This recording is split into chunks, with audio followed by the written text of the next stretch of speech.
Stephen King once wrote that nightmares exist outside of logic, and there's little fun to be had in explanations. They're antithetical to the poetry of fear. In a horror story, the victim keeps asking why, but there can be no explanation, and there shouldn't be one.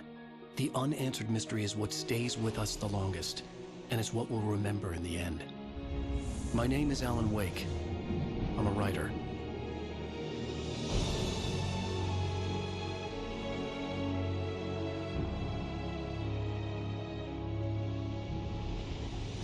I've always had a vivid imagination, but this dream unsettled me. It was wild and dark and weird, even by my standards. So yes, it began with a dream. Following a typical nightmare pattern, I was late, desperately trying to reach my destination, a lighthouse. For some urgent reason, I couldn't remember. I'd been driving too fast down a coastal road to get there.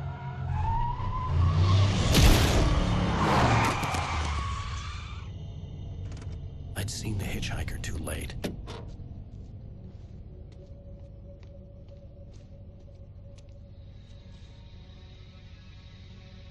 He was dead. I was convinced they'd put me in jail and I would never see Alice again.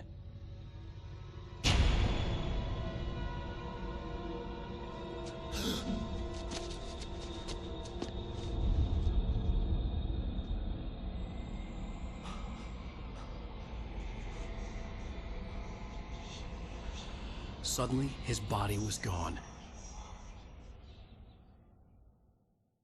I was in shock from the crash. I could hardly stay on my feet.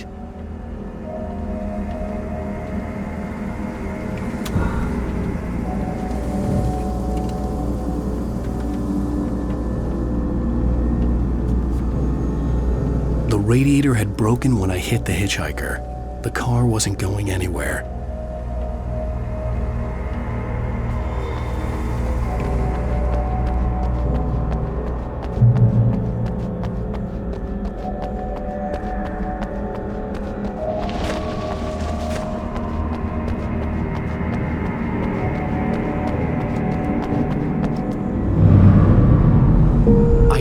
Lighthouse. I knew there was something important waiting for me there.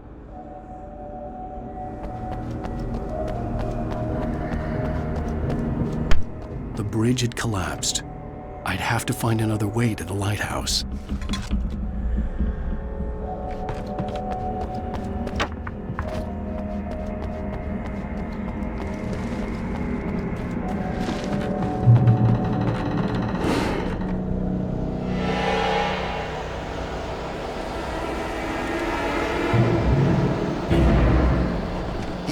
Recognize me, do you, Ryder? You think you're God? You think you can just make up stuff? Play with people's lives and kill them when you think it adds to the drama? You're in this story now, and I'll make you suffer. You're a joke. There wouldn't be a single readable sentence in your books if it wasn't for your editor.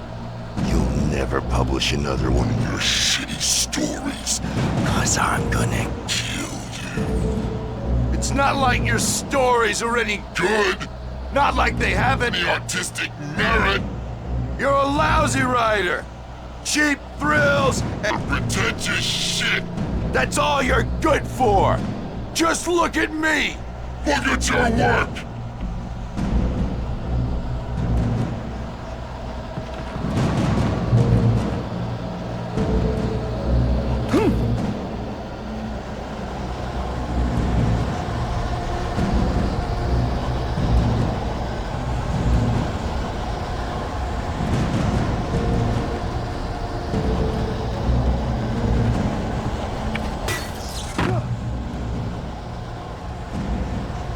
You missed your deadline! Damn.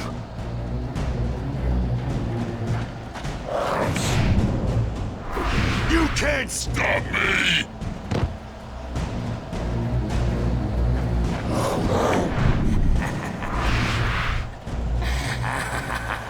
I realized that the hitchhiker was a character from the story I'd been working on. does it feel to die by the hands of your own creation?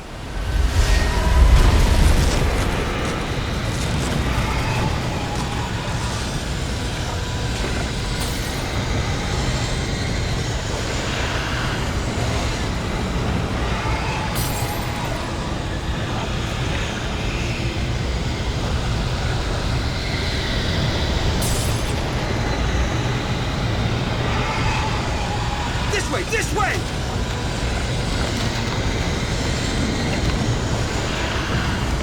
Hurry!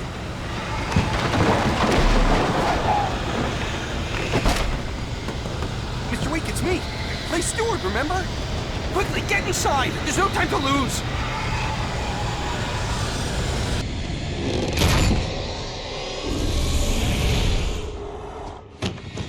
Oh no! Stop! No! Damn it, die! No! No! No!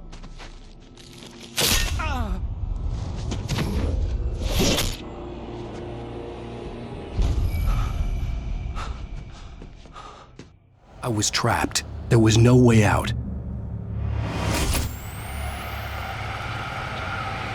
Die, die, die, die, die, die, die, die.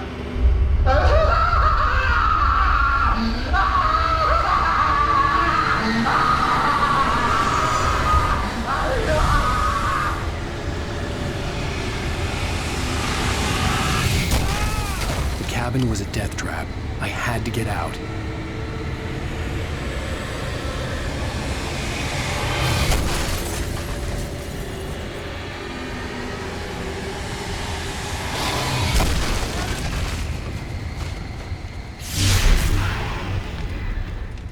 Follow the light.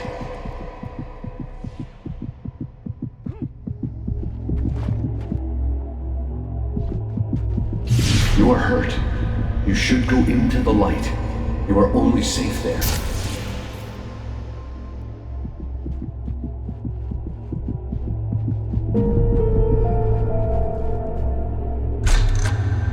Well done. I have something important to tell you. It goes like this. For he did not know that beyond the lake he called home lies a deeper, darker ocean green, where waves are both wilder and more serene. To its ports I've been. To its ports I've been. Do you understand? No. Follow my light.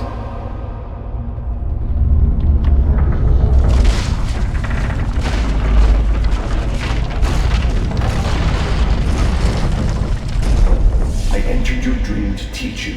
The darkness is dangerous. It's sleeping now. When it feels you coming, it will wake up. There's no time. I can only show you the most important thing.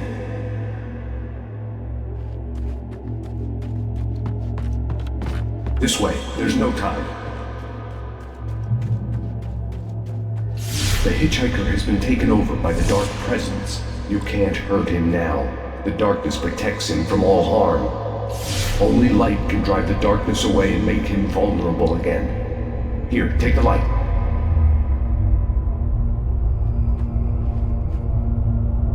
Turn your flashlight toward him and burn the darkness away.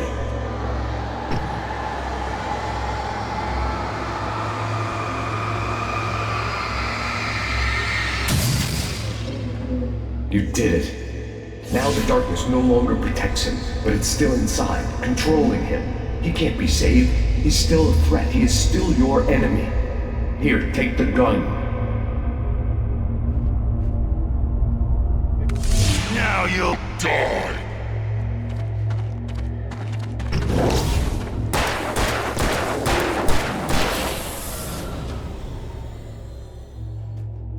Good.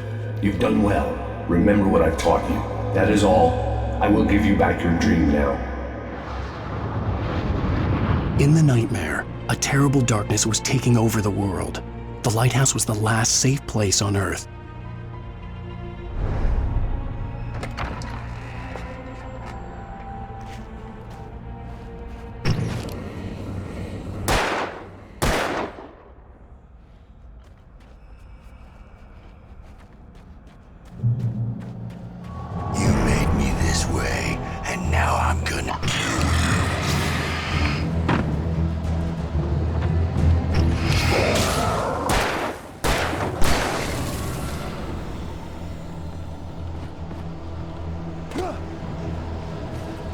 This isn't Wake!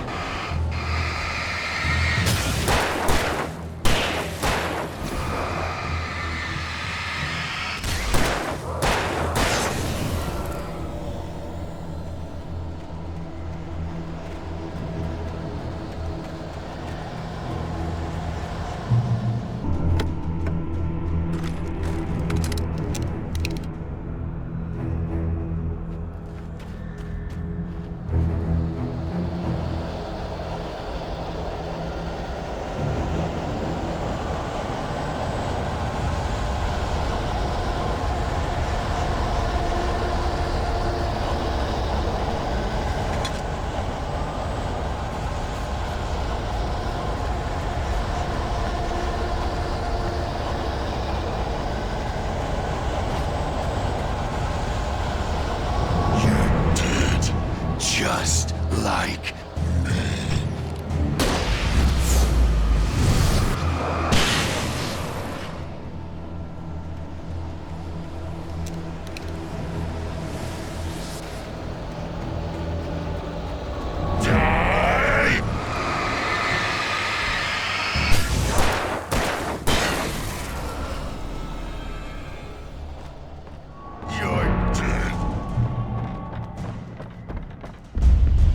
I can keep this up forever!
Shh, baby. Just another nightmare. Everything's fine. You dozed off. Right. Anything more than dozed off would be news for everyone. Cheer up, handsome. We're here.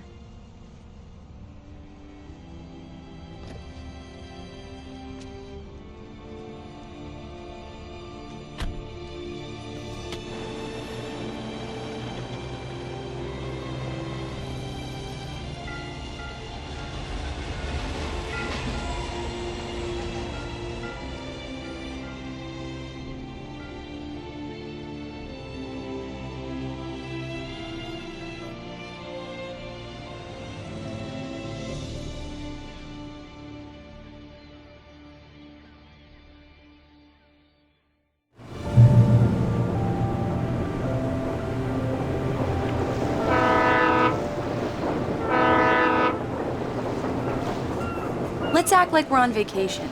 Go stand next to that old gentleman there. I want a shot of you with the town in the background. Sure.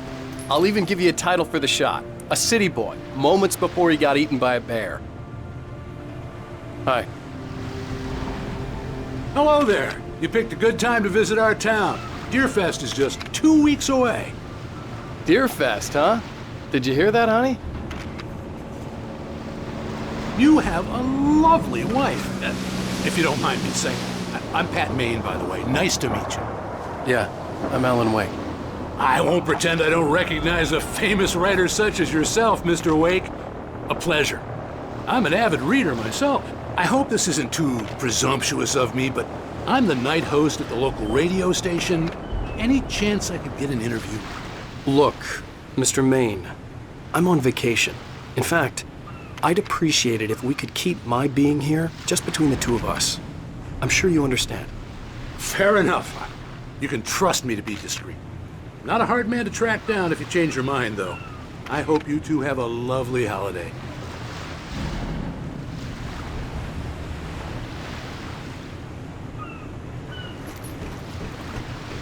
Very nice. I got a couple of really good ones. And I see you made a friend. That's cute. Right. Yeah? Hey, bestseller. How's my favorite writer? Are you there yet? Barry. Yeah. We just got here. Are the locals giving you trouble? Just say the word and I'll hop on a plane and come make sure that you're left alone, Al. No, Barry, we're fine. Great, great. Just want to make sure you can relax and recharge. So, how is the place? Has it gotten your creative juices flowing? Barry, we're just settling in. Okay, Al. I'll call back later to make sure you're doing okay. And you call me if there's a problem, okay? Okay. I'm just looking out for you, buddy. Talk to you later. I love you too, Barry.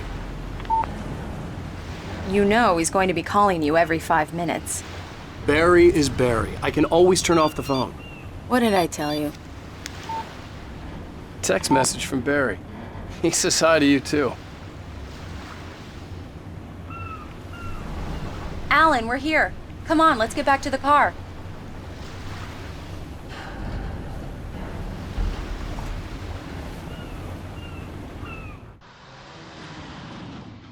We need to stop at the local diner to get the cabin key from the landlord, a Mr. Carl Stuckey. He's waiting for us.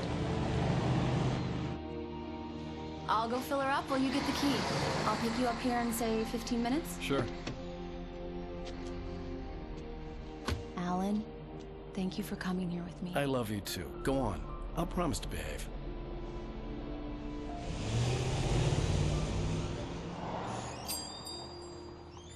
I'd forgotten there were still places like this. Towns where everybody knew everybody. Welcome to the Oh Dear Diner. Hi, I was wondering if you could help me. I'm looking for... Mr. Wake. Alan Wake. Oh, God! I am your biggest fan. I know people say that all the time, but I really am. I'm glad to hear that. Rose. Rose, I'm looking for Mr. Stuckey. Carl Stuckey? Carl? Oh, of course, Mr. Wake. He must have gone to visit the restroom. He'll be back in a moment. I can't believe it. I've got all your books. I got the cutout from the bookstore when they took it out of the window. And you keep it here. Well, okay. Good for you.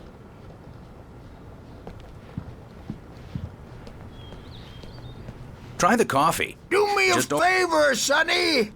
I could really use a tune right now. Coconut, number 6 in the jukebox. I'd do it myself, but both of my legs have gone to sleep. Bad circulation. Yeah. Are you serious? Coconut again? You disgust me. Call yourself a rocker. Unbelievable. Ha!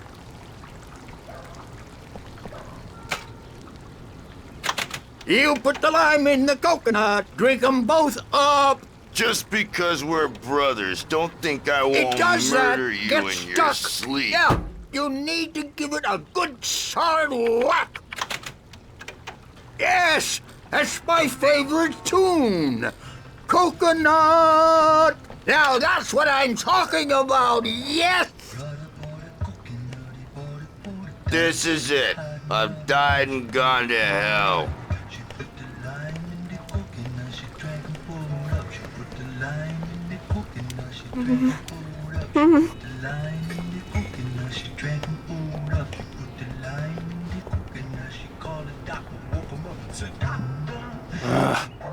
Right. So much for a quiet vacation.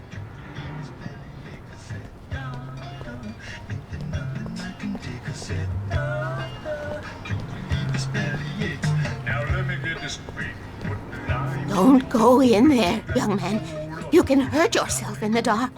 I think I can handle it, ma'am. I didn't want to wait. I wanted to find Stuckey, to get the key and get out as soon as possible. The waitress was giving me a headache. Overeager fans always did.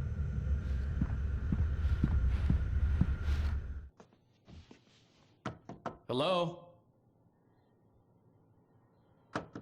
Mr. Stuckey?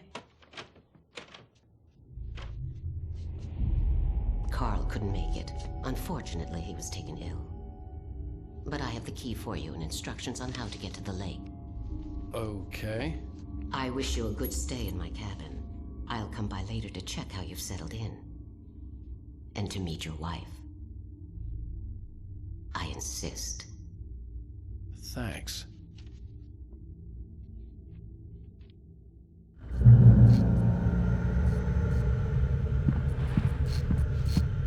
Cauldron Lake is a special place. Very inspiring.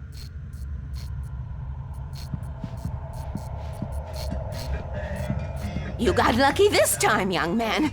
You can hurt yourself in the dark. This really ought to be fixed, and then I must remind Sarah to change the lights at the station. It's been too long already. Even that sounds better than your singing. Are you all right? Splendid, splendid! Damn hernia. It swells up like a balloon if I lift anything heavier than a spoon. Yeah, splendid, splendid. It's been a long time, Tom. Good to see you. Hey, you wouldn't happen to have a bottle on you, would you, Tom? I wish. The Andersons, they're, local musicians. We're waiting for Dr. Hartman to come pick them up.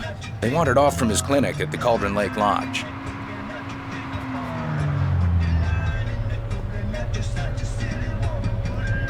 Bye, Mr. Wake.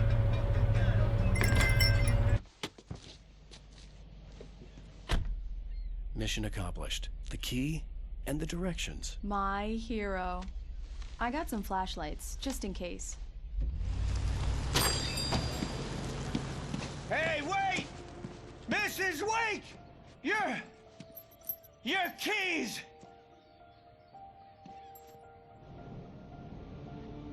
That diner was a real nut house.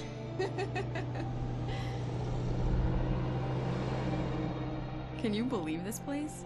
This would make a wonderful setting for a book. We're supposed to be on vacation, Alice. I'll figure it out when we get back home. Okay? Okay. We can talk about this later.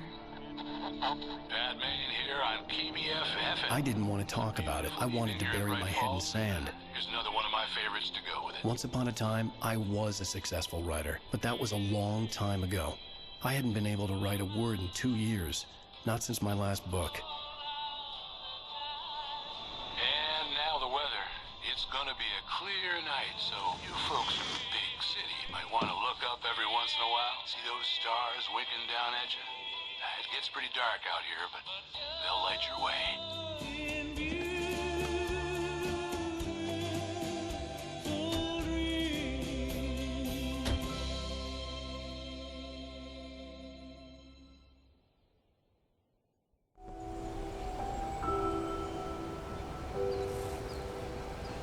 Wow. It's gorgeous, Alan. It's something, all right. Don't worry, honey. I'll get you inside safe and sound before it gets dark. And I've got the flashlight. I know. I'm okay. Alice had a phobia. The fear of darkness. I wanted to make sure we were inside with the lights on before sunset.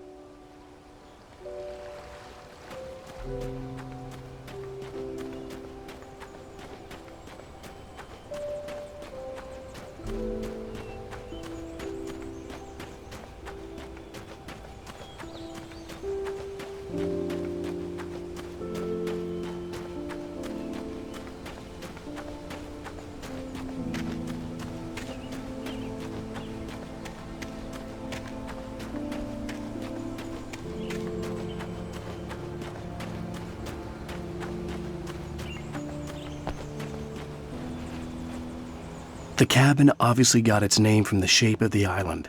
It looked like a giant bird leg. Alice had mentioned that the lake was a caldera. There was a dormant volcano under it.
Here we go. Let's take a look inside.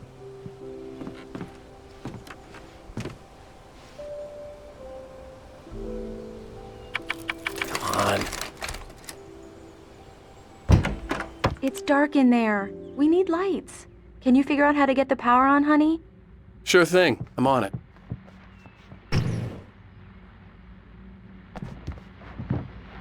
A shoebox filled with books by Thomas Zane sat on the shelf. I'd never heard of him before. Hello? Anyone here?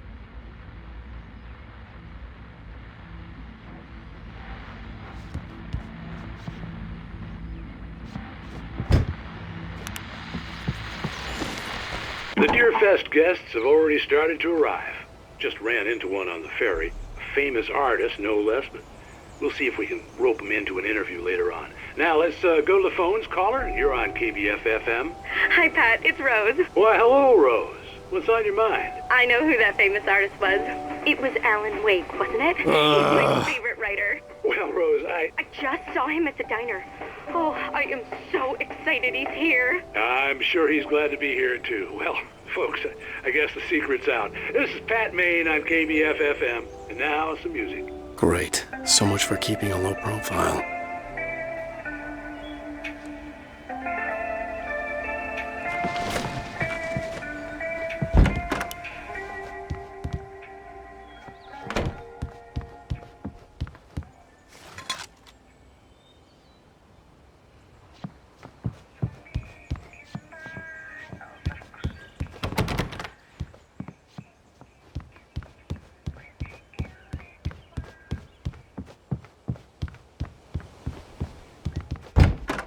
For a moment, the oppressive feel of the nightmare I had seen on the ferry returned.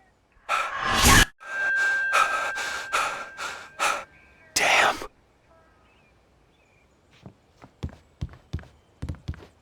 I needed to get the power running in the cabin. There had to be a fuse box or a generator somewhere on the island.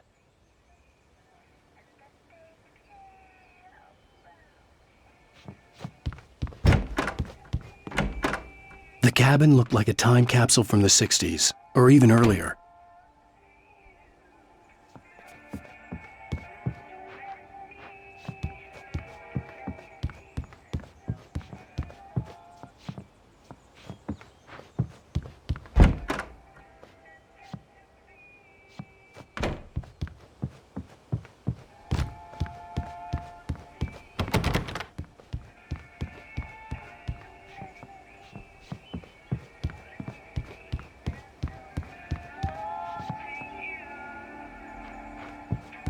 The power cable goes to that shed over there.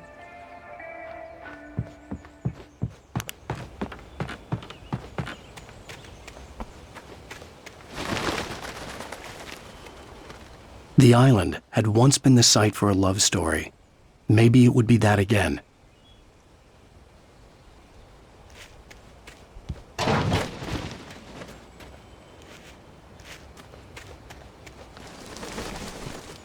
Alice had told me about Cauldron Lake Lodge. The old building used to be a hotel, but these days it was no longer open to the public. An old generator had been connected to the power cable.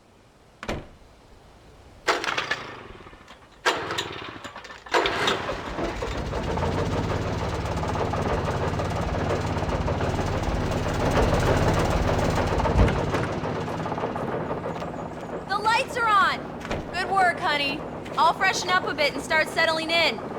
Okay, I'll look around a bit. Sure thing. Have fun.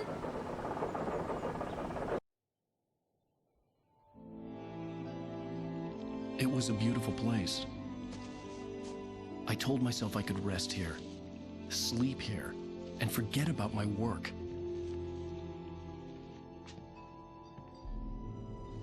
I thought we could be happy here.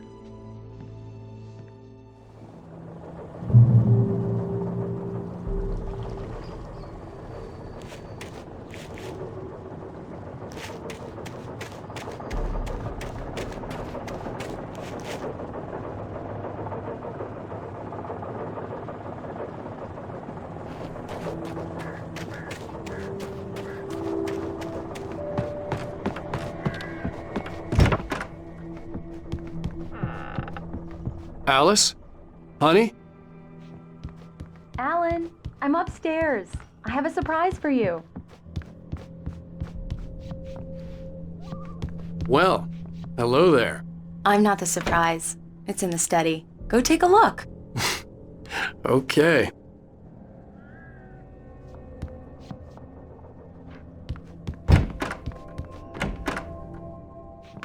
Surprise! Alice? What is this? I guess I have a small confession to make. I thought maybe you could write here that a change of scenery would get you past... Damn it, Alice, everyone keeps... Hey, just hear me out. There's a local doctor, Dr. Hartman. I read a book of his. He has a private clinic here. He specializes in helping artists. Maybe... So now you want to get me committed? No, it's not like that. That's not... Alan? Alan? Just don't! I don't want to hear it! God damn it, Alice! God damn it!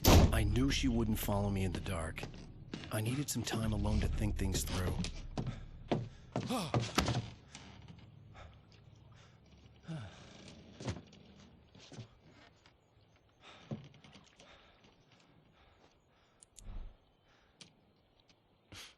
Damn it.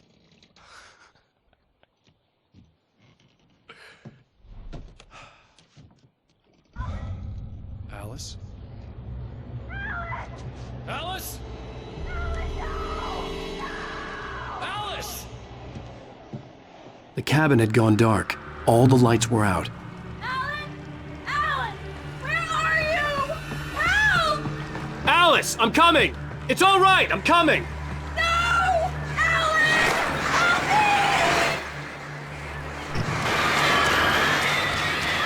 me! What the hell?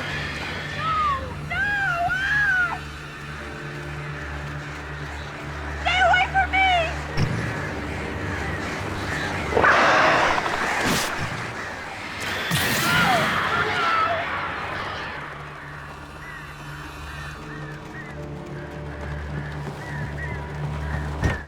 Alice?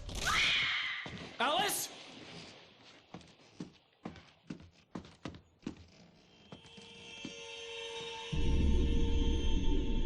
Oh no!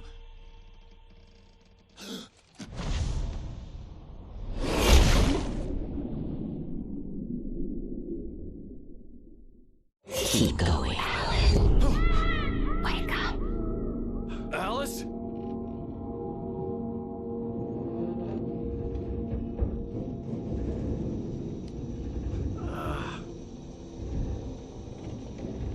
Waking up in the crashed car felt like I had woken from one nightmare and entered another.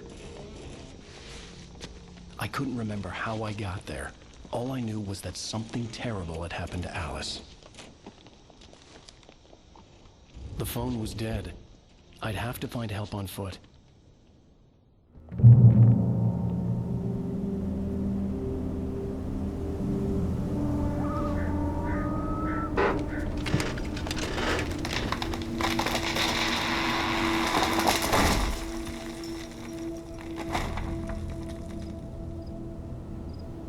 Among Alice's things was a book, The Creator's Dilemma, by a Dr. Emil Hartman.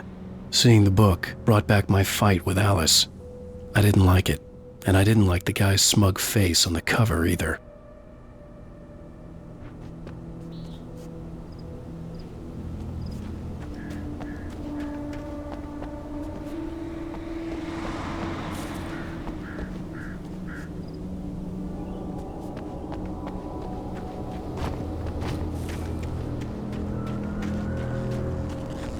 The gas station was my best bet.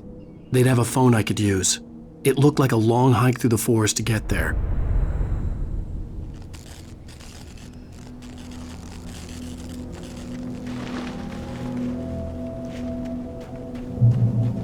Damn.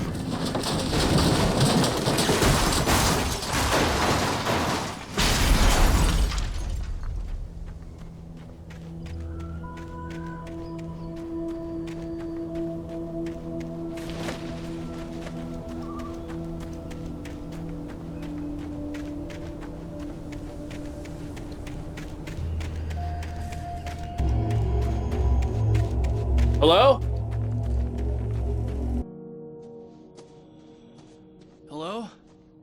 someone there?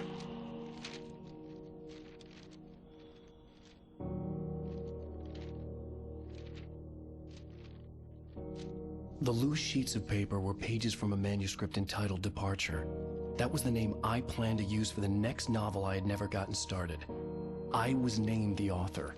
I hadn't written it. I couldn't remember writing it. In the scene on the page, the hero was attacked by an axe murderer in the woods at night.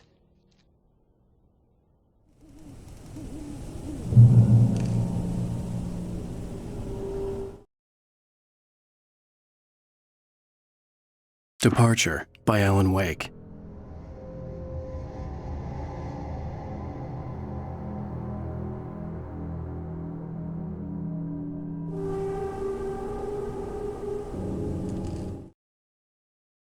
The man turned to face me. His face was covered in shadows. It was hard to make him out in the darkness of the forest that surrounded us, but the axe he lifted was plain to see. It glistened with the blood of his victim. He grinned madly. The shadows were alive, distorting his features. It was a scene from a nightmare, but I was awake.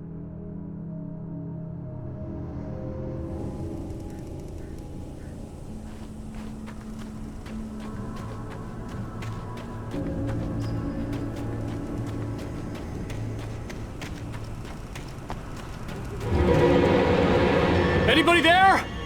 Please, I've been in an accident.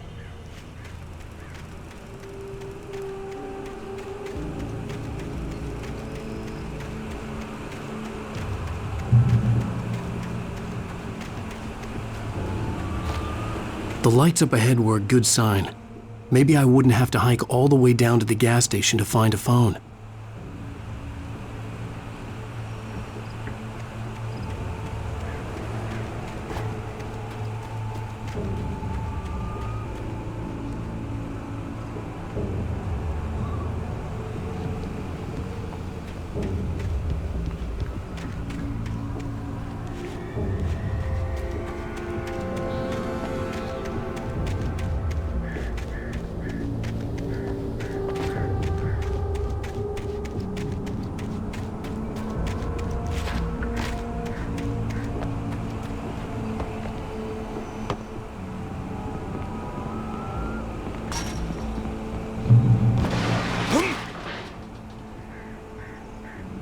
Anybody there?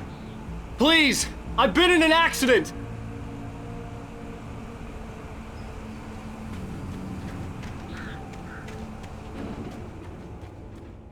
Hey! Hey, you! Phil! There's been an accident. I need help. Listen, I need to... Premium cabins for rent in... Nightfall! Oh, hell. Carl Stuckey. Pleased To meet you.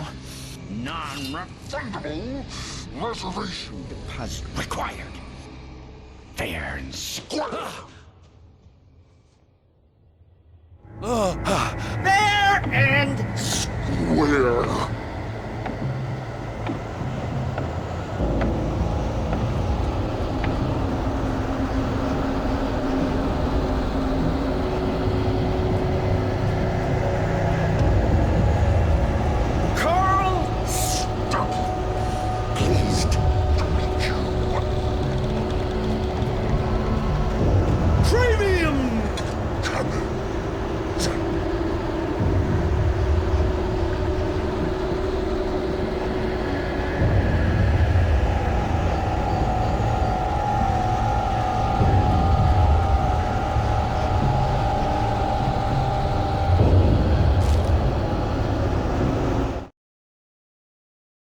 The Taken stood before me. It was impossible to focus on it, as if it stood in a blind spot caused by a brain tumor and eye disease. It was bleeding shadows like ink underwater, like a cloud of blood from a shark bite. I was terrified. I squeezed the flashlight like my life depended on it, willing it to stop coming any closer. Suddenly something gave, and the light seemed to shine brighter.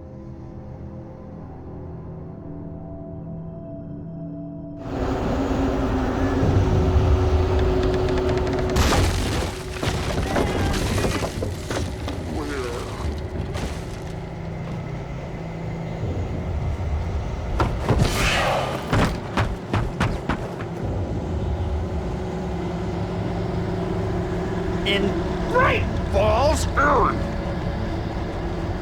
You to arrive. You lose. Shit. The deposit. It's the latest thing. Kill? 2 birds. Incontestably Proven.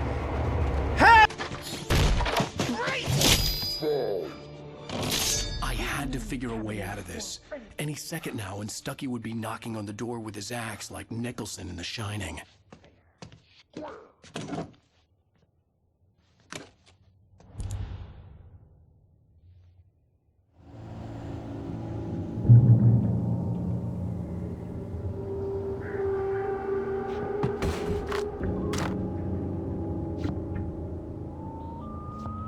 I wasn't about to open the door, as long as I was liable to catch an axe with my forehead.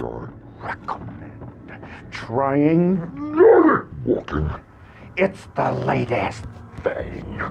Incontestably proven. Yes.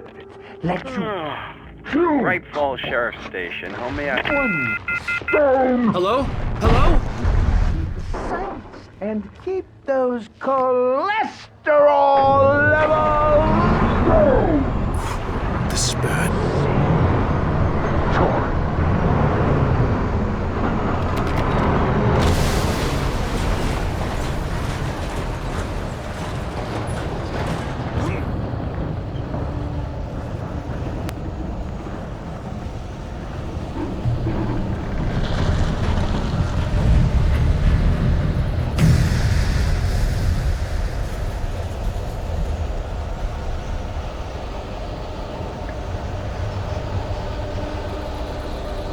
The bulldozer had gone over the cliff with the office. I hoped Stucky had suffered the same fate, but I wasn't planning on staying to find out.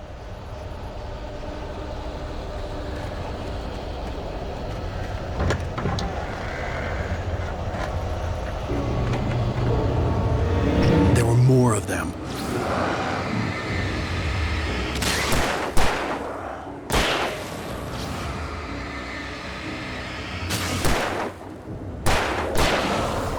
My head pounded with a concussion.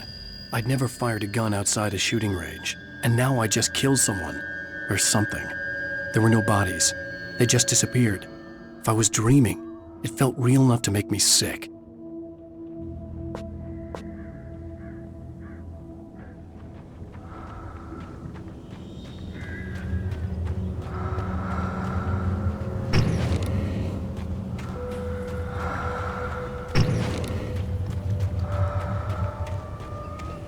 Eerie hand-painted graffiti was revealed by my flashlight. Someone had hidden a chest of supplies near it.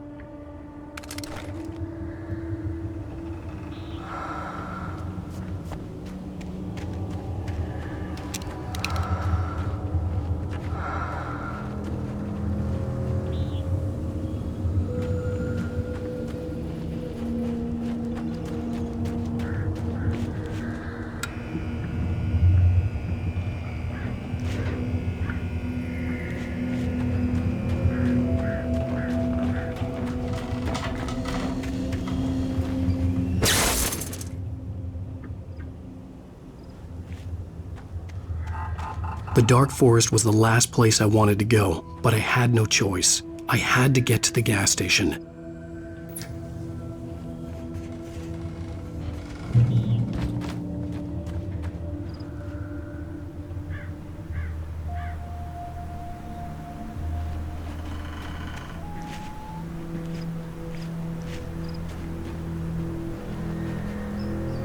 It's rabbit season!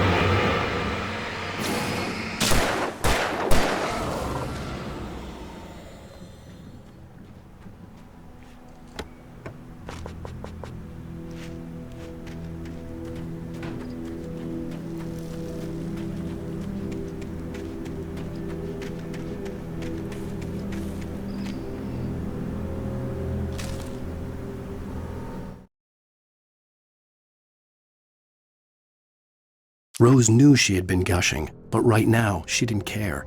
As far as she was concerned, her brief meeting with Alan Wake was literally the high point of her life. She watched as he got in the car with his wife. She was pretty, confident, at ease with Wake. Not like Rose. They were perfect for each other. She'd have given anything to be called their friend.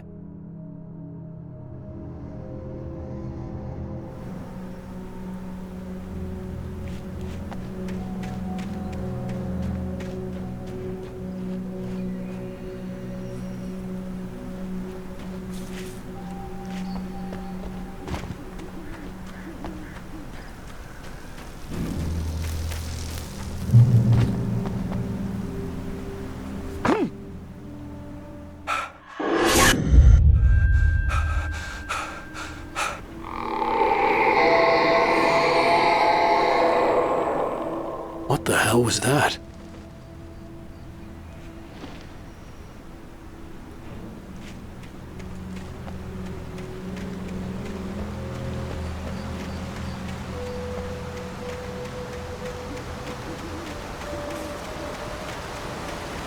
When I saw the river below, something uncoiled itself inside my head. I realized that I'd have to find a way across. I didn't even want to look at the water.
Barry Wheeler was bouncing off the walls. He jumped on a plane after his calls were ignored by both Al and Alice for several days. It could mean that they were both on a second honeymoon, but Barry didn't buy it. Al had been way too unstable for that, not sleeping, messed up. Barry had years of experience dealing with Alan Wake, and he couldn't ignore it. Something was wrong.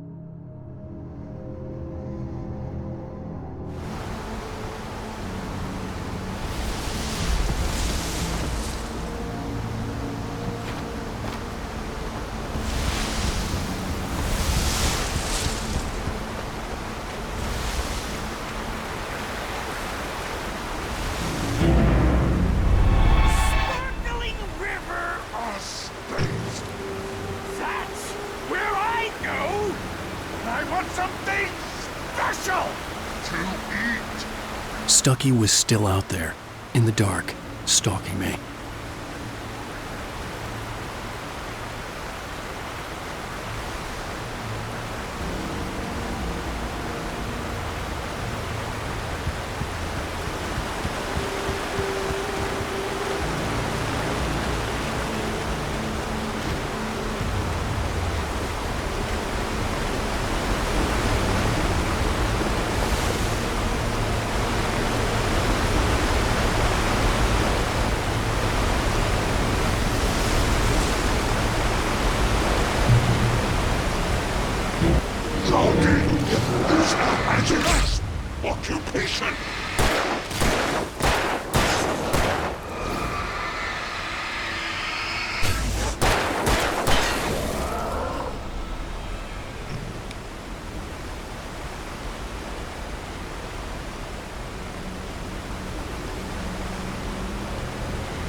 taken. They're taken.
The staircase was broken. I had to make my way up some other way.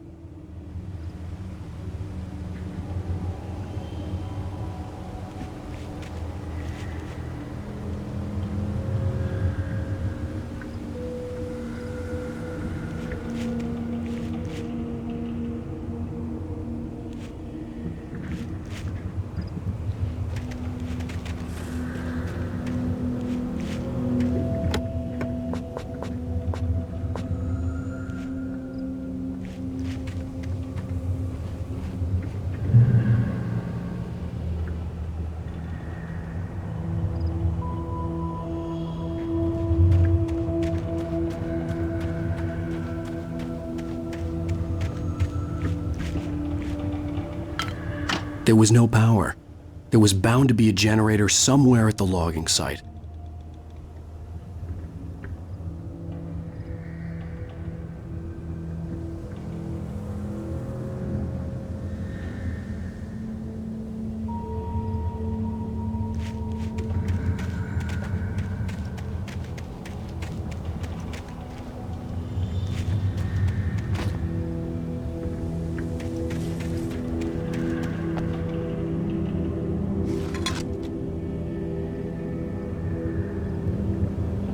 With all this forestry equipment around, there had to be something I could use to reach the top.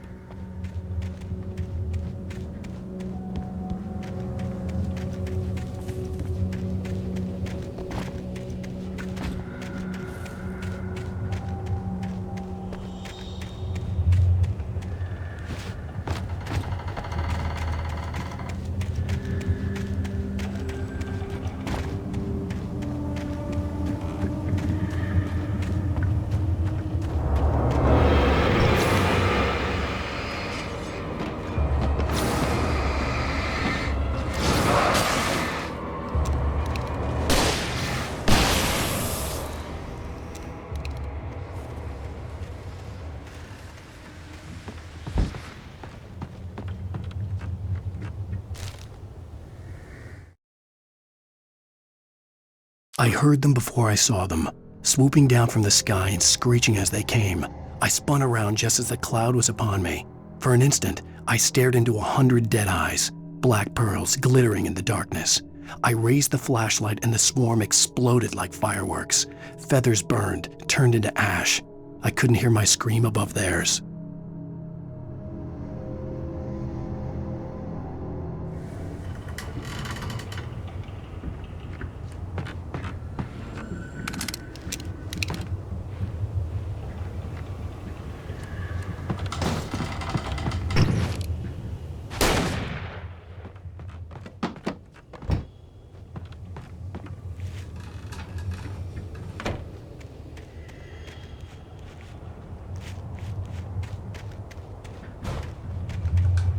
With all this forestry equipment around, There had to be something I could use to reach the top.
Well, I was just outside for a breath of fresh air, and what a night.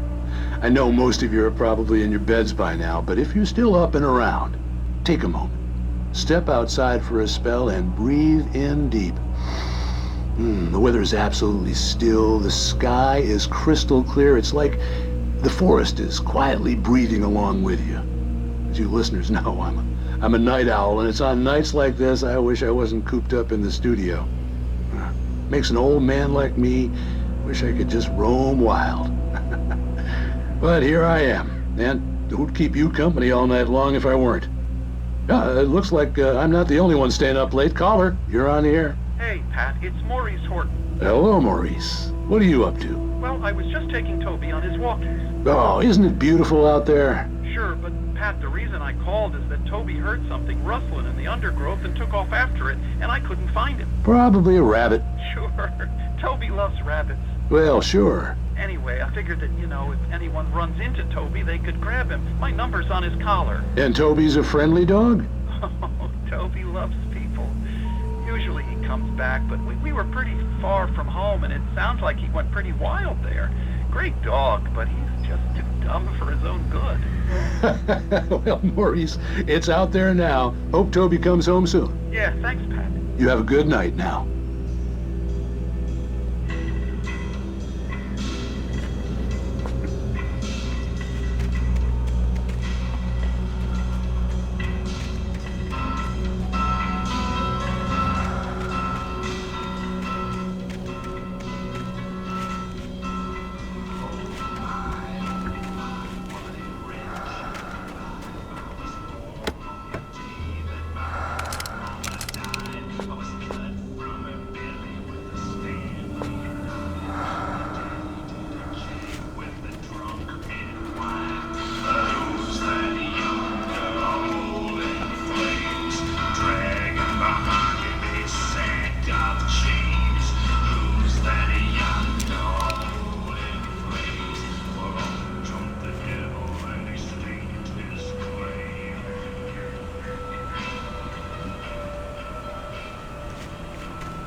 At first, I kept finding the pages as if by accident.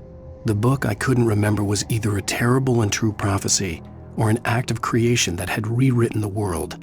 I began to hunt the pages feverishly, for they held the answer to the mystery. With it, I could save myself.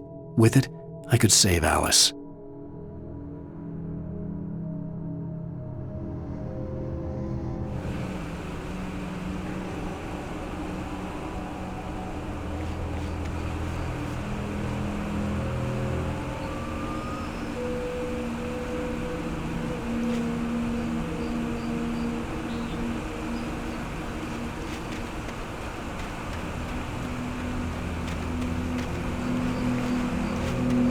The gas station was closer now, its light welcoming in the darkness.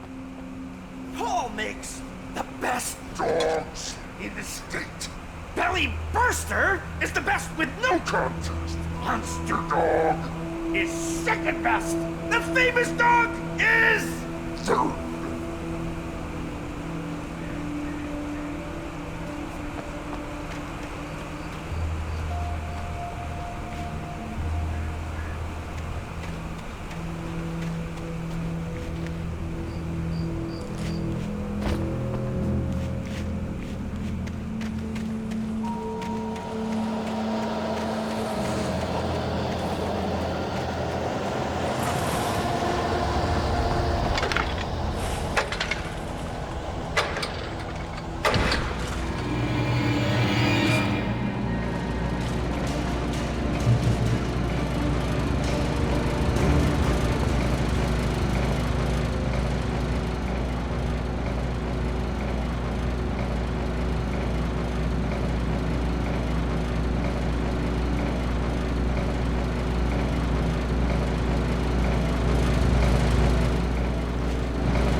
I stepped into the gas station's garage. It was dark and quiet. The place was a mess. It looked like someone trashed the place or that there'd been some kind of fight. Light spilled into the room through an open door at the back, and I made my way toward it. Without any warning, I was blinded by a bright light. An old portable TV on the shelf had come alive by itself. Impossibly, I could see myself on the screen, talking like a madman.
"The cabin on Cauldron Lake?"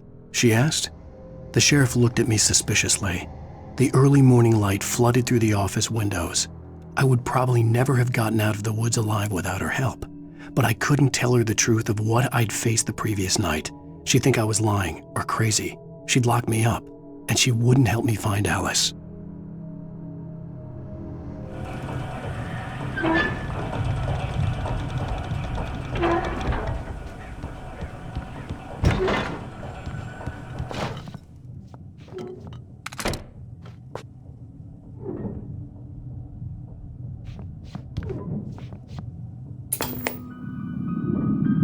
Science.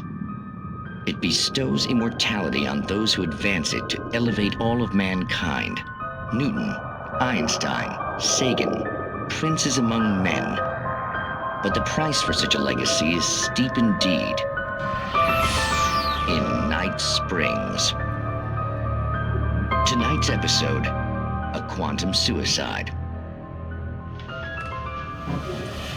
If our lives are already written, it would take a courageous man to change the script. Having called a press conference, Dr. Barclay Colvin is about to demonstrate that very courage. Ladies and gentlemen of the press, I am Dr. Barclay Colvin, and I'm glad so many of you could join me here at the Moorcock Institute. Tonight, I'm going to give a practical demonstration of the many worlds interpretation. As you can see, this is a loaded 9mm pistol. It shall be part of a thought experiment. And now, a real experiment, known as a quantum suicide. Did he say suicide? Is that a real gun? He's kidding, right? Please, stay calm. There is no risk. Observe what occurs when I place the weapon against my own forehead. Now, you might think this round is merely a dud. Not so. Observe the flower pot. And yet, I myself cannot be harmed with this gun. With each pull of the trigger, two new realities branch off. One in which the weapon didn't fire, and one where it did. With my machine here, I have ensured that this reality is always the former. I have bestowed upon myself quantum immortality. Under no circumstances can this gun kill me. So wait. What you're saying is that every time you pull the trigger, in another reality, you die? Yes, of course, but that's completely trivial. There's an infinite number of things that could happen at any moment, and they always do happen somewhere. The point is, this one thing did not happen here. You're insane, Colvin. Insane? Insane? Hey, was this thing supposed to be plugged in? I stumbled on it. You fools! Gaze upon quantum immortality.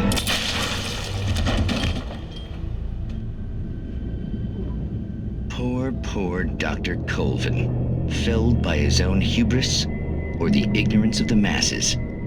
Perhaps he should have left the crate unopened, the decaying atom unobserved. Curiosity often kills the cat in Night Springs.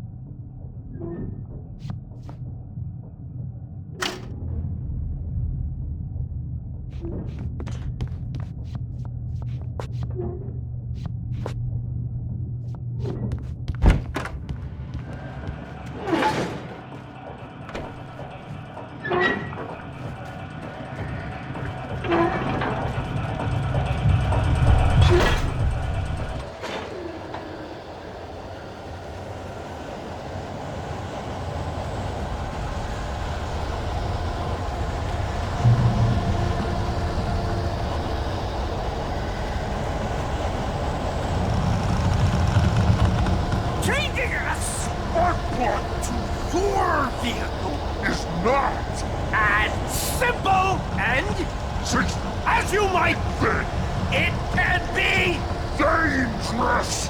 It requires patience!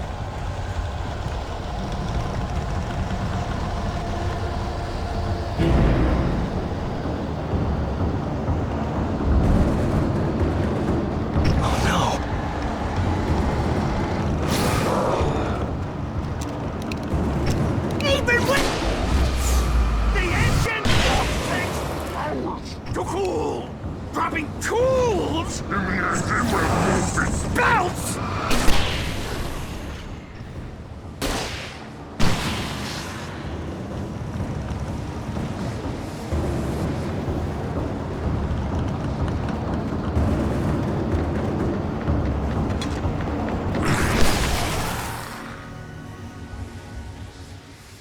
Stucky's body vanished, leaving behind only a lifetime of nightmares to come, assuming I'd reached the lights at the gas station alive.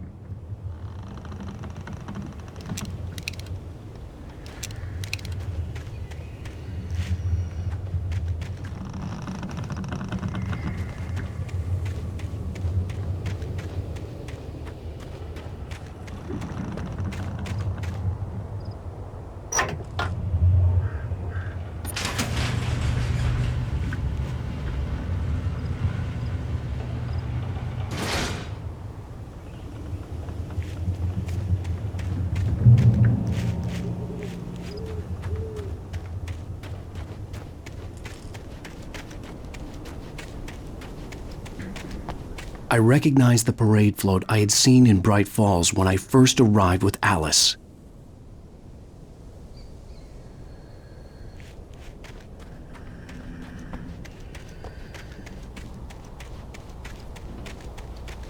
After the insanity I had just experienced in the darkness, the lights of the gas station felt comforting. At least for a moment, the sane world reasserted itself.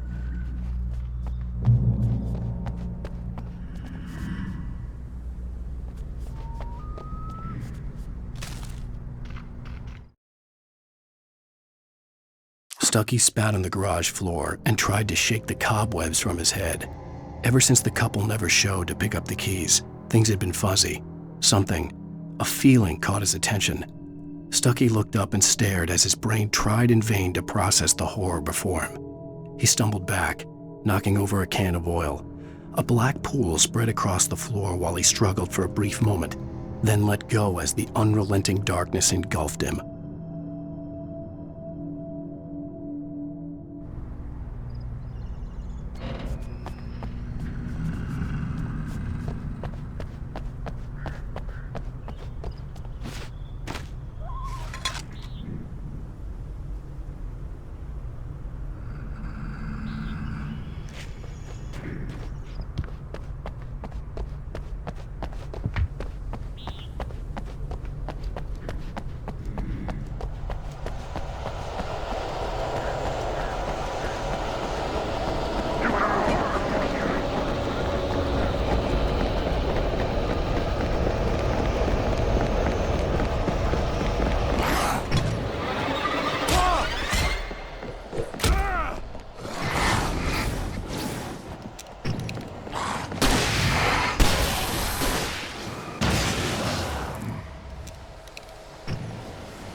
I had to get inside the gas station to find a phone to call for help.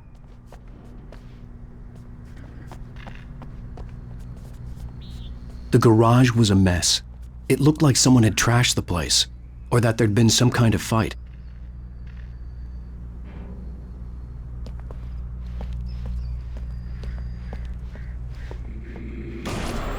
I'll write. I'll keep writing. Outside, there's only darkness. Outside the cabin, outside the story, there's only darkness. I can feel her presence in the dark. Just now, I could smell her perfume in the room. I'll reach her. I'll fix it up. I'll bring her back. The story will come true. If I stop, she's lost. I don't believe this. It'd been me on the TV, talking crazy. Was I losing my mind?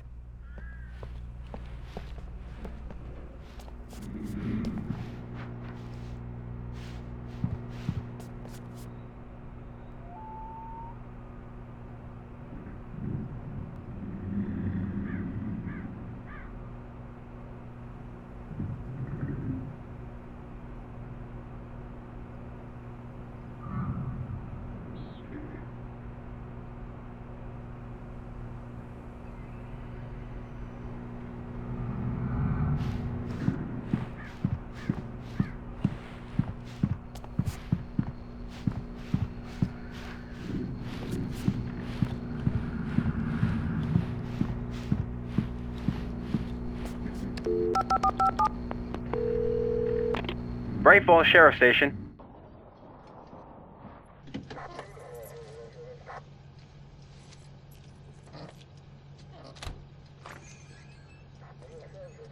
Oh, thank God, Sheriff.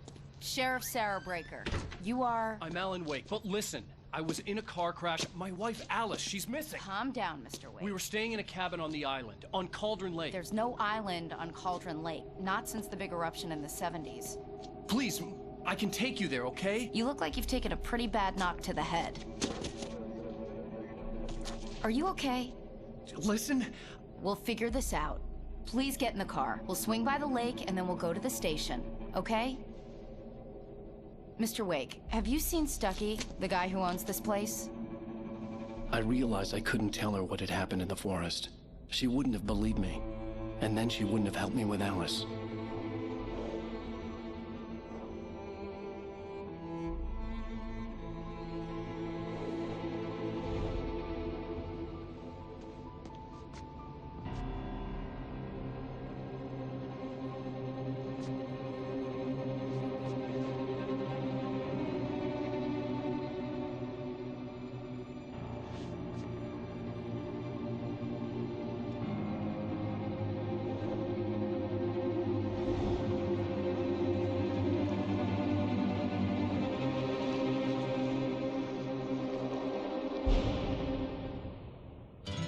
A candy-colored clown they call the Sandman tiptoes to my room every night, and just to sprinkle stardust and to whisper, go to sleep, everything is all right.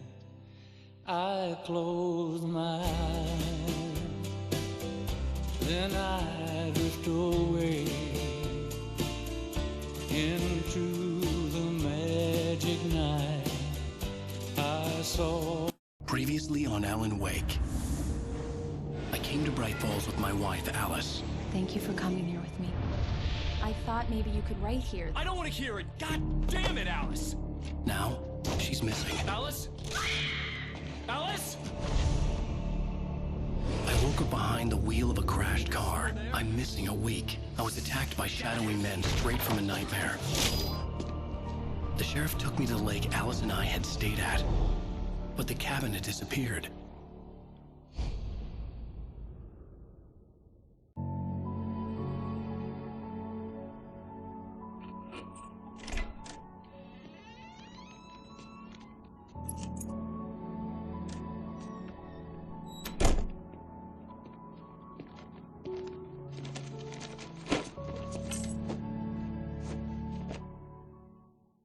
Honey, I'm home.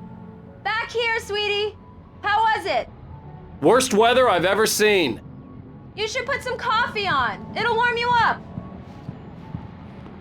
Hey, handsome. This is gonna be a long night, but these shots are turning out great. I guess you're gonna need that coffee then. I'll go put it on.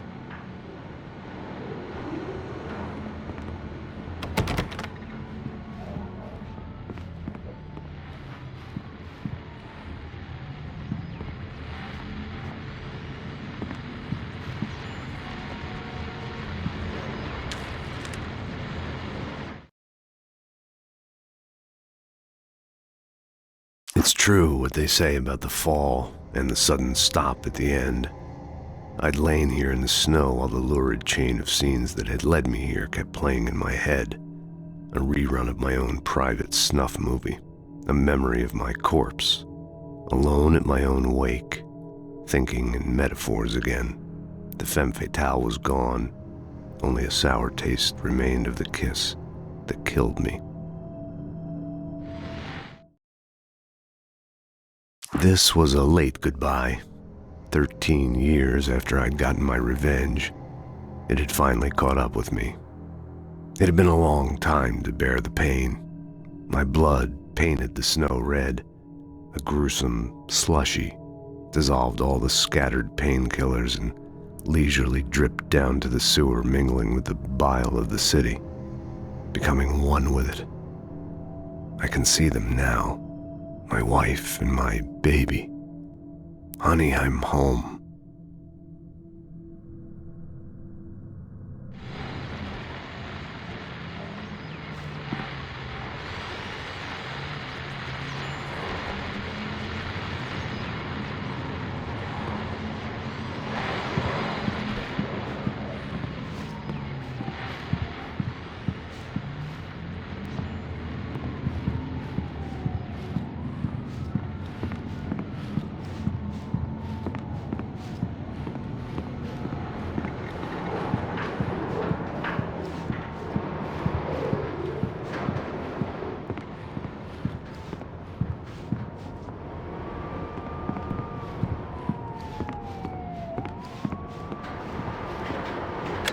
Coffee's on.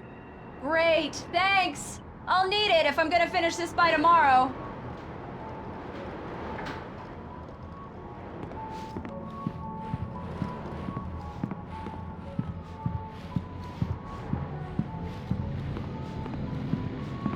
Oh, hey, I just finished those cover mock-ups. They're on your desk. Tell me what you think.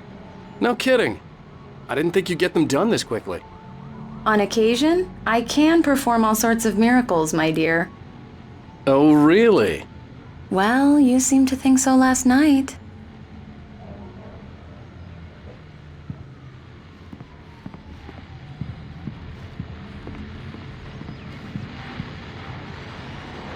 These look really good. Oh, sure, until Barry gets his hands on them. Which, by the way, will happen over my dead body. The last time was the last time. Oh, and speaking of Barry, he called. Alan! Alan, please check the fuse box. I'm right here. I'm on it, honey. Please hurry. I'm right here, baby. I'm fine. Just get the lights back on, now, please. Honey, it's a power outage. I've got the flashlight. Okay. Hi. You okay? I'm sorry. It just really spooked me. Don't worry.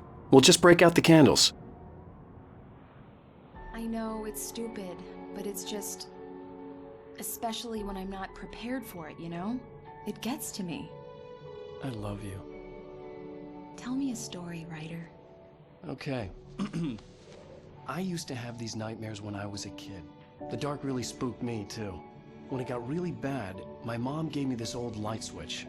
She called it the clicker. The clicker, huh? Yeah. If I ever got scared of the dark, I could just flip the switch and a magic light would scare the monsters away. Oh, sure.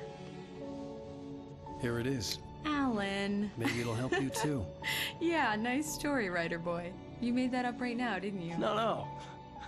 Seriously. I love you, even if you are a liar. Thanks for this.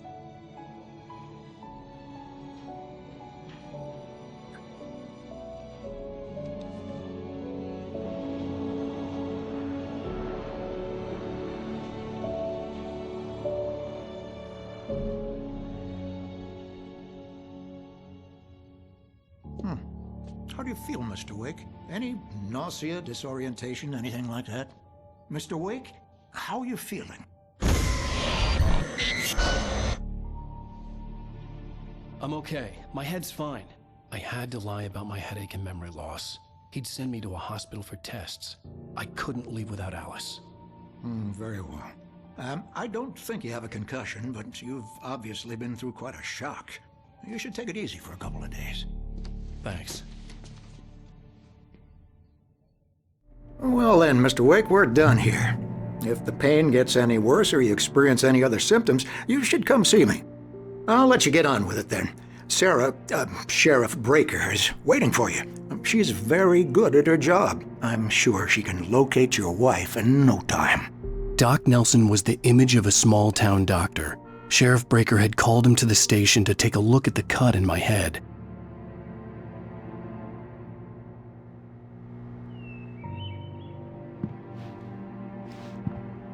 I'm sorry you had to cut your morning fishing short for this, Doc. Oh, she's a beauty, ain't she?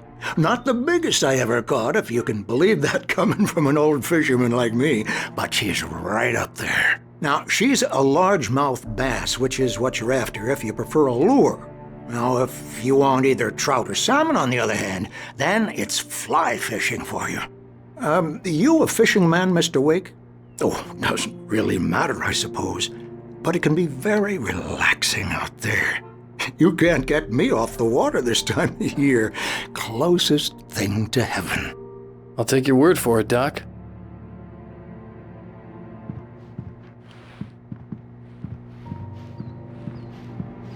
I believe you'll find the sheriff in her office. Just go down the corridor.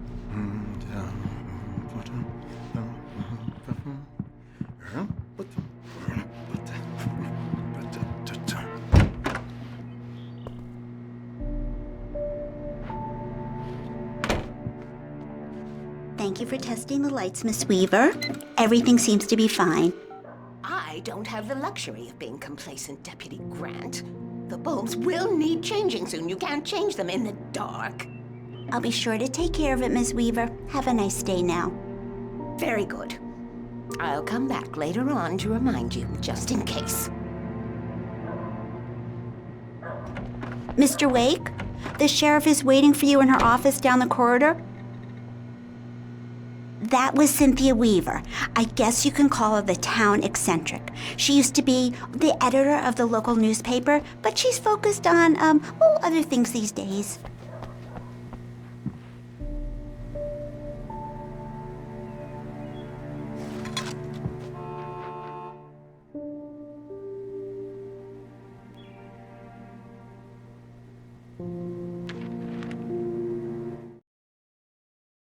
Alice looked through the viewfinder, lining up the shot.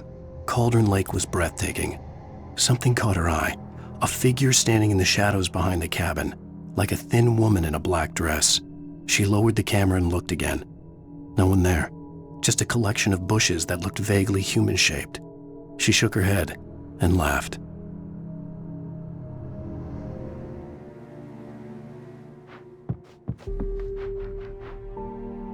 Yeah, it's Mulligan here.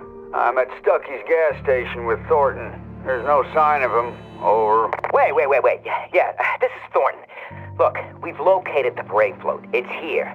That's some good news, right? Stucky was supposed to be driving it at the rehearsals today. Over. Oh, give me that. Mulligan here. Looks like someone really thrashed the garage. Over. Okay, roger that, guys. Keep looking for Stucky. Jane's out.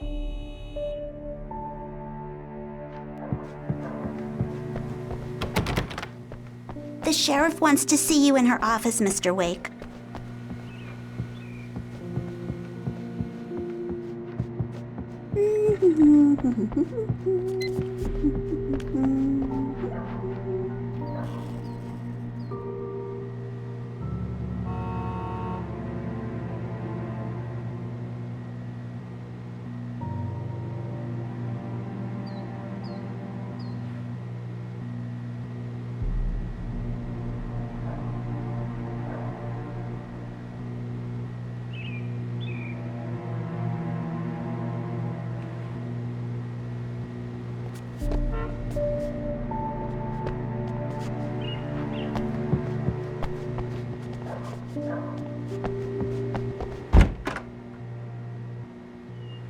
Come in, Mr. Wake. Your phone's on the desk. The battery was dead. It's charged now.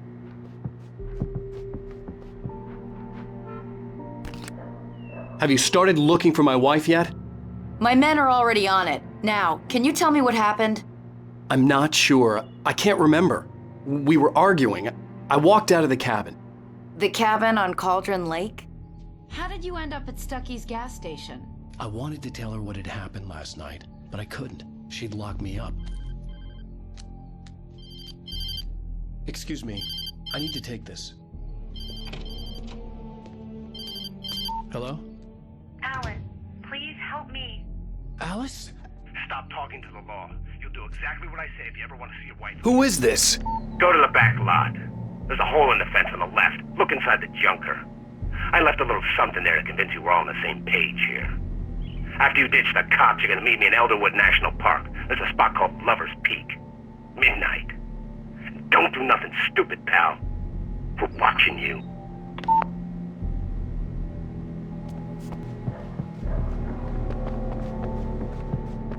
Mr. Wake, can I help you with anything? I need to get some air. The sheriff said I could go out back. Of course, Mr. Wake. You can get there through the cell corridor. Just don't mind Walter in there. He's one of our regulars. I thought he quit drinking for good. Oh, no such luck. He went on a bender and beat Danny pretty badly. He started shouting like that the moment he woke up. You can get to the back lot through that door and down the corridor, Mr. Wake. Hey, mister! Hey, can you turn the light? The light's on! The deputies, they don't understand. They won't listen to me. I need it to be bright in here!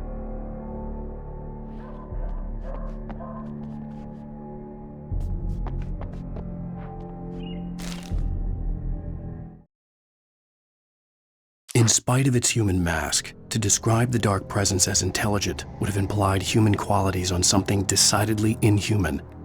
Nonetheless, it found the one spot in the diner that was dark enough. Some light spilled into the corridor, ravaging it, but it took the pain.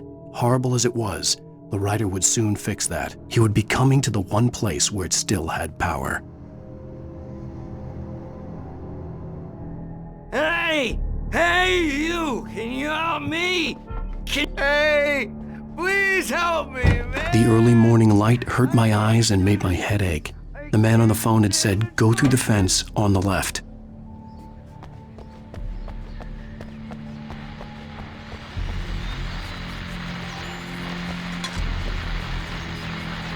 Well, folks, it's been another long night, and it's about time for me to sign off for a while. God knows I need my beauty sleep. Just one more item before I go. It's been a busy night for the sheriff's department. We've had a few broken windows, even a report of shots fired on Main Street.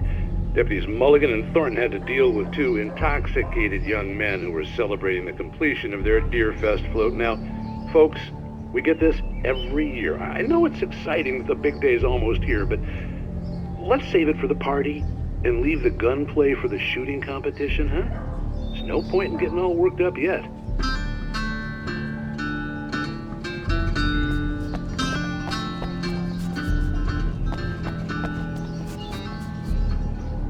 The caller had told me to find a hole in the fence behind the police station. There was something for me in an abandoned car.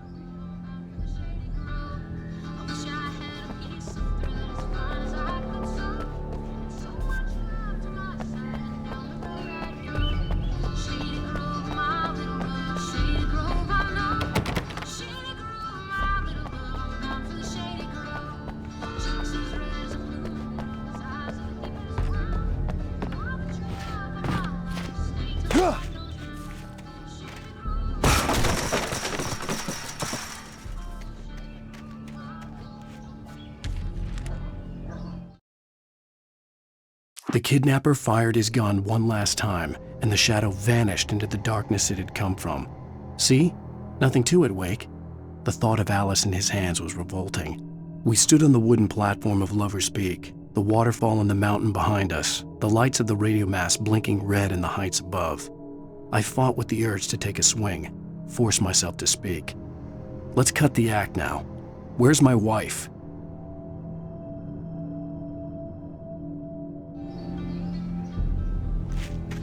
Alice's driver's license had been placed on the front seat. The caller meant business. Barry? Ow! Ow! Thank God! Where the hell have you been? I've been trying to reach you for a week, you and Alice. I've been worried sick. I flew out yesterday. I'm here in Bright Falls. Barry, listen to me. I'm at the sheriff's station. Come and get me. I can't talk now. Al, what the hell is going on? I had to get the sheriff to let me go. I needed to get to Elderwood National Park to meet Alice's kidnappers.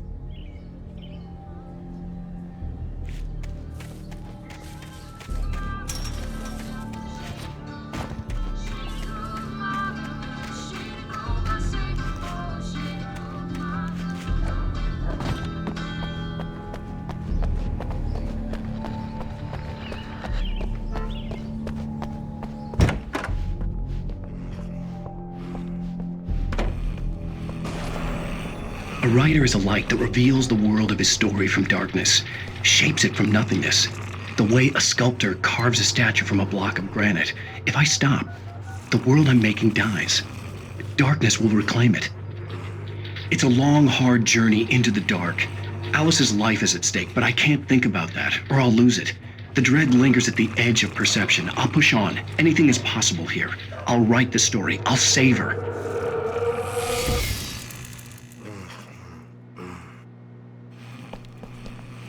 Marvelous, Sarah. I just wanted to settle all the damage the Anderson brothers might have inadvertently caused on their recent and regrettable little outing. They are not accountable for their actions, of course. I can assure you that my staff has been reprimanded. Tor and Odin never caused any trouble to anyone when they were still living at their farm. Indeed. All we can do is to slow down the progress of their dementia. Are you feeling any better, Mr. Wake? I'd like to leave. Am I free to go? Well, we still need to talk about... Am I under arrest? No, of course not. But I need to know where you'll be staying so I can get in touch with you. I'd avoid the motel. The Majestic is known for its roaches. The cabins at Elderwood are pretty nice, though. That sounds perfect. I'm Dr. Emil Hartman. I'd like to invite you to stay at Cauldron Lake Lodge. Did you talk to my wife? I had the pleasure of discussing your situation with her on several occasions. Did you set something up with her? I invited her here. My clinic is a place where... Oh, hey! Oh, my! Take it easy. Hey, nobody move! Get your hands off of my client! Who are you? I'm Barry Wheeler, his agent. If you have business with Mr. Wake, you talk to me. You yokels won't know what hit you once I sick my lawyers on your asses. No harm done, Sarah. I'm all right. I don't want to press charges. Mr. Wake, my offer still stands. Get me out of here. What the hell was that about, Al? We don't need a replay of that thing with the paparazzi. I thought they were gonna lock you up. I had to talk to someone. I told Barry everything. He thought I was certifiable, but when he heard about the manuscript, I had him. The fact that I'd written something, even if I couldn't remember it, was enough for him. He smelled money. And he believed that Alice had been kidnapped. Anything beyond that was another story. I had a midnight appointment with the kidnapper in a place called Lover's Peak, somewhere in Elderwood National Park. The plan was to rent a cabin. I don't like it, Al. I don't like any of it. It's not good. In fact, it's the absolute opposite of good. Mr. Wake! Barry, you found him. Hi, Rose. Oh, wow. I was just thinking about you, too. Great. I was just bringing Rusty some coffee. He's on the balcony, looking after Max. Poor thing. I really need to go. Great to see you again, Mr. Wake. Later! Who's Max?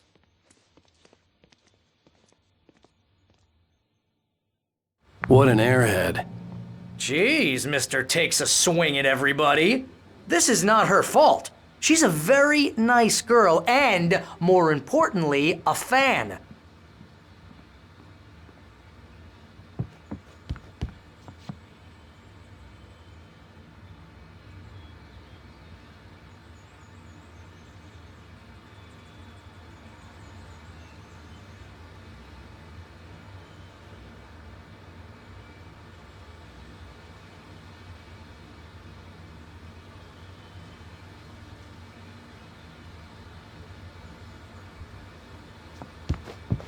Seriously, Al, what you were saying in the car, just listen to yourself.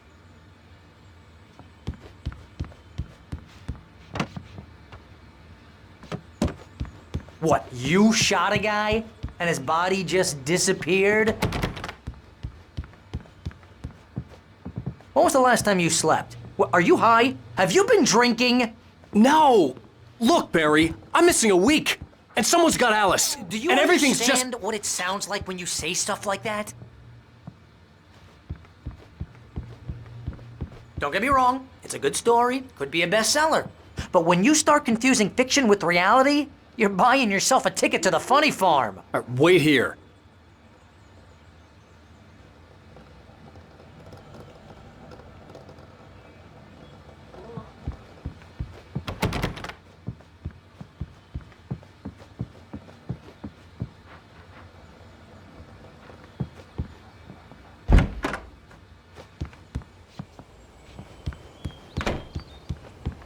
Easy there, boy.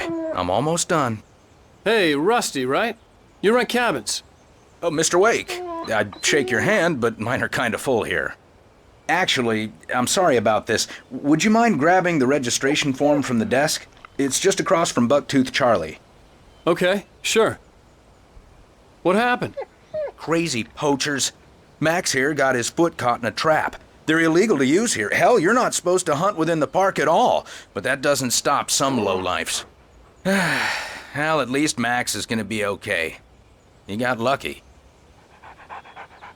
Max is still groggy from the shot I gave him, and I'd rather not leave him alone just yet. The form's on the desk across from the mammoth skeleton.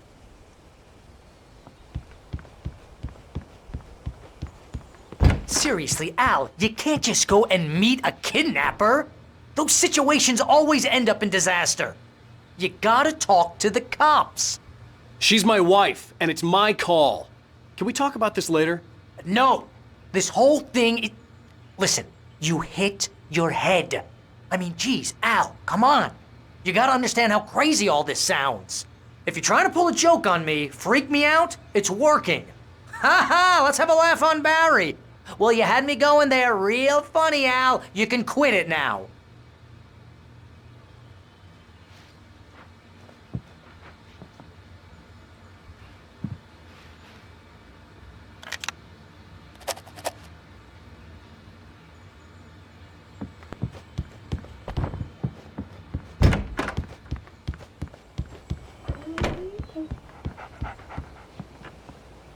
I think this is the form you wanted. And here are the keys. Okay, you're all set, Mr. Wake. Glad to have you staying here. Thanks. Can you tell me how to get to Lover's Peak? Oh, sure. It's at the end of the nature trail. Just follow the paths, you'll get to it eventually. It's an easy walk. Nice spot, too.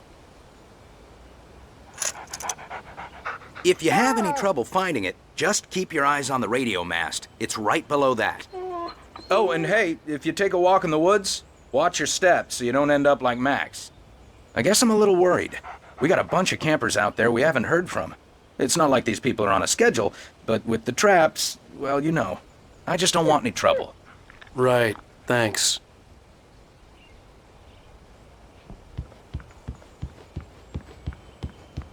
Look, Al, you're asking me to believe that you shot a dude who went poof into thin air, a guy who was bulletproof until you pointed a flashlight at him. You hear that from people who end up spending time in padded rooms, strapped to their beds, wearing white shirts with too long tangled up sleeves, and eating a healthy diet of pills. Al, you make cruel jokes about people who believe that kind of stuff. You're the skeptic. You gave me an hour-long lecture on homeopathy last month. What was it? If there's no proof, it's pure bullshit. Period. Guess the laugh's on me then. Al, come on! I mean, okay. Okay, maybe something weird happened to you, okay? Well, thanks for the heartfelt vote of confidence. All I'm saying is you gotta throw me a bone here, bestseller. What would you think if it was me? There's no way you should be going out at midnight with a gun. No one asked you to come here, Barry. Either work with me on this or go straight back to New York. Your choice.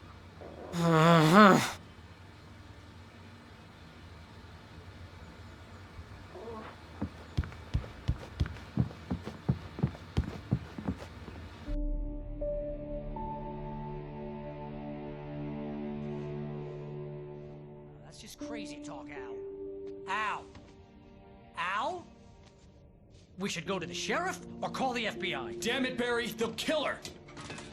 This is not a goddamn debate, Barry. I'm going to Lover's Peak. He said to come alone. Okay then. I understand. You're my best friend, and I'm worried that you're not right in the head. Tell me what to do to help, and I'll do it. You stay here, and if I'm not back by morning, call the cavalry. Achoo! Achoo! Just be careful with the natives, Al. These yokels are dangerous. Everybody hates a tourist, or it'll be Deliverance all over again. Achoo! Bless you. Oh, this place is trying to kill me. I'll bet there's mold in here, spores, poison ivy, God knows what. This is so not worth a 15% commission. You want to know where you can shove that flashlight? Lock the door when I leave. Yep, you go ahead and do what you have to do. I'll be fine. Alone, but fine. In a cabin straight from a horror movie.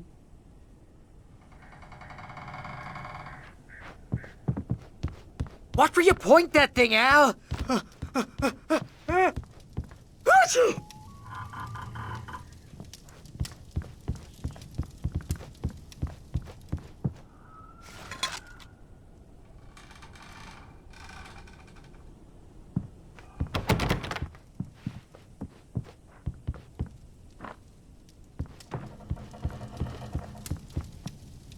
Real funny, Al. Real funny.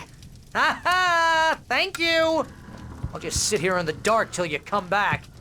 Or until I get eaten by a grue.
I'll wait here, Al. I'll hold down the fort. I'll be with you in spirit every step of the way, Al. Locking the door now.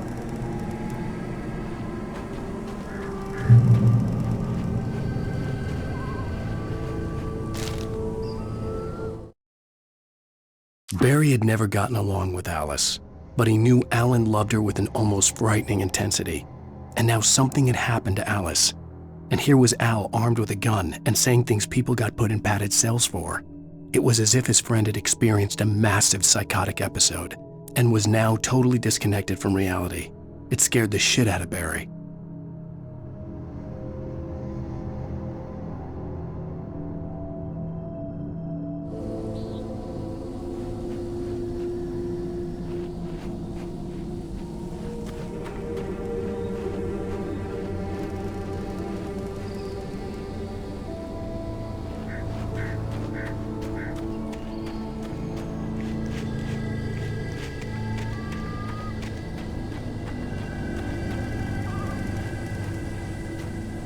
Barry had the keys to the car he rented. Wasn't a long walk to the visitor center, and it wouldn't be any use to me in the forest.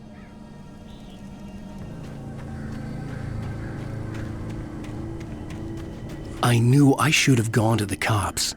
This wasn't the smartest thing I'd ever done, but I was still angry with Barry for trying to talk me out of it. These people had called me right in the sheriff's station. The cops wouldn't scare them, and they had Alice.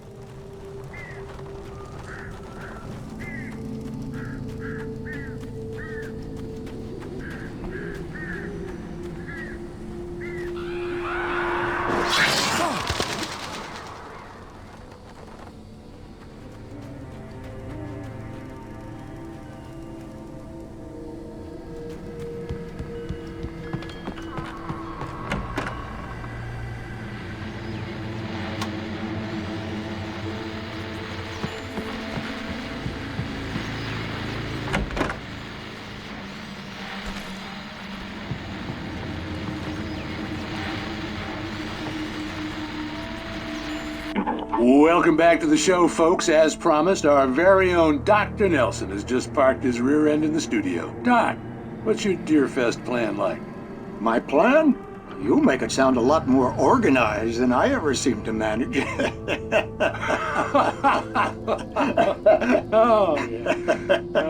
No plan, really. Just taking the atmosphere. I'm getting a little too rickety to do much more than that, you know. Oh, tell me about it. No sack race for us older gentlemen, huh? Yes, exactly, Pat. But I'm going to check out the parade, of course. And I'll be one of the pie contest judges, too. Well, that takes a different kind of constitution. Oh, yeah. It's my kind of exercise. Now, Doc, seriously, you're in pretty good shape, though. You're the outdoors type. I know for a fact you're an avid fisherman. That's right. Matter of fact, just caught a heck of a largemouth bass early this morning. But you're not taking part in the fishing contest? No, not this year. See, Pat, I'm just not that competitive anymore. Now I just like to take my time and enjoy the peace of it. It's no fun if I need to worry about what I'm catching, you know? Well, considering your track record, the participants are probably pretty happy you feel that way. Well, Pat, that's kind of you to say.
Crime and punishment.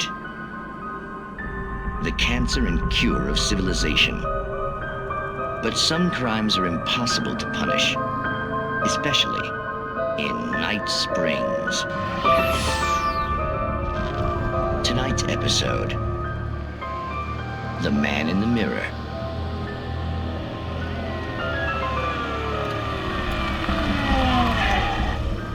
He's inside, Agent. He's a weird one.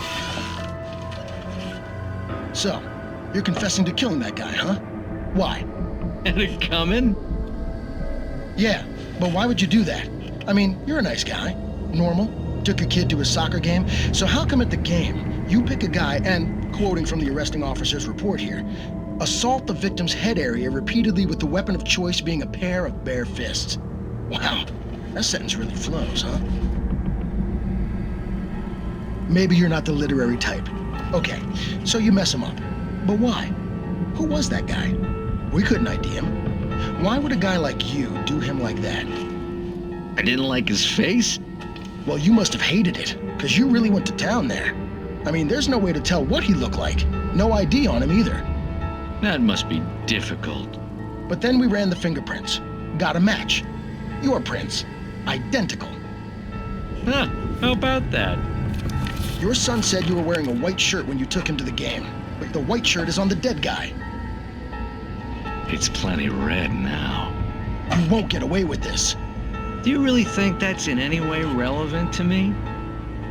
I had plenty of time to talk to my boy before the cops arrived, you know? He won't stop screaming, am I right? You think he's ever gonna be okay?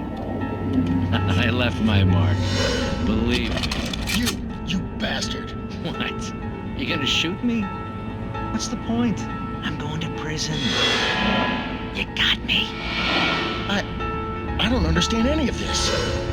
And you never will. Don't worry. Maybe you'll see me again, Agent. Maybe in the mirror.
Rose knew that Rusty was in love with her, and she liked him too.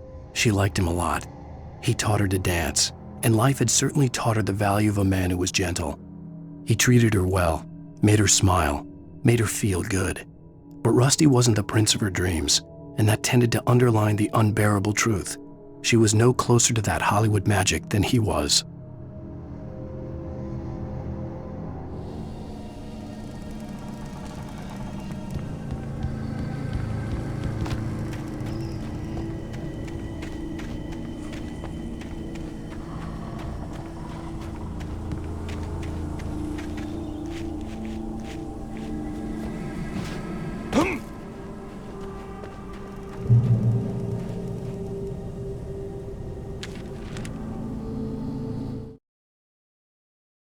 The air in the visitor center was heavy with an awful smell, as if some rotten drowned thing had crawled up from its grave. Rusty kept coughing blood.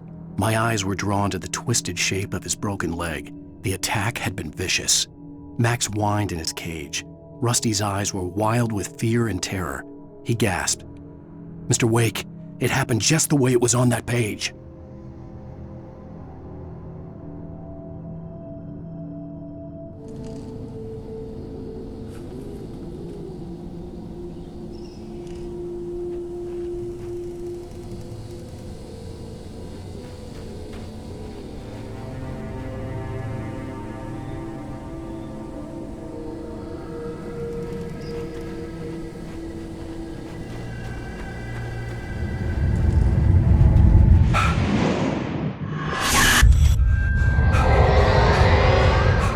The vision left me weak. This was no head injury. No! Rusty? Damn. Rusty, hang on! Oh, God! I'm coming! Please, help me!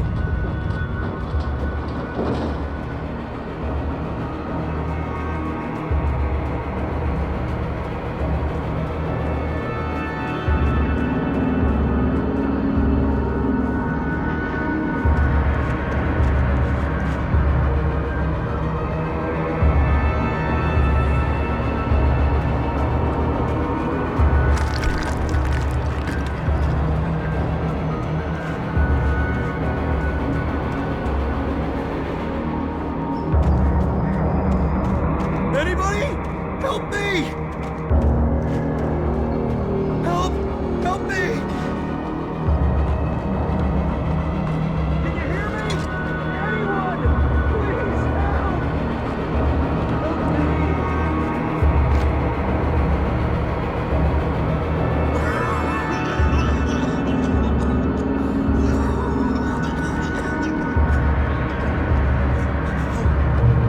Help me!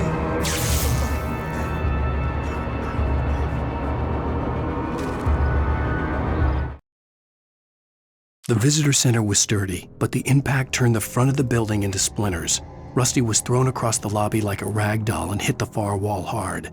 It didn't hurt until he tried to move and saw his leg bend the wrong way, felt the broken rib stabbing him on the inside. Rusty howled in pain and fear, suddenly afraid to die alone.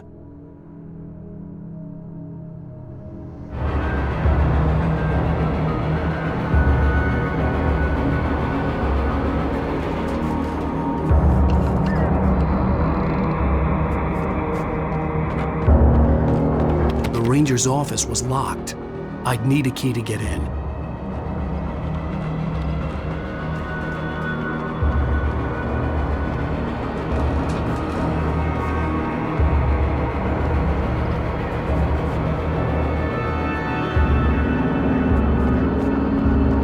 Hello? Back here. I'm back here. Hey, please help me.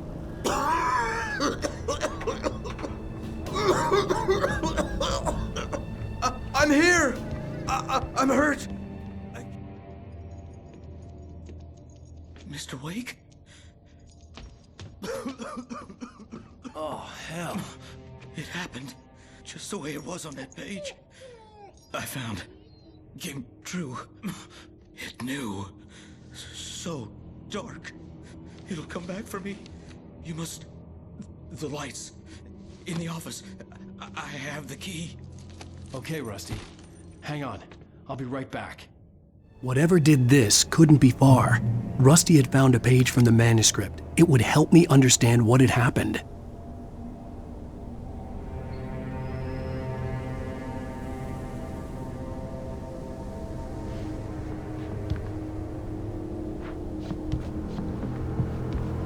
Shh, good boy.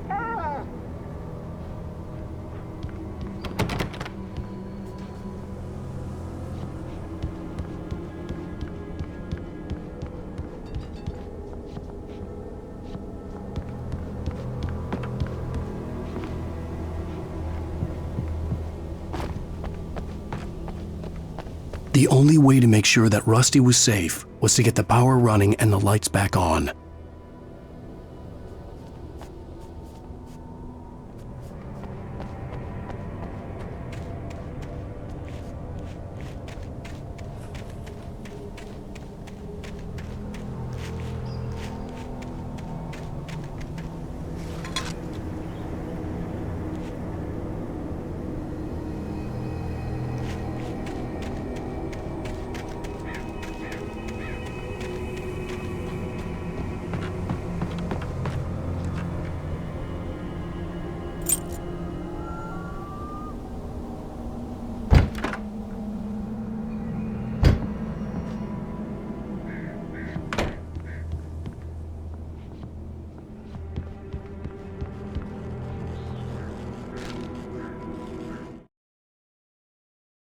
At the last instant, I changed direction and threw myself down. The axe splintered the trunk of a tree. I stumbled into the pool of bright light. My lungs burned. I was too exhausted to move. I tensed as I waited for the killing blow, but it never came. I raised my head. Nothing moved in the darkness beyond. For the moment, bathed in the cold light, I was safe.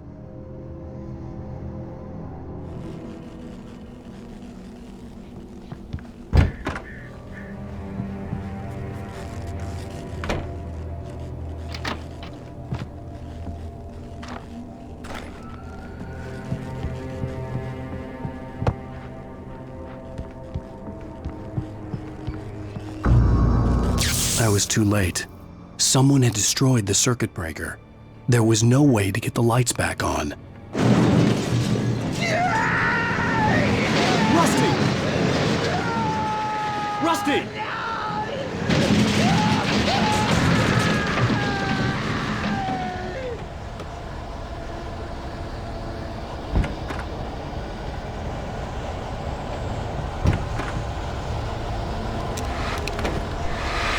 The ground was covered with oily patches that looked like liquid darkness.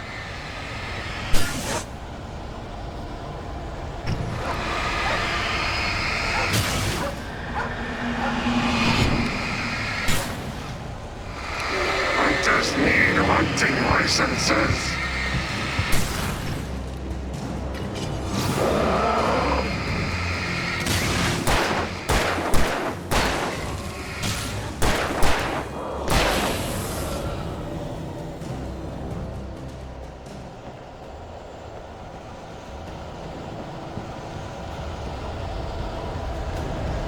something had torn a mammoth-sized hole in the wall.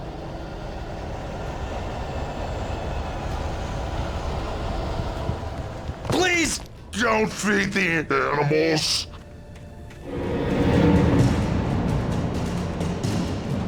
Fishing is only permitted for those visitors who purchase a park fishing license. Obey the park ranger's instructions at all times. Rusty? Rusty, no! Never. You approach closer than 100 yards. Two bears and wolves never approach any other wildlife closer than 25 yards. Pets must be leashed At all times. Never leave your Pet unattended. It is against the law to remove any natural objects or historical artifacts from the park grounds. This includes even rocks you may find along the river, or even simple berries.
Forget about it, Barry. It's just me going crazy. Oh, jeez. Oh, jeez. You're not crazy. I wish you were crazy, but you're not crazy. Ow, be careful. Stay in the cabin. Don't open the door for anyone. I mean it.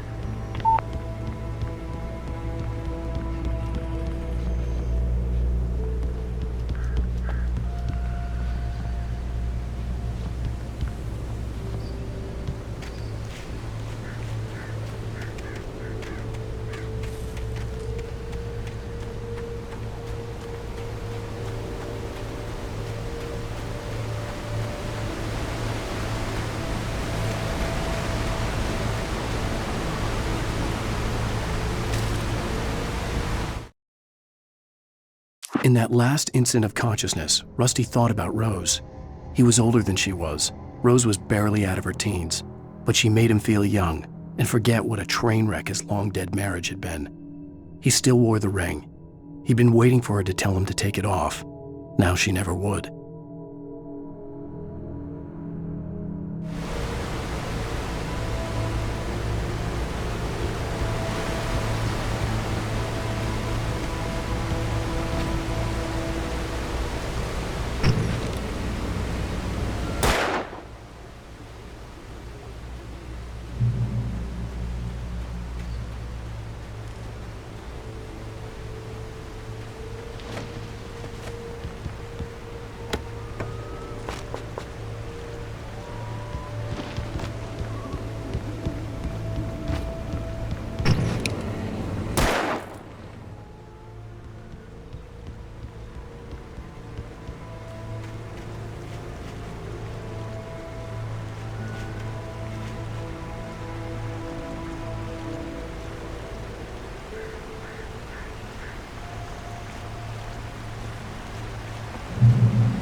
Lover's Peak was at the far end of the nature trail.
Nobody in Bright Falls seemed to know where Al was, but Rose, the waitress at the diner, had seen him. From what Barry could tell, Al pretty much fell off the face of the earth when he left the diner. Rose was just the kind of fan that Al hated, but she really tried to help. She was smart too, knew a lot about what was going on in the town, knew a lot about Al, even knew who Barry was. Barry liked her. That was no big surprise. When it came to women, Barry and Al rarely saw eye to eye.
I turned the corner, afraid of what the flashlight's beam might reveal.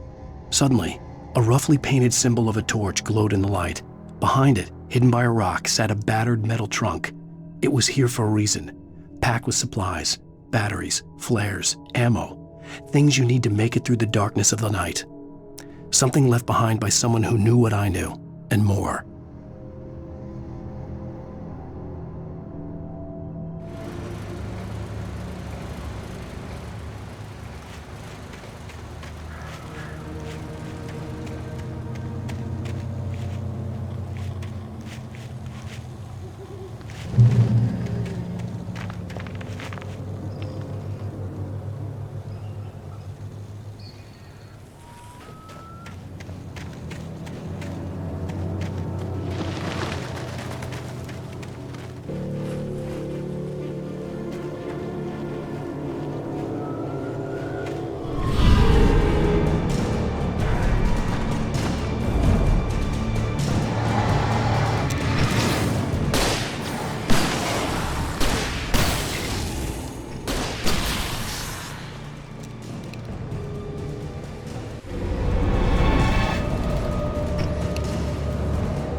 Agent Nightingale didn't want to be in Bright Falls.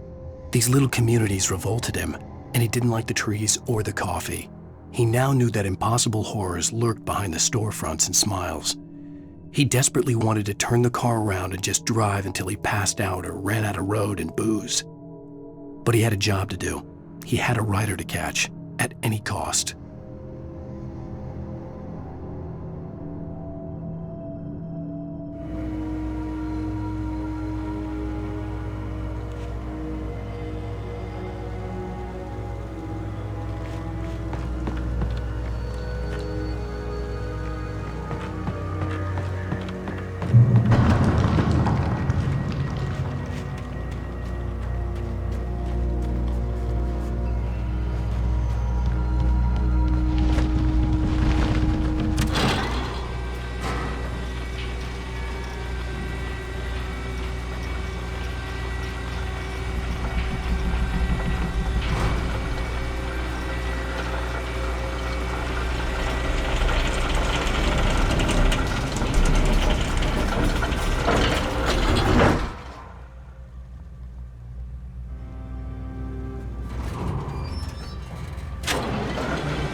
on, we gotta get moving. More of them coming. That flashlight's kid stuff.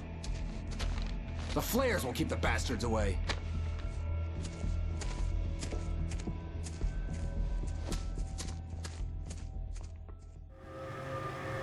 You can see them too? Hell, of course I see them. Come on, we gotta move. Why? Because that's the way the story goes. Yeah, but... Let's move! I lost my gun back there. Oh, I've got a gun. Just keep that light steady on him. It took a moment, but then I recognized him. He'd been on the ferry when I first arrived here with Alice. He knew my name.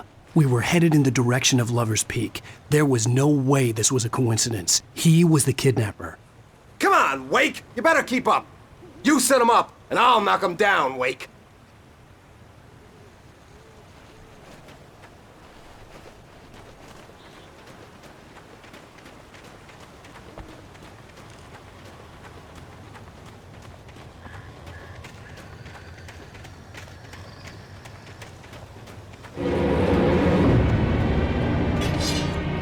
Hear that? It's them. That's what I got for you.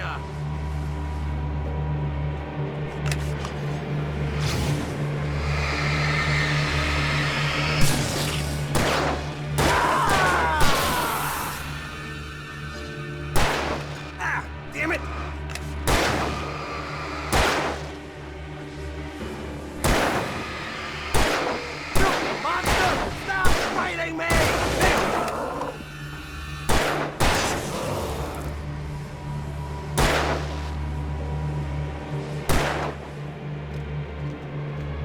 Like that, boy? Huh?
Lover's Peak. Right up these stairs, Wake. Use the flares from the emergency box to hold them off while I get these boards off. Give me the gun. Yeah, no can do, Wake. Are you kidding? Give me the gun! No time for back talk. Hold them off, damn it!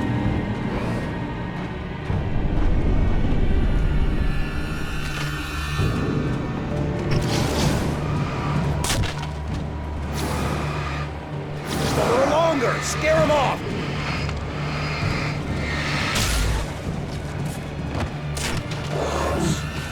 Get some light on those bastards. That'll keep them off.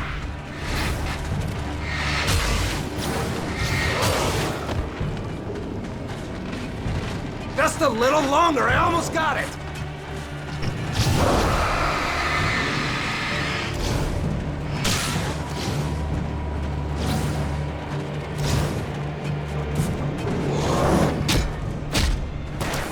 Okay, it's open.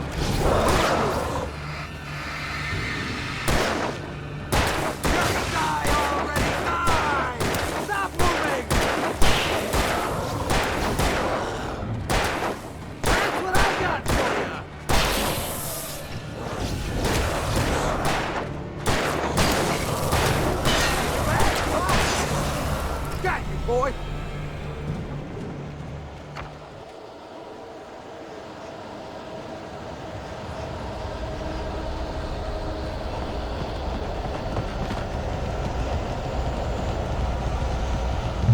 Oh, you feeling better now, Wake? All cozy and safe.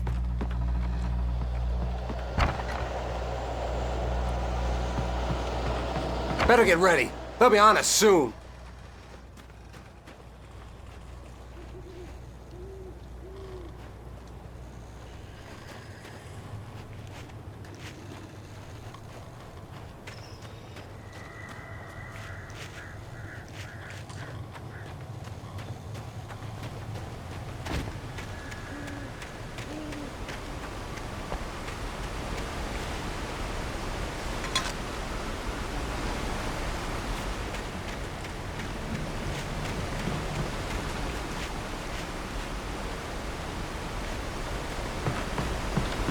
This is it, Wake.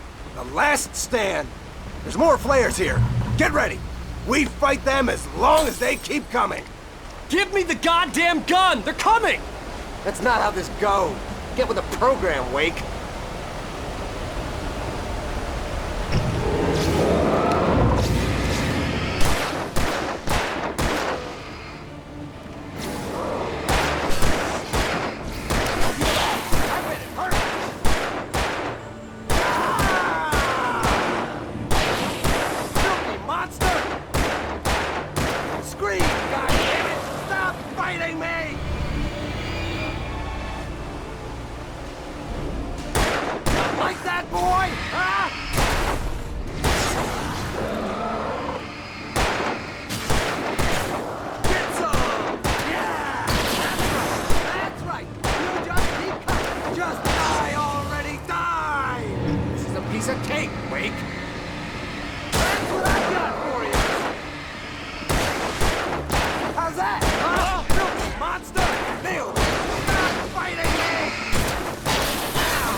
Let's cut the act now.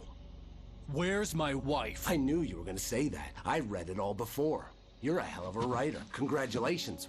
You're gonna bring about something glorious and terrible once we get you some proper editorial control. What the hell are you talking about? Where's Alice? I want the entire manuscript, or she's gonna suffer bad. You touch her up.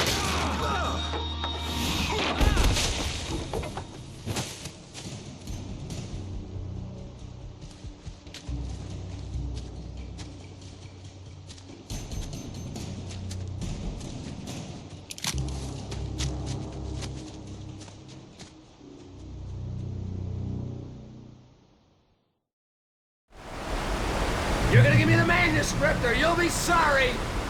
No! Come back here! I swear I'll kill you if you hurt Alice! Do you hear me? Come back here! He had Alice, and he wanted the manuscript because he thought it held some magical power. But I had no manuscript to give him. I had to get back to Barry and figure out my next move.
On more than one occasion, Alice had tried to explain to me how it felt to be afraid of the dark.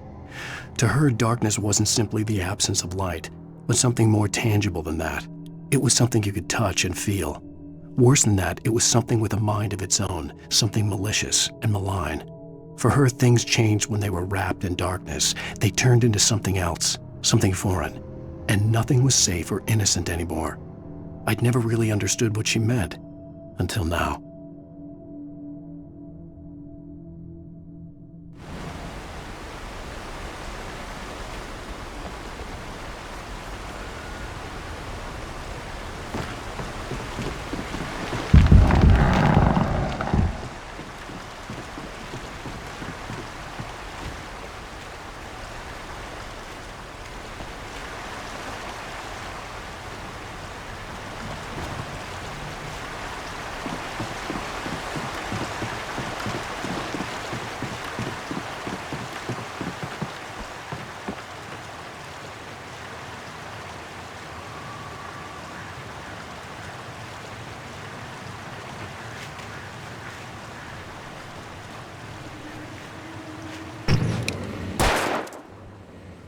Rusty had warned me about these traps. I wouldn't want to get caught in one of them.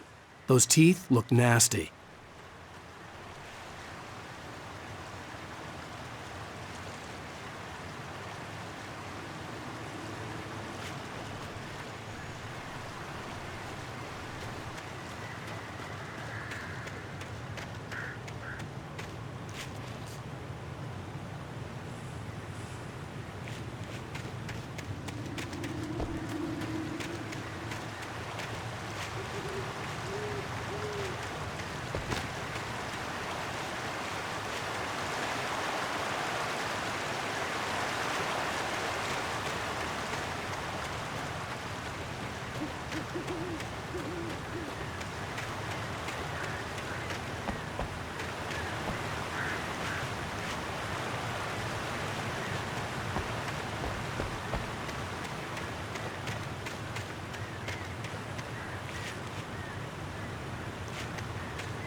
Sarah didn't care about the legal threats Wake's agent had made.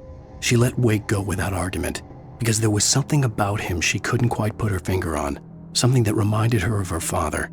She didn't think Wake would hurt his wife. Then she thought about the way he waded into Hartman, that hair-trigger rage flaring up without warning.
The night had been one desperate situation after another.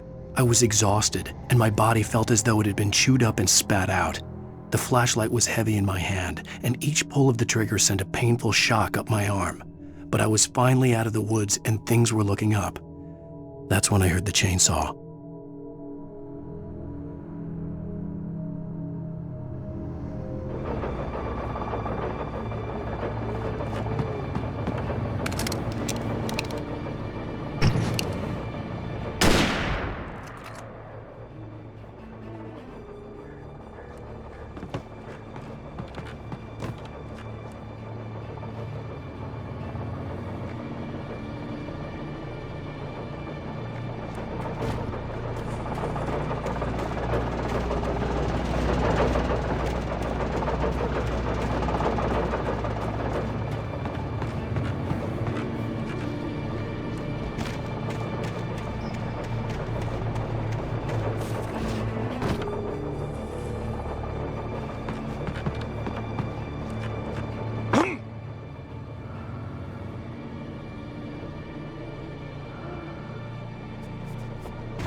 I had heard the plane fall. It made no sense. It was clear that it had just fallen here, but it was very old and obviously hadn't flown in decades. Looking at it sent a shiver down my spine.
The logging site was a mess.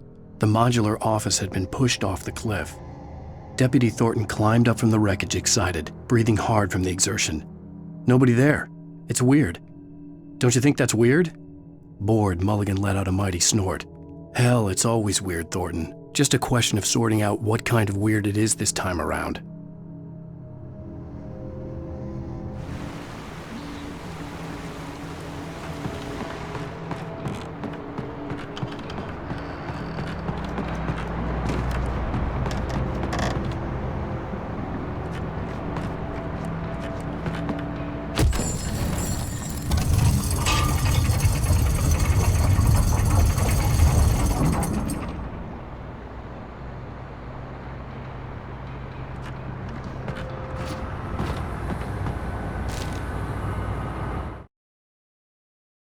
When Barry saw the darkness attack the visitor center, it made him a believer.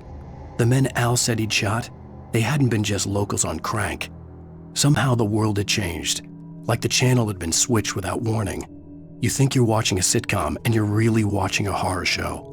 When the birds started attacking the cabin, Barry wasn't surprised, just terrified.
Beware of Widowmakers!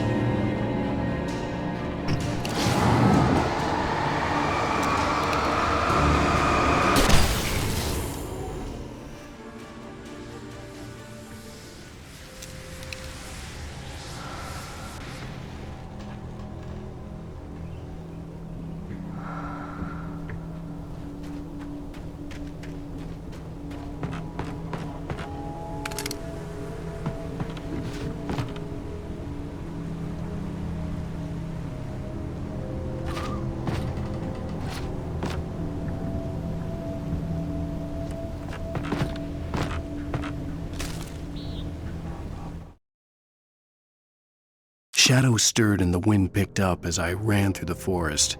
I felt the dark presence turning its gaze toward me. Then the moonlight was blotted out by dark shadows that raced violently across the ground, moving too swiftly to be natural. Darkness gathered between the trees and melted again to reveal the Taken. No natural path had brought them here.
Cooking is a hazardous occupation.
Barry? Ow! The porch is covered with birds. They've got all Hitchcock on me. Stay out of sight. I'm on my way. Don't open the door. What, am I crazy? Stay hidden. I'll be there soon. Just make sure you keep the lights on.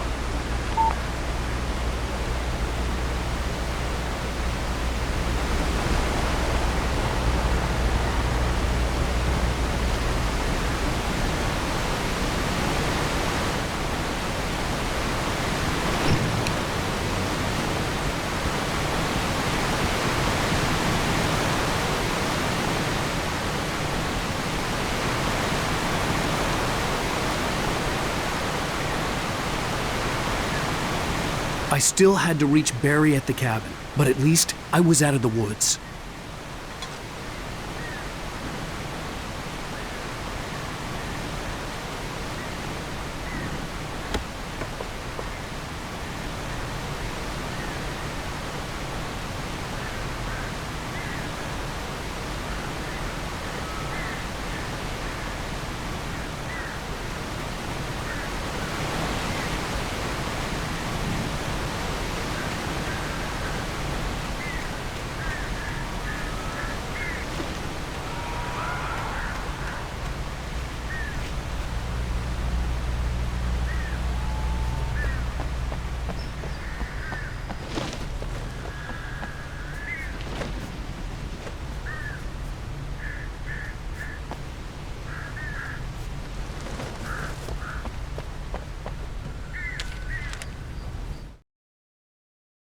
The FBI agent's command froze me in place. I considered surrender. It was all falling apart anyway. I could give in, let someone else deal with it, but it felt all wrong. Call it instinct, his posture, the way he held the gun. He was no friend. Shots ringing in my ears, I leaped for the hole in the fence and stumbled into the darkness beyond.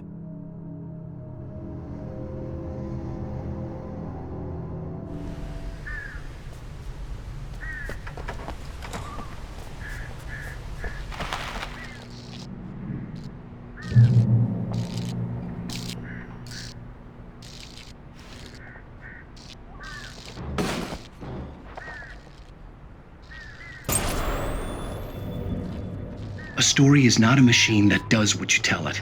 A story is a beast with a life of its own. You can create it, shape it, but as the story grows, it starts wanting things of its own. Change one thing and you set off a chain reaction of events that spreads through the whole thing. The characters have to be true to themselves. The events need to follow a logic that fits the story. A single flaw and the magic is gone. The story dies. Alice dies.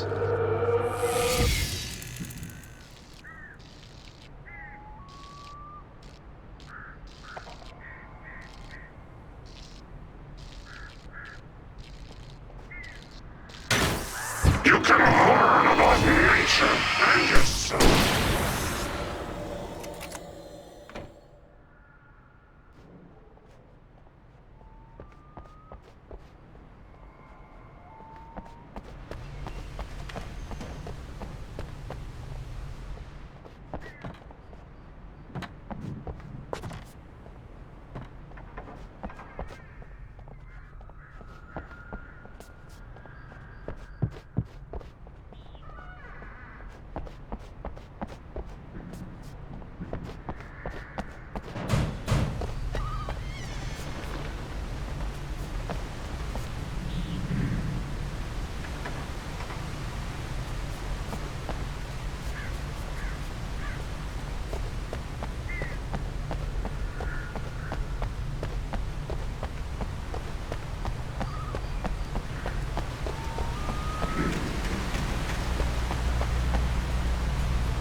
There was no misunderstanding. Cauldron Lake was where Alice and I had stayed, but there was no cabin and no island. I was missing a week. What had happened to me? What had happened to Alice? I had to get her back. I couldn't face life without her.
The flare gun was probably the best weapon I could imagine against the dark things I was facing.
It was the kidnapper. You son of a bitch! Where's my wife? Enough horseplay, Wake. You deliver the manuscript, and you can have your woman back. Simple as that. I don't... Listen. I'm gonna need time to finish it. I still need to write the ending. I need a week. It's not done? I need a week. 2 days. The old Bright Falls coal mine is nearby. You can find it easy, city boy. The main building, there at noon. You bring the manuscript, you'll get your wife. If not, well, get me? Yes, I get you.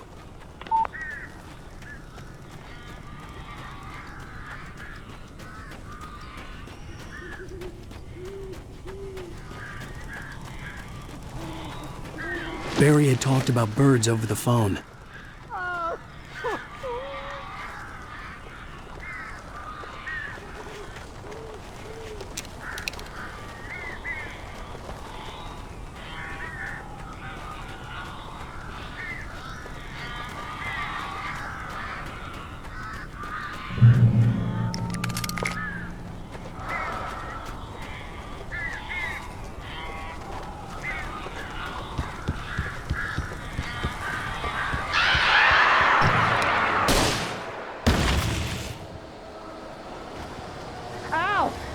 I am so glad you're here. A couple of them got in here before I blocked the chimney. This isn't normal. These birds are weird.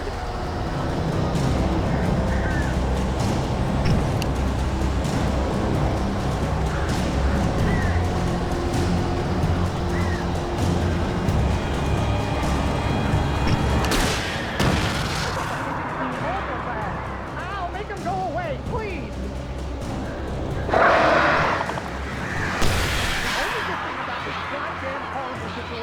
Is that I'm not allergic to birds. Gosh, you! Oh,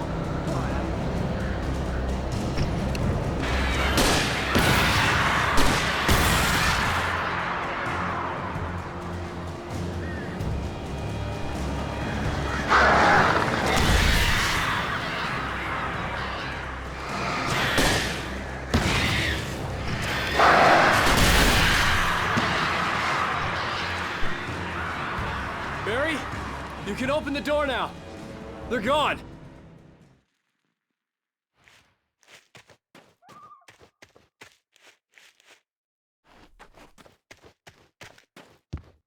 Hey, Al. I'm sorry for thinking you were having a psychotic episode, man. I sent Barry to the town to ask around about a man fitting the kidnapper's description. He'd go through the archives of the local paper. Perhaps he could learn something. Anything about the island and the cabin that had disappeared. The man wanted a manuscript. I had to try to write him one to get Alice back.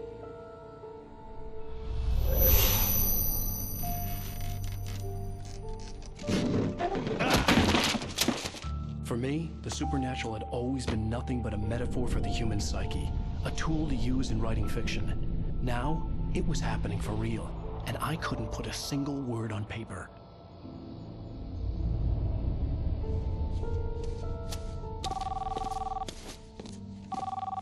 Barry Wheeler speaking. This is Rose. Rose? I found Mr. Wake's pages. Oh, you sweet, brilliant girl. Could you and Mr. Wake come get them? I live in the trailer park outside the town. We'll be there in less than an hour. I know. See you soon.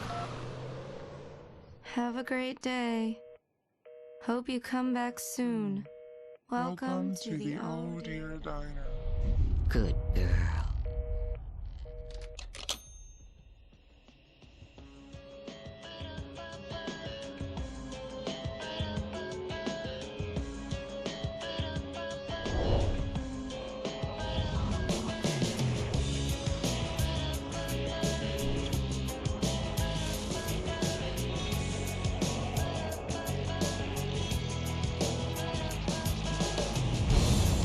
Come here.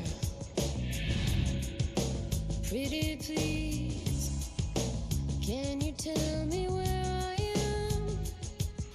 You, won't you say something? Previously on Alan Wake, Alice has been kidnapped. Alan, please help me. Alice? You'll do exactly what I say if you ever want to see your wife again.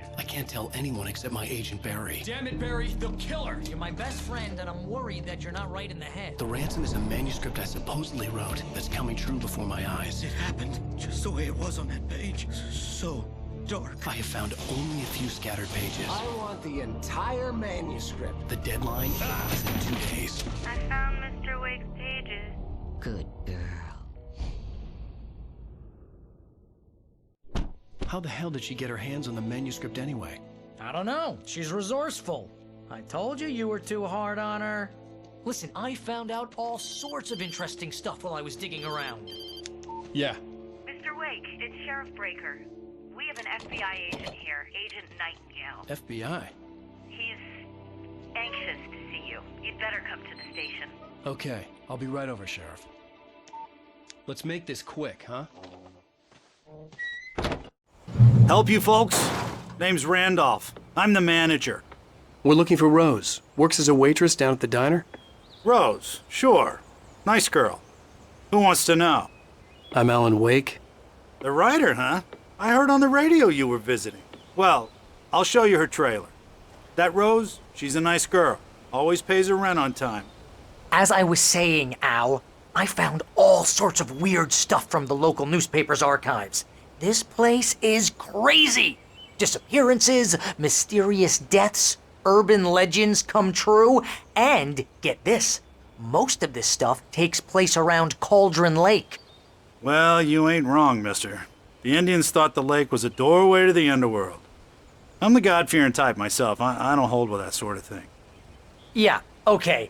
Anyway, there was an island there owned by a guy called Thomas Zane. Now, some of the articles I found about him make him out to be a famous writer, but I ran a bunch of searches, couldn't find a single thing he wrote.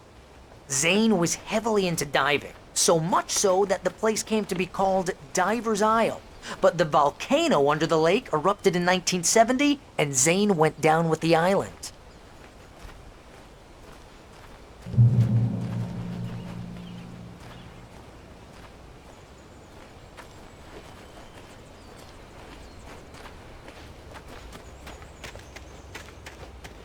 Yeah, how about that?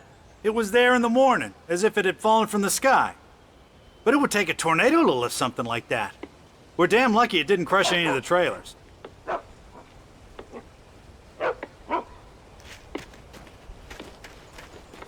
Come on, mister. I'll take you to Rose's trailer.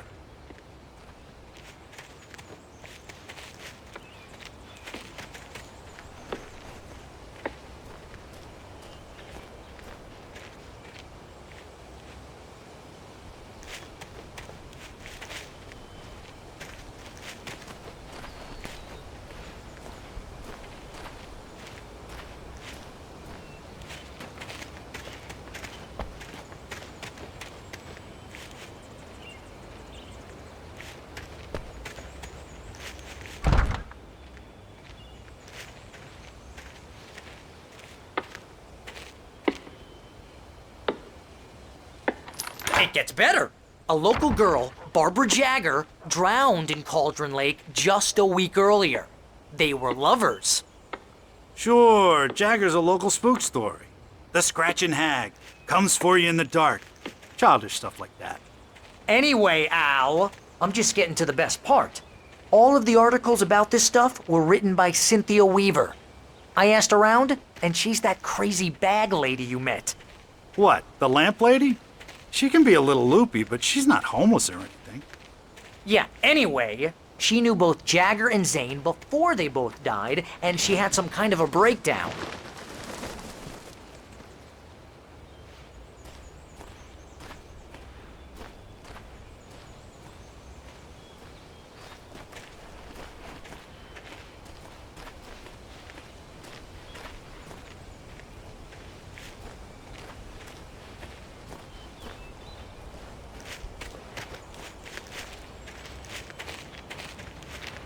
Well, mister, this here's Rose's trailer.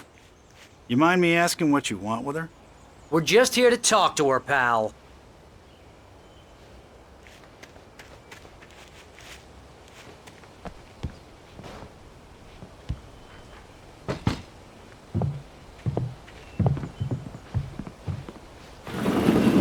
Welcome to... Oh dear, Mr. Wake. I'm so glad you're here.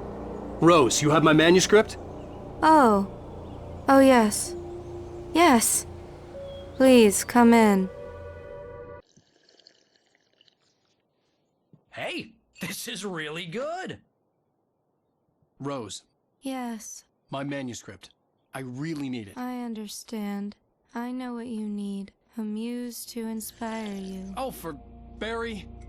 She doesn't have anything. Yeah, hey, Al, what's... Oh... Barry! What? What?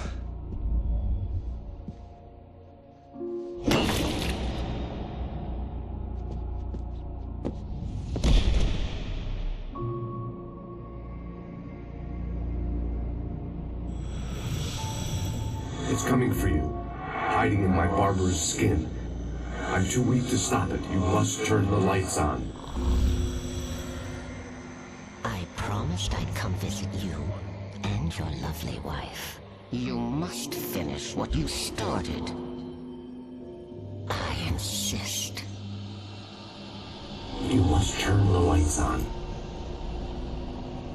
Turn the light on. Back to work, boy.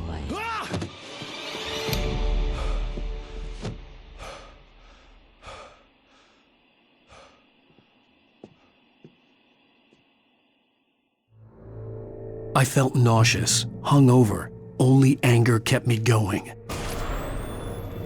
I can't tell reality from dream anymore, but it seems I have an imaginary editor to help me. She's an old woman in a funeral dress. I call her Barbara Jagger. She's very strict. I'm writing faster and faster. My manuscript is being heavily revised. The edits are getting very aggressive, and each day there's less of me and more of her. I hate it, but I know she's right. She promises me I can save Alice this way. She knows more of this than I do. About the complex incantation I'm attempting. About this place. She's worked with another writer under similar circumstances, Thomas Zane. The genre of the story seems to be shifting. It's turning into a horror story. I'm getting close. I can feel it.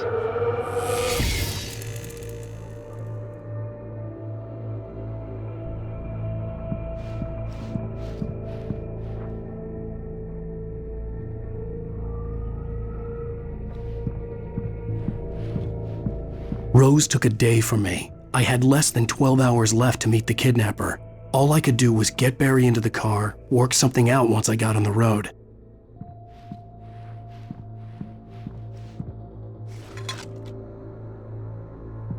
Welcome to the Oh Dear Diner. What can I get you today? Coffee?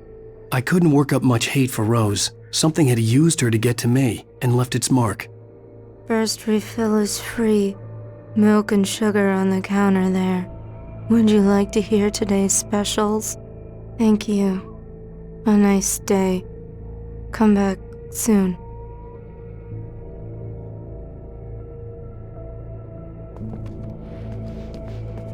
Barry was out of it. He was way too heavy to carry. You're right. I deserve more money.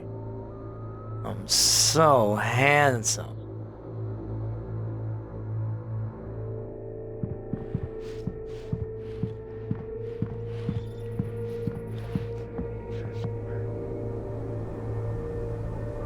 My gun and flashlight were gone. I'd have to find a way to get Barry into the car as quickly as possible. There was no time to waste.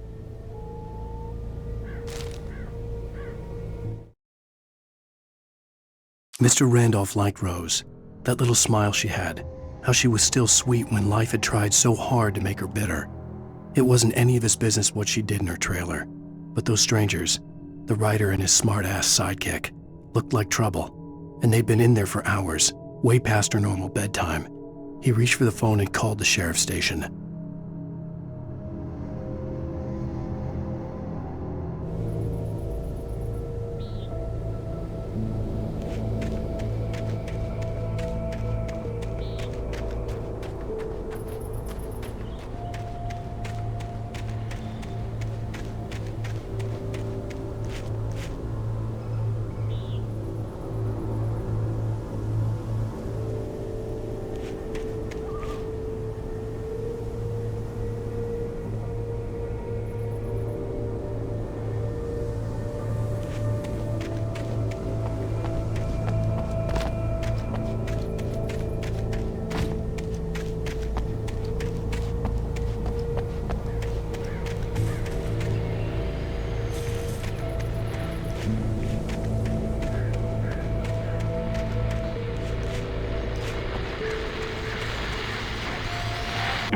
I just stepped outside to catch a breath of fresh air, and let me tell you, the weather's getting heavy.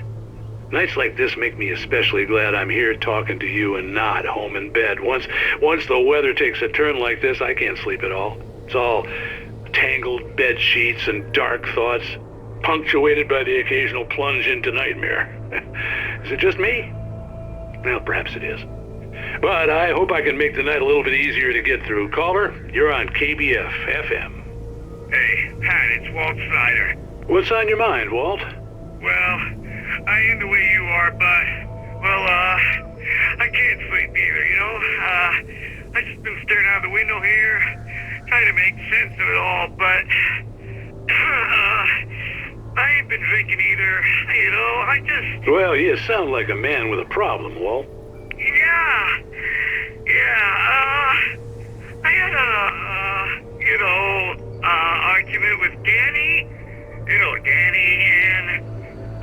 then I got in trouble with the law, and,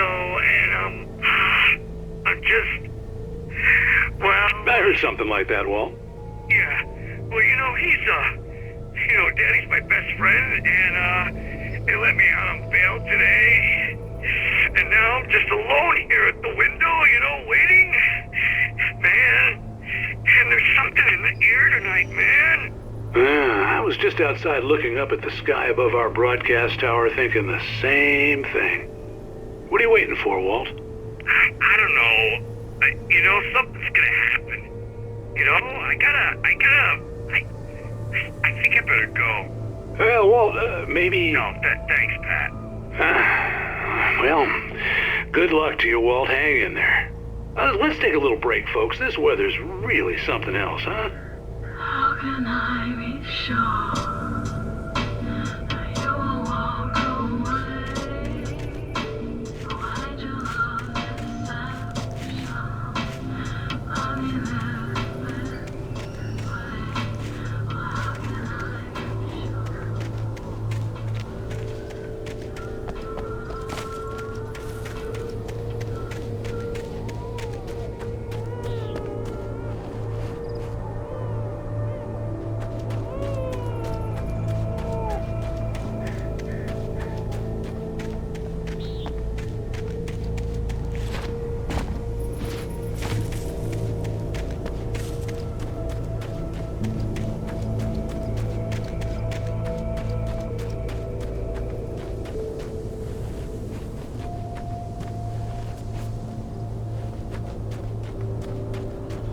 Oh, you're gonna get it now. God knows what you've done to that poor girl. This is Agent Nightingale, FBI! Get him up, Hemingway! You're under arrest! You move a muscle, I'll unload right in your goddamn face! Stay right where you are, Slade!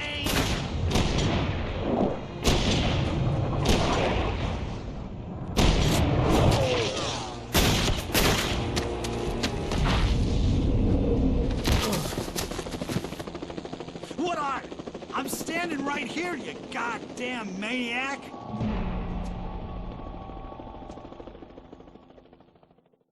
I hated to leave Barry behind, but there was no way I'd miss my appointment with the kidnapper. Give it up, Mr. Wake! Come on! Take it easy on us! Get after him! Don't let him get away! Move it! Move it! Move it! I'll have your shot if you let him get away!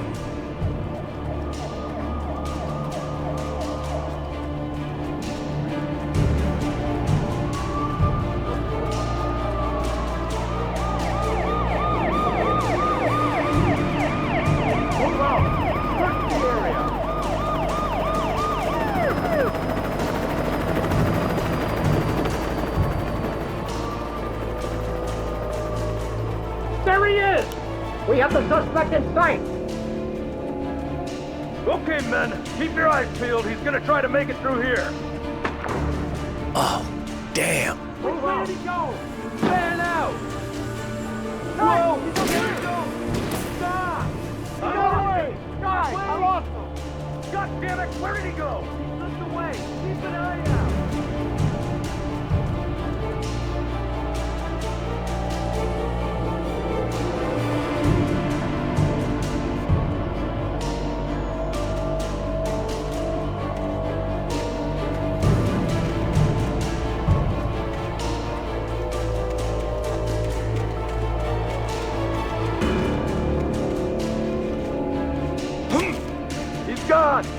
back, guys. We need to head him off.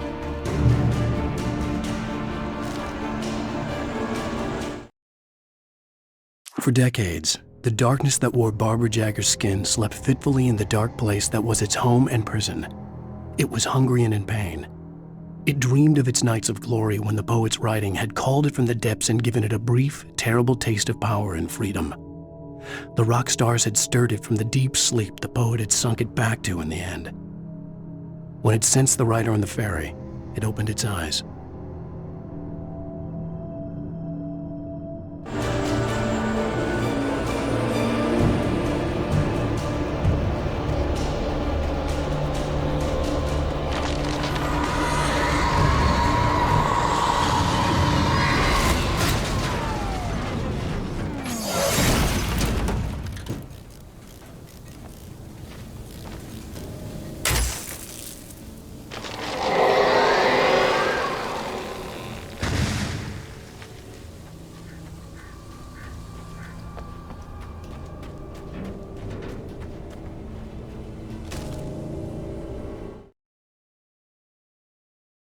Rose didn't know how the strange old lady got in her trailer, and she looked wrong somehow.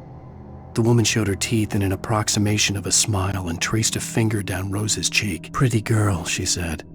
Rose felt as if she was falling asleep, but her knees didn't buckle. The crone spoke in a whisper, her words ice cold and dark in Rose's ear.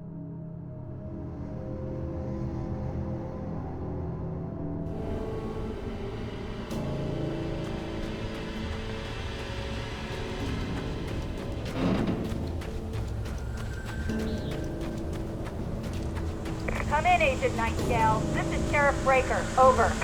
Nightingale, over. What on earth is going on? My deputies tell me you fired at Wake and he didn't have a gun. You almost hit a civilian instead. Over. Sheriff, Wake's running. I'm giving chase. I don't have time for this. Well, make the time. You can't just go shooting at people in my town. Over. I'm a federal agent pursuing a fugitive. You want to discuss my methods, Sheriff? Make an appointment. Over. You stay right where you are, Agent Nightingale. I'm on my way. Out. The suspect was last sighted running along the gorge that leads westward from the trailer park. All units are advised that the suspect may be armed. Approach with caution. Jane's out.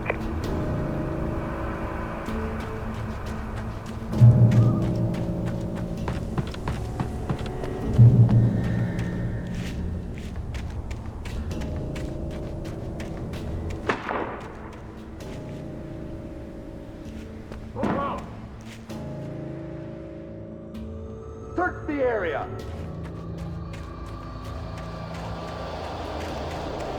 Stay sharp. This way. Over here.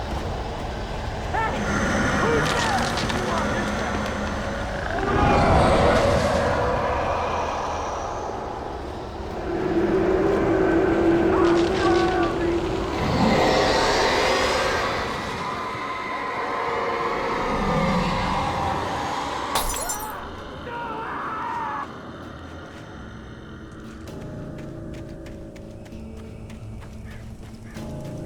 This horror was everywhere I went, circling me. The cops didn't stand a chance. They were after a writer, not a monster. Telling me that geek writer just took out my deputies? Are you kidding? I mean, have you seen this guy? He wears a tweed jacket. Over. He's the guy we're chasing. If it's not him, who then? Bigfoot? Over. I don't know yet, but I'm not in the habit of jumping to conclusions. That tends to come back and bite you in the ass. Out.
This is James. Mulligan, Thornton, come in. Over. Thornton here. James, we got both Wheeler and Rose in custody. They didn't put up a fight or anything. Why, they were... Hey, Mulligan, what are you doing? Come on!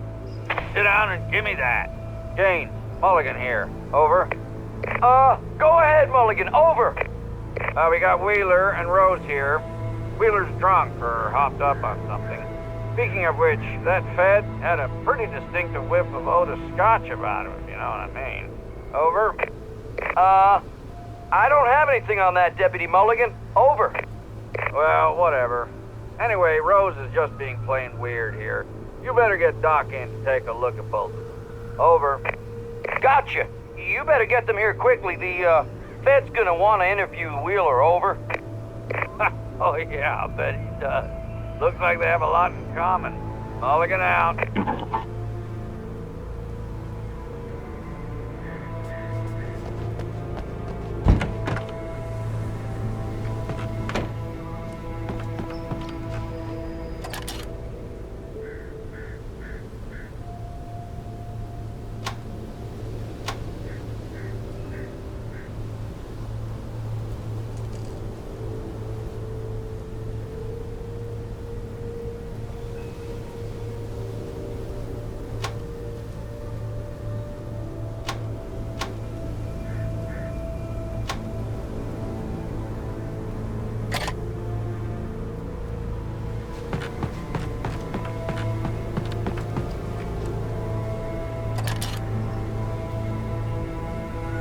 I could see the lights of the radio station in the distance.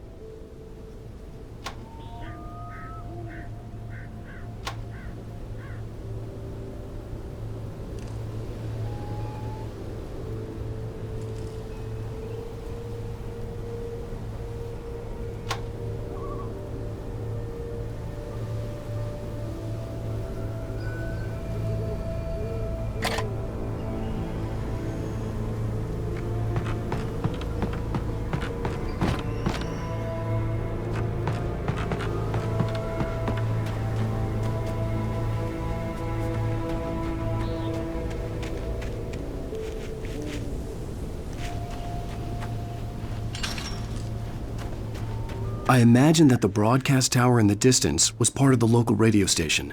Maine seemed like a decent guy. Perhaps he could give me directions to the coal mine.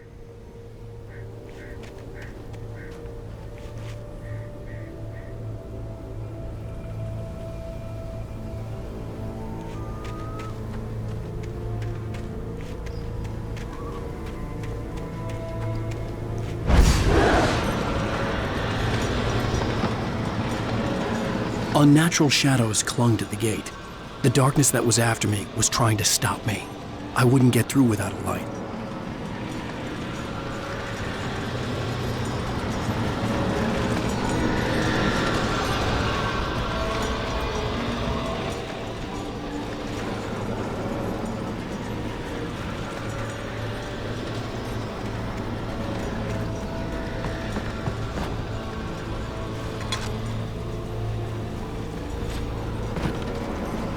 There was no power to the searchlight.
It took me a moment to recognize the flashbang grenades.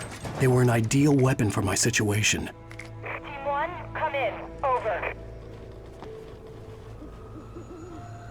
Team 1, this is Sheriff Breaker. Report. Over. Team 2, come in. I need a report. Over. Come on, guys. Talk to me. Come in, please. Over.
And here's another call. You're on KBF-FM with Pat Maine. It's Milt Peabody, Pat. What's on your mind, Milt? Well, I live near the trailer park, Pat, and there's a big ruckus going on over there. Well, that's just up the road from me, too. What's going on, do you know? I don't know, but there's a bunch of police cars there, lots of sirens, a helicopter buzzing around, and I think I heard some gunshots. Gunshots? Yes, sir, like from a pistol. So can you find out what's going on? Because it's just next door and they're popping off guns there. They're still shooting? No, it was maybe 10, 15 minutes ago. It sounds serious, Pat. I'm telling you, it don't sound like no party. I'm certainly going to give the station a call, Milt. Okay. You'll hear it here as soon as I hear from them. Okay, thanks.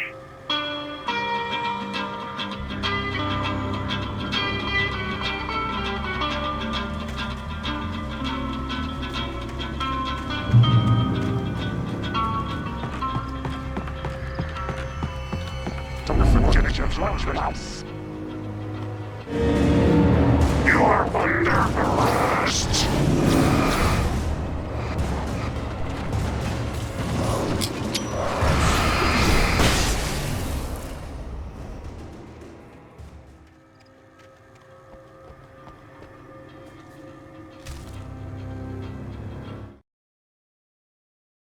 Touched by the dark presence, Rose was lost in a dreamland where everything was drawn in black and gray crayons. The old lady had promised her that all her wishes would come true. She would be Alan Wake's muse. She was smiling so hard it hurt her face. She crushed a bottle full of sleeping pills into the coffee. Deep down inside, she was screaming in terror.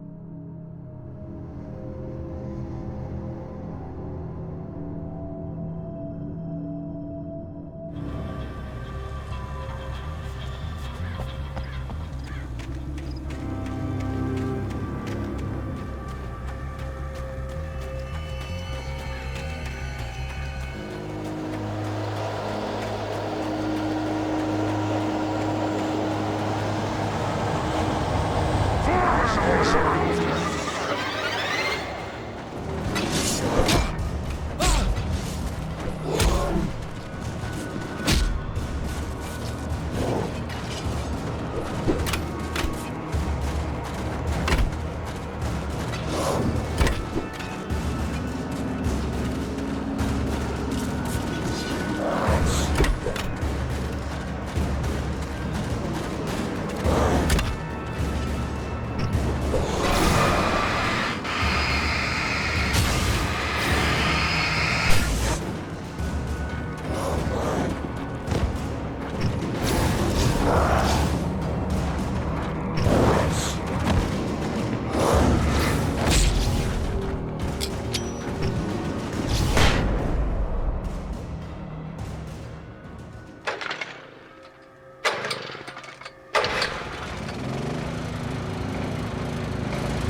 I hoped Maine could lend me a car to get to the coal mine. Oh, why, hello, Lorna. What do you have for us? Well, I just don't see why the cops bother with the trailer park. What do you mean? It's a trailer park. Of course you're going to have trouble in a place like that. I mean, what do you expect? The sheriff should be helping us normal citizens instead of wasting resources on those people. Well... Let the trash sort themselves out. I'm sorry, but my granddaddy settled in Bright Falls in 1911. Well, thank you very much for that, compassionate viewpoint, Lorna.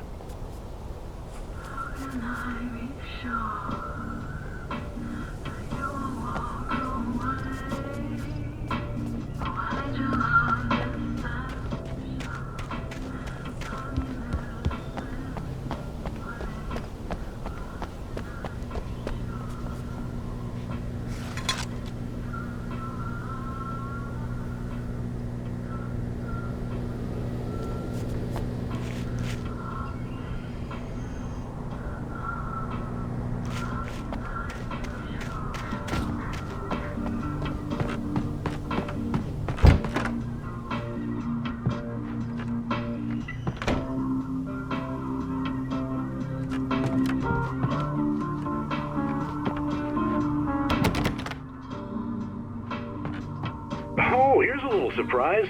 The famous writer Alan Wake just walked in. Folks, I'm going to see if I can talk him into an interview. Come on in, Mr. Wake. Oh, I'm so glad you could find the time to do this, Mr. Wake. Nowhere to run now, Dan Brown. You back away from me. Don't hurt her. Whoa. Everyone calm down. Put the gun down. We're all friends here, right? Cool your jets, Nightingale. We got him. Judas Priest! What the hell's the matter with you? There's a civilian in there.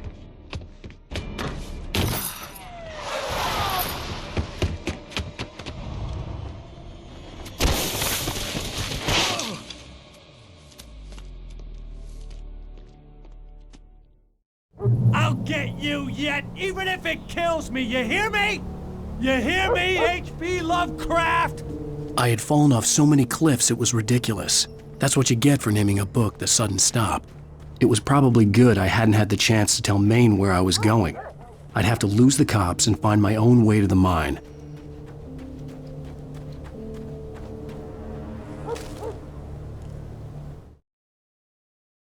Nightingale stared through the broken studio window into the dark woods. He turned around, started to walk out, but Maine grabbed his arm. "Young man, you almost shot me. You don't shoot off rounds at people like that. What's the matter with you?"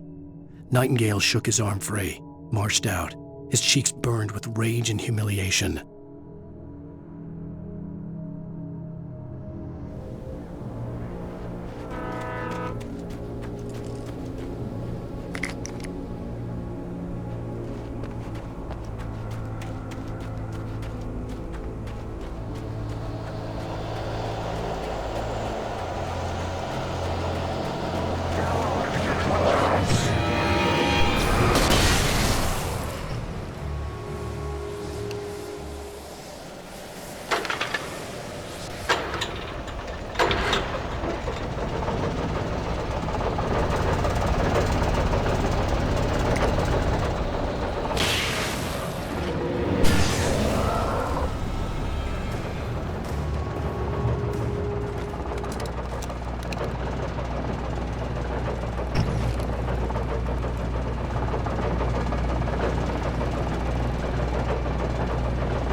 Danny had stepped out, but what stumbled back in was something else. Something alien.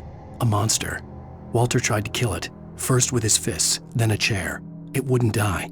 Instead, it kept coming, unaffected by the beating it had taken. After Walter managed to kick it down the cellar stairs, fear took over. He ran, got behind the wheel, gunned the engine. The booze wouldn't make him forget, but he knew he had to try.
There was no sensible reason for the power company work lights to be here. It was almost as if they'd been left for someone like me to use.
The bulldozer's engine roared to life. Mud and rocks flew as it fought for traction. It crashed through the concrete wall and landed heavily in the yard. If it were an animal, it would have shaken its head after the impact, fixed its eyes on me, and charged. Of course, it had no head, nor eyes. Shadows crawled on its form, twisting it into a monster. Then, it came for me.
Sarah trusted her gut, and her gut said Agent Nightingale was an asshole.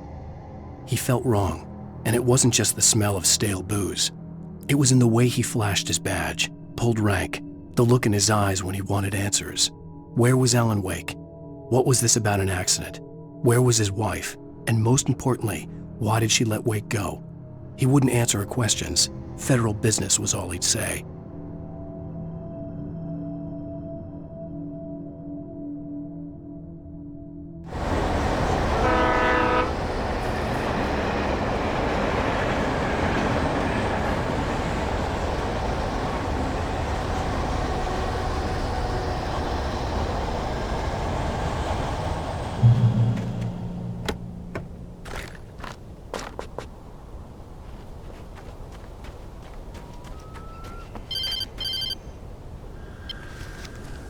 Hello? The most stubborn man I've ever met. Alice? Alice? Alan, I'm so afraid. Keeps me in the dark. Please help me. I look at you, Alan, and it's not you. Something else. Looking out from behind your eyes. Alice, I'm here. I'm so alone here. It's all gonna go to hell. You need to be careful and cooperate. The connection had been terrible, but that wasn't the only thing that hadn't been right with the call. She sounded wrong somehow, but she had called me.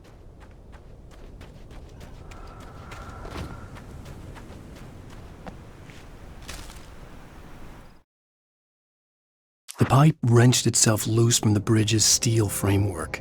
Wrapped in darkness, it floated in midair, twitching. For a moment, I didn't understand what I was looking at. The heavy object lurched at me with impossible force. I threw myself out of the way, but just barely. When I turned my flashlight on it, it shook in a dark rage before it flew at me again.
I could see a railway bridge up ahead and a warehouse of some sort on the opposite shore. I hoped I could find a car from there.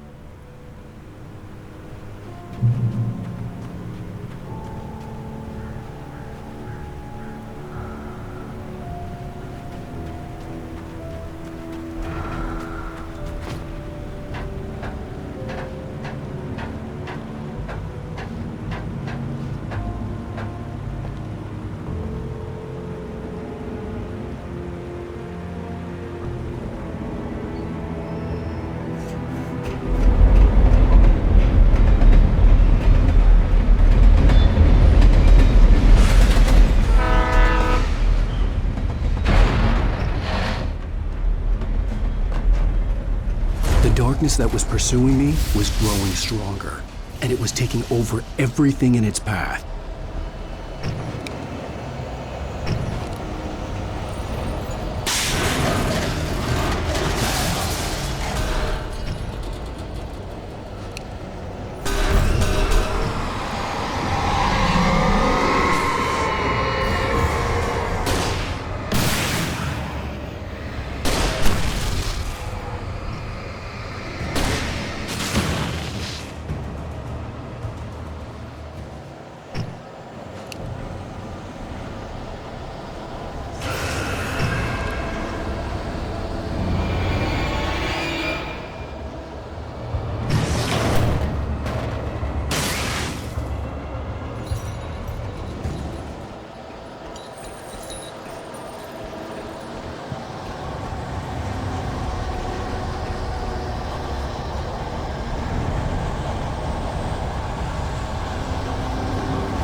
I slammed the door shut right in his smug face. He pleaded for me to open the door. True to form, the asshole actually thought I would obey. I had no sympathy left, no guilt either, not for him. I took a moment to savor the scream. I bet I had a smile on my face. It was all that I had time for. The dark presence was inside the lodge with me.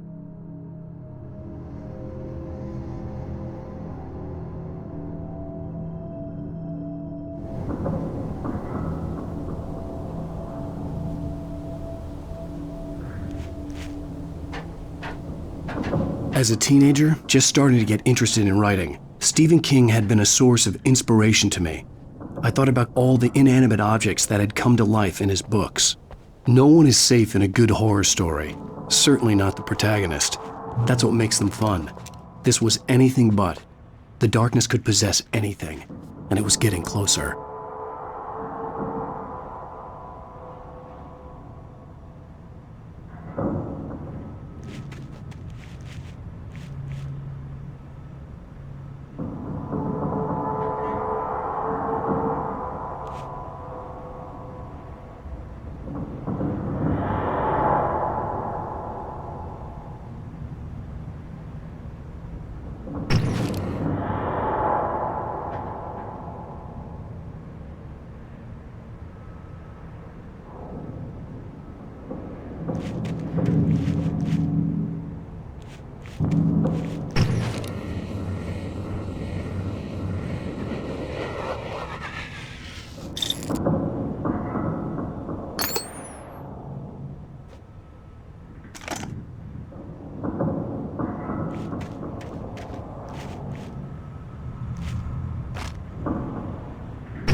did you call 911?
We take the facts of our existence for granted, unaware that they are merely a thin veneer of desperate self-delusion, covering a vast cosmos of madness and horror.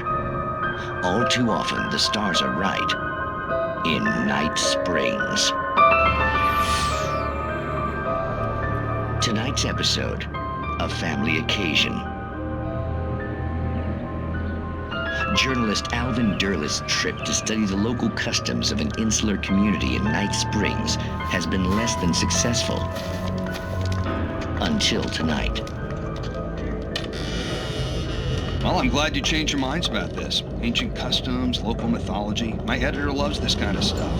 Well, Mr. Derleth, we don't want to feel like we're on exhibition. But you have demonstrated the seriousness of your intent. Oh, I am serious. Really, just do your thing. I'll stay out of your way and observe. Actually, I thought you could assist us. I'm afraid we are a man short. It would provide you with an intimate perspective. Could I really? Of course, Mr. Derleth. Well, I guess that's the least I...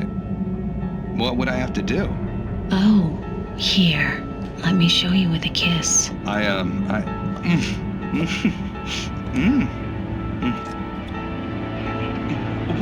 What did you...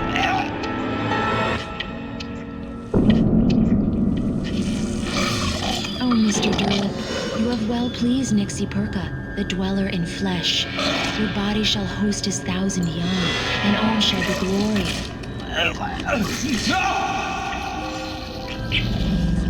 Shh, darling, be calm. Shh. Alvin Derleth learned a harsh lesson. If you go looking for mythology, it may come looking for you. And such quests always bear fruit. In Night Springs.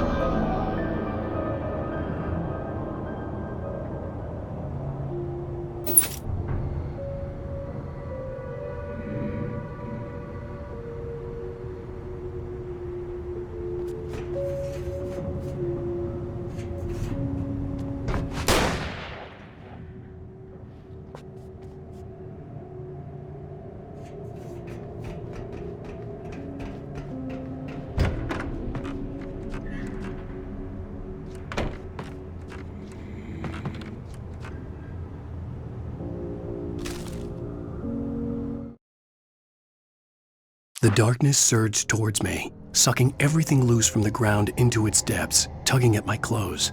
I saw the flare the kidnapper had dropped and threw myself towards it just as I felt my feet leave the ground.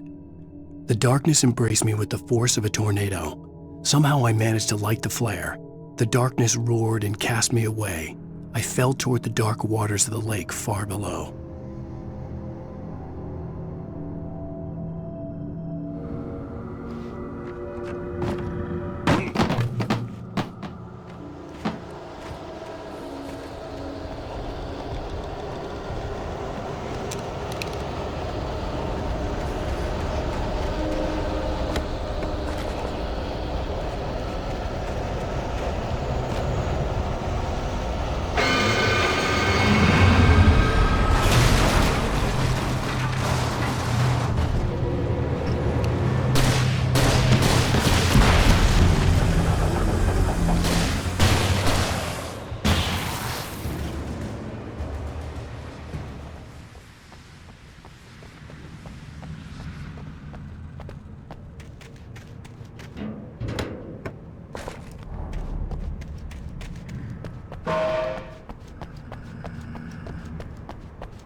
never been this glad to see the sunrise.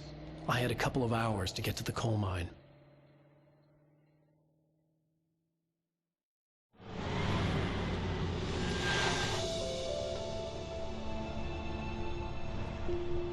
The coal mine wasn't far now.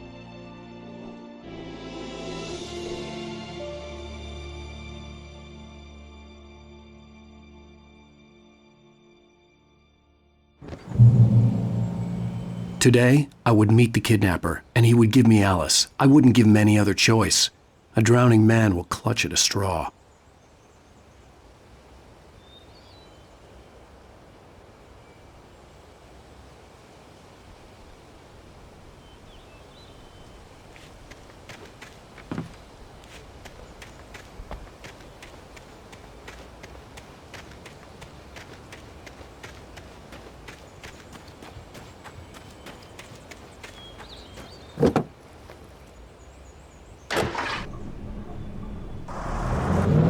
Little by little, without realizing it, I'd come to believe that the story in the manuscript was coming true.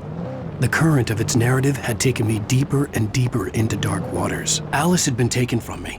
Barry was probably in jail. I was a fugitive from the FBI. The whole world taken over by the dark presence was trying to destroy me. It all felt real, but it matched a textbook case of insanity.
This is Pat Main, and you're listening to KBF-FM. Folks, I want to apologize for kind of abandoning you to that looping music track last night, but I was detained. You see, I encountered a big-shot G-man with an itchy trigger finger who could use a lesson in manners and a boot in the ass, not necessarily in that order either. Now, folks, I know I'm not being very informative here, and I apologize for that. I really should just keep quiet, but I'm just so peeved right now, because some people just shouldn't be carrying badges. I'm just glad that our Sheriff Breaker was there to straighten things out. And if someone I met last night is listening, let me just say, I'm sorry if my mouth got you in trouble. I'm pretty sure you're not the bad guy here. Godspeed, son. I hope you know what you're doing. Now, on a lighter note, I'll be talking to Dr. Nelson all morning. But first, a little music.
Welcome back to KBF FM. Hope you enjoyed that tune. Now, Doc, you were talking about life and finding that special someone, that soulmate. Well, you were talking about that. I was saying I don't buy it. Oh, see, to me, that's strange, because I always pegged you as a hopeless romantic. You got me there, Pat. But I think love's where you look for it. And you need to do a lot of looking, sure. But the idea that there's that one special person out there for you, and if you miss that chance, it's gone forever, and you're forever incomplete. I mean, isn't that depressing? Or, heck, childish even? Hey, there's plenty of fish in the sea. And apparently a fisherman has a fishing analogy for everything, but what you're saying, isn't that a little harsh? Well, no. What I am saying is that your potential for finding that connection isn't limited to what's essentially a chance encounter. How is that harsh? Yeah, well, I guess that's a nice thought, but let me say something personal here. Okay. Now, well, I don't disagree with you exactly, but I can't really fit that together with what I feel, what I felt for someone, because she was the one. She was. And I let her drift away from me. Maybe I didn't put in the work, I don't know, but, well, since then, and it was a long time ago, but since then there hasn't been anyone, not like her. And I'm not saying I dwell on her or haven't moved on. I like my life. I'm not living in the past, but I do miss the way she completed me. You can't argue with the heart, Pat. I'm sorry, folks. I had kind of a scary experience last night, and let's just say it's shaken a few things loose.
For Mott, spying on the writer on the ferry had been a disappointment. His boss had made Wake out to be something special, but Mott hadn't been impressed. He'd gotten a good long look at the wife, though, and he liked what he saw. Mott had fantasized about goading Wake into a fight, but it hadn't happened. Still, he'd get his chance to see if the writer had anything in him. He'd been promised as much.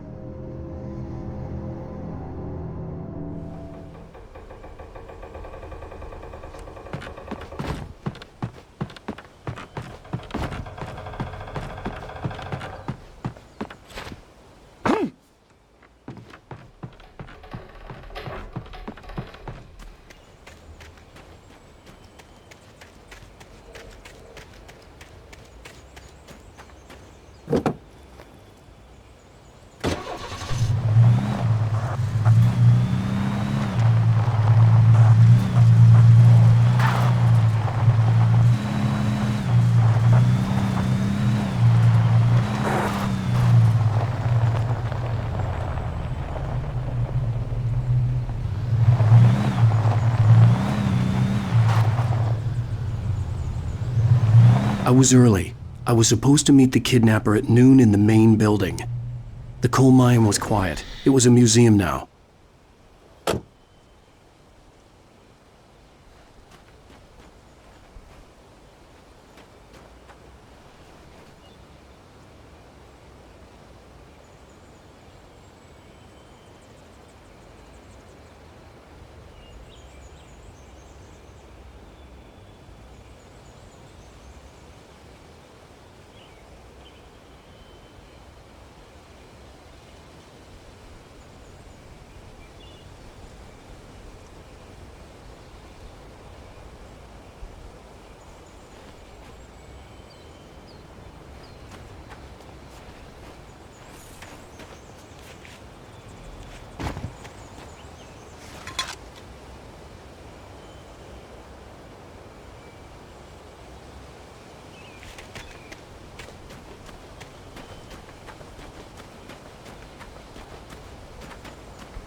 With Nightingale gone and the night wind blowing in through the broken studio window, Maine stared at Sarah.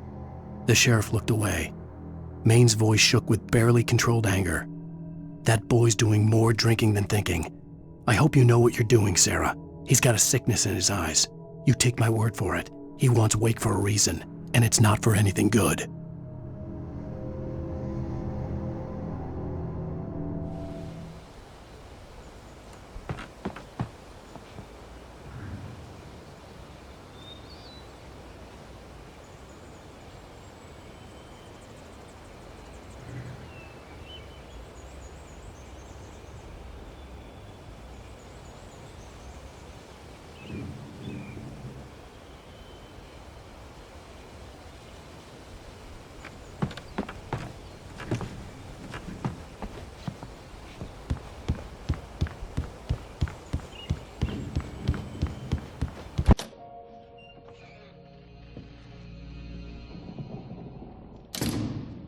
I didn't want to go outside. Cops had to be looking for me. The noon sun turned the place into a sauna. The day dragged on.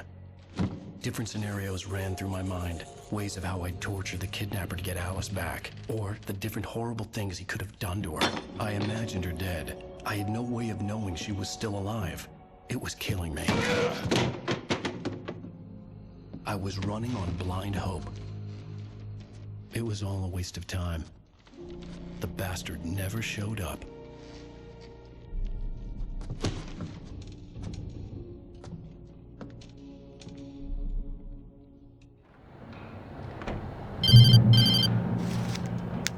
Wake! Where the hell are you? Change of plans.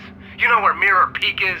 It's a big mountain north of where you are. You follow the path from the mine, you can't miss it. There's a lookout point there. I'll be waiting. I'm through being jerked around by you. You want to see your wife alive? Because if you do, you better watch what you say to me. Do we understand each other?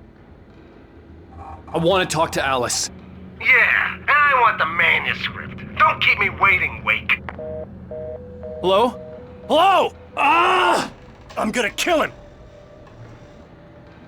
I had to get to Mirror Peak.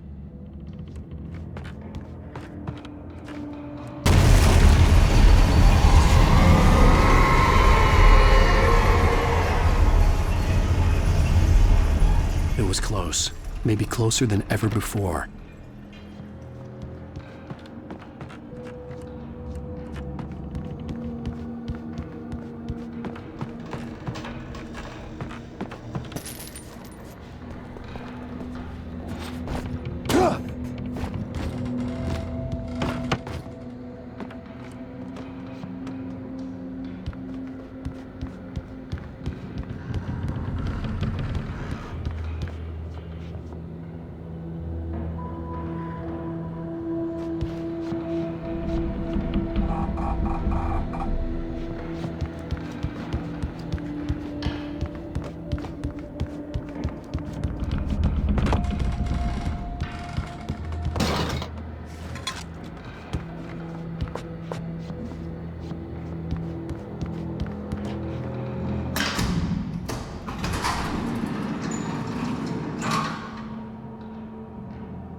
When Thomas Zane fell for Barbara Jagger, it happened fast. She was young, vibrant, and beautiful, full of life. He had never been a very happy man, and without any seeming effort, she had changed all that. Zane felt good for the first time in his life. Everything she did was another piece of a jigsaw puzzle he hadn't even known he'd been missing. And best of all, she made the words flow, strong and sharp. She was his muse.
The only way to reach the hillside ahead was to go through the building. I had to find a way to avoid electrocution.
Some of the taken retained echoes of their former selves, but these were just the nerve twitches of a dead thing.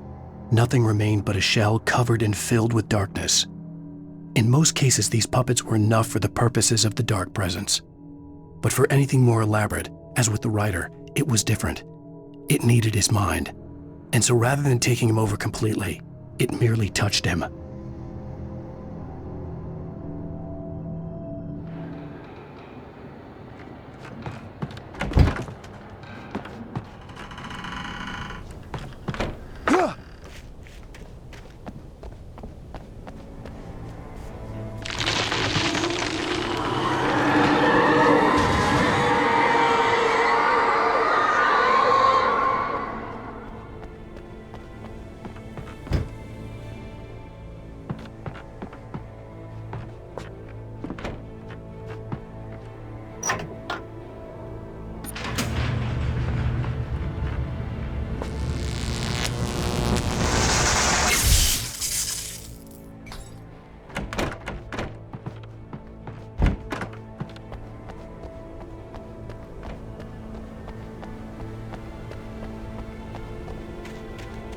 There was no way the flashbang grenades were standard power company equipment.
I stared through the bars of the jail cell. Barry stood behind me, swaying on his feet, looking as ill as I felt.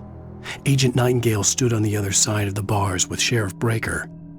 Nightingale had a stack of manuscript pages in his hand. He seemed unhinged as he gloated. "Well, I've got you now, Raymond Chandler. It's all here, all the evidence, including conspiracy to murder a federal agent."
I had no real plan.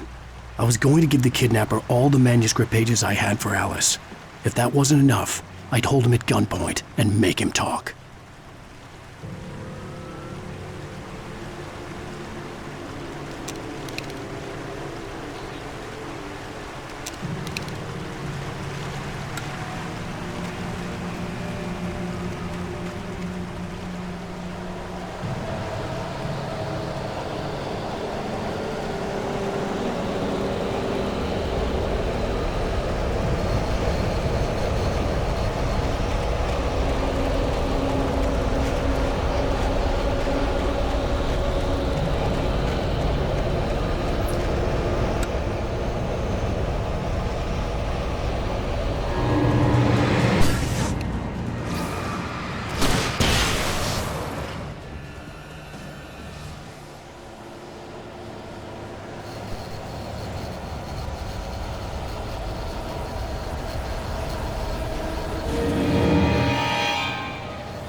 The dark presence was moving ahead of me in the same direction I was going. A cold feeling settled itself in the pit of my stomach.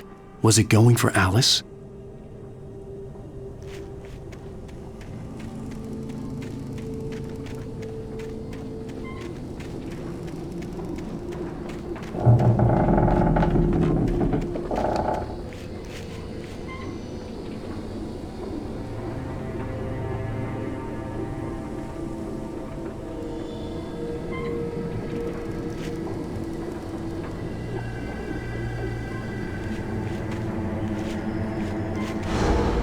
Graveyard shift may cause cancer.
place was dead, a ghost town.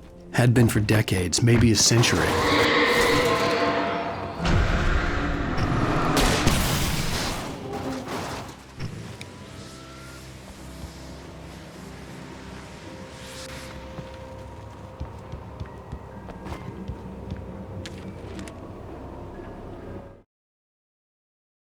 Things were never as simple in real life as in fiction.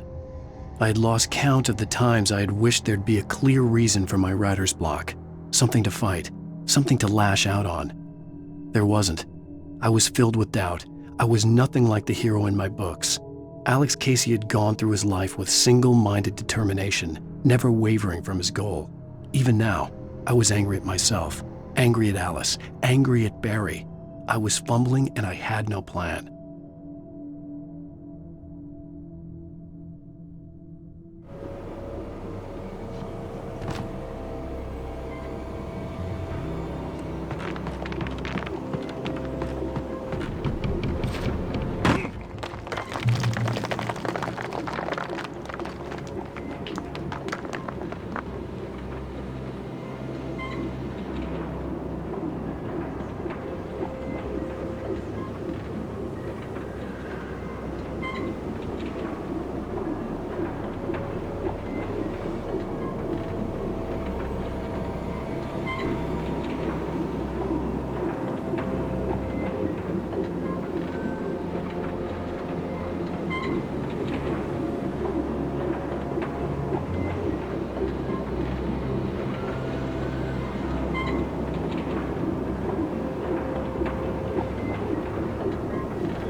Anything outside of writing is a struggle. I feel ill. I managed to make my way downstairs. There's a shoebox filled with books and papers by Thomas Zane. It's very hard to focus, but I managed to read some of it. He's a poet, and a good one. He writes of muses and creators summoning fabulous things from a magic lake, using his powers to shape the world of a realm of gods and dreams and demons, dark things that wait for a chance to slip through, wearing the flesh of men as disguise. Zane writes about himself, his girlfriend being taken over by a dark presence, about growing scared of the lake. Zane believes it's a mirror to the gaping void of darkness above, where some Lovecraftian presence lurks. I crawl back upstairs. I'll borrow these things for my story. They ring true. They fit.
The kidnapper had sent me a text.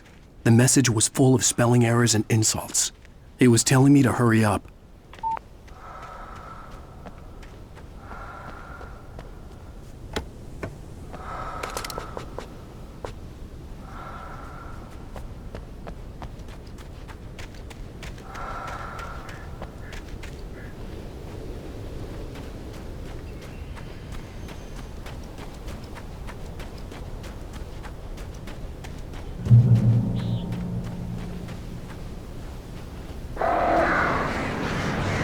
Birds.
Without warning, the headache stabbed at my brain.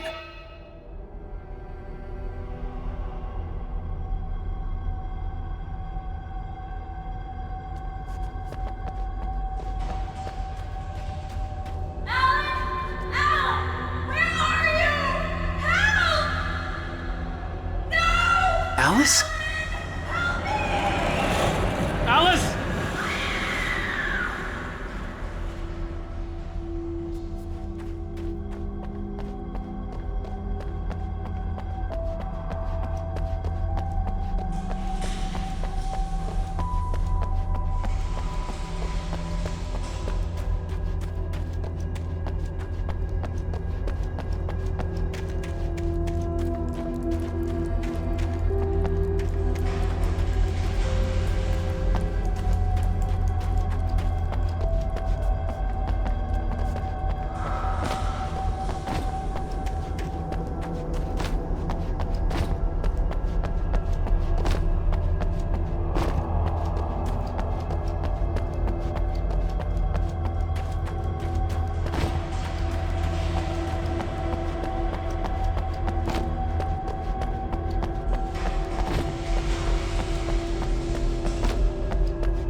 I'm losing it. I gotta get out of here.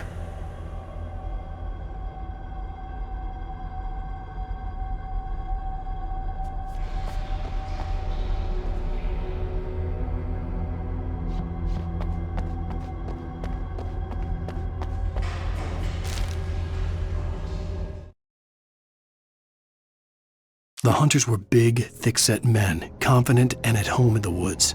They were feeling good, running on beer, ghost stories, and camaraderie late into the night. It did them no good, as they were taken by the dark presence, sucked deep into a darkness far worse than any ghost story they ever told or heard.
Even behind the closed doors and curtains of his grimy room at the Majestic, the local motel, Nightingale could feel the locals' eyes on him, the unrelenting pressure of their judgment. He forced it out of his mind. For all he knew, they could all be under Wake's spell already. You do what you have to do to get the job done. He took comfort from the bottle in his hand. Please, he thought, just let me get through this.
I'd have to make my way up this mine shaft in order to go on.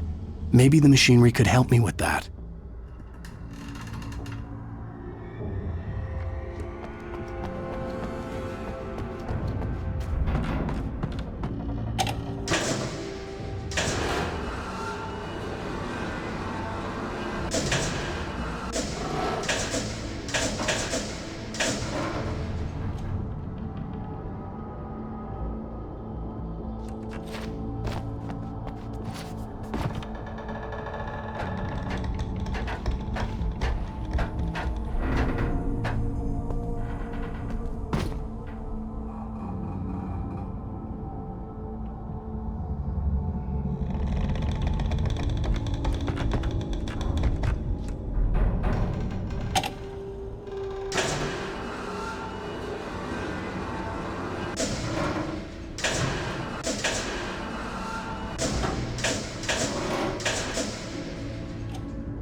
Lightning flashed behind the windows of Cauldron Lake Lodge. Tor Anderson laughed and held the steel hammer above his head. Nurse Sinclair was trying to calm him down without success. Tor grinned madly and shouted, "My hammer's up. Here's a friendly poke from Molnir, wench." He brought the hammer down with all his might on Sinclair's head. "We're on a comeback tour, baby."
Oh, great. Another cable car. Just great.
Maude had checked all of Stucky's rental cabins.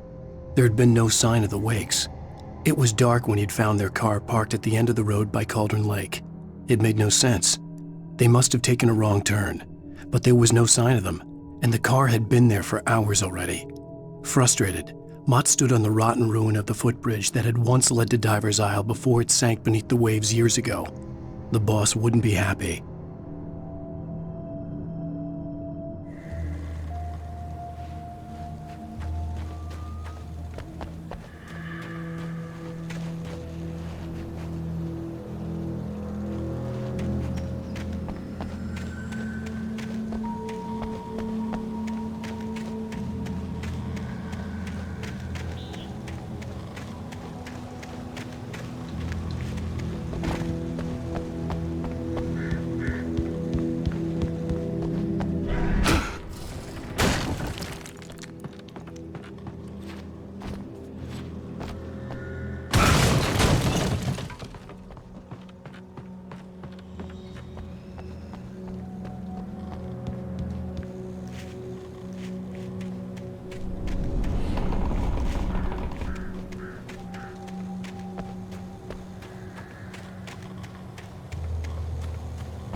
I could see Cauldron Lake. I thought I could make out the spot where the island and the cabin had been. There was a light near it. It had to be a boat.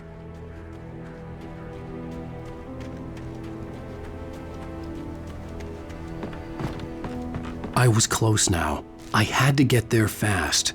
I dreaded what I would find. I tried to hold on to Alice, but her form melted away. I was losing control. Dr. Hartman stood in her place. I wanted to hit him, but my arms were jelly. He smiled. It was a reassuring smile, and I hated him for it. I had to give you a sedative. Don't fight it. You went through another rough period. Right now, it's very important that you stay calm. We don't want you to have another episode. You're a patient at my clinic. Have been for a while now.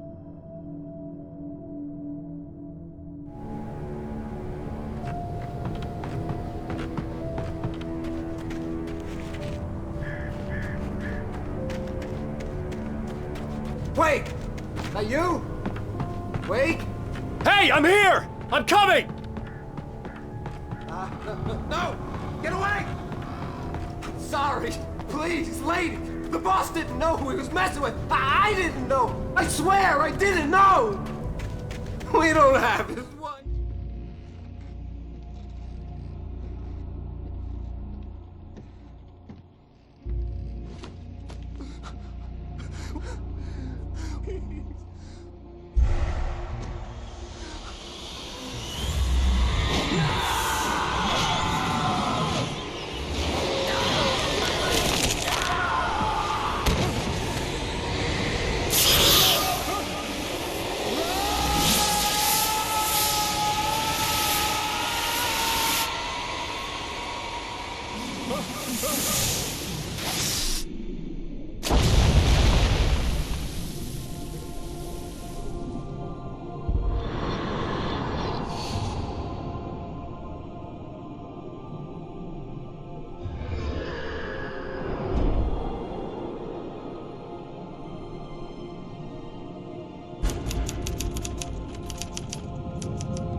Previously on Alan Wake, I'm hunted by the law. Sheriff, Wake's running. I'm giving chase. Are you seriously telling me that writer just took out my deputies? A thriller I supposedly wrote is coming true. The genre of the story seems to be shifting. It's turning into a horror story. I was told that Alice had been kidnapped, but that was a lie. We don't have his wife. We don't know where she is. Her purported kidnapper was eaten up by the dark presence before it attacked me.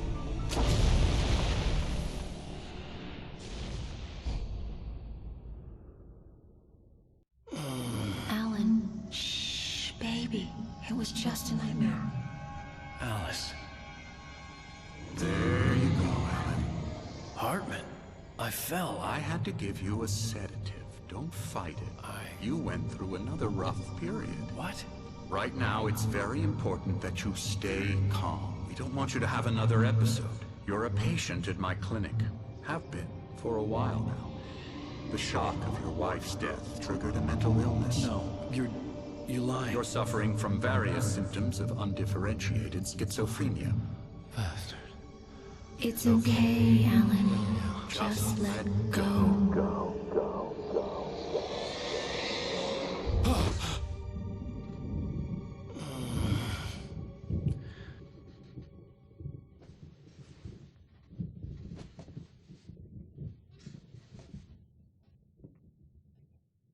I felt groggy.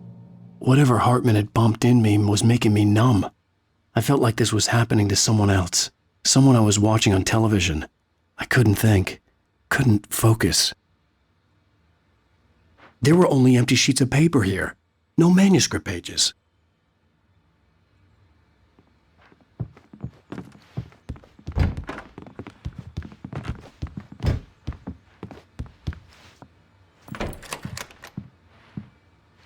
Good evening, Alan. Are we feeling better now? Feeling calm? Yeah. I see you brought your pet gorilla with you. So sure, I'm calm. I get the message. Loud and clear. Quite right. That's the spirit. You're being very brave, Alan. I understand you're confused. I would be more concerned if you weren't suspicious of me. I don't blame you for it. Big of you. Now, why don't you come with me? We'll reacquaint you with my clinic and go over everything you might have forgotten. Little walk and some fresh air? Yes, it will do you good. This corridor is for patients. Most of them aren't here right now. Jack took them out for a fishing trip, except for the ones who are particularly vulnerable, of course.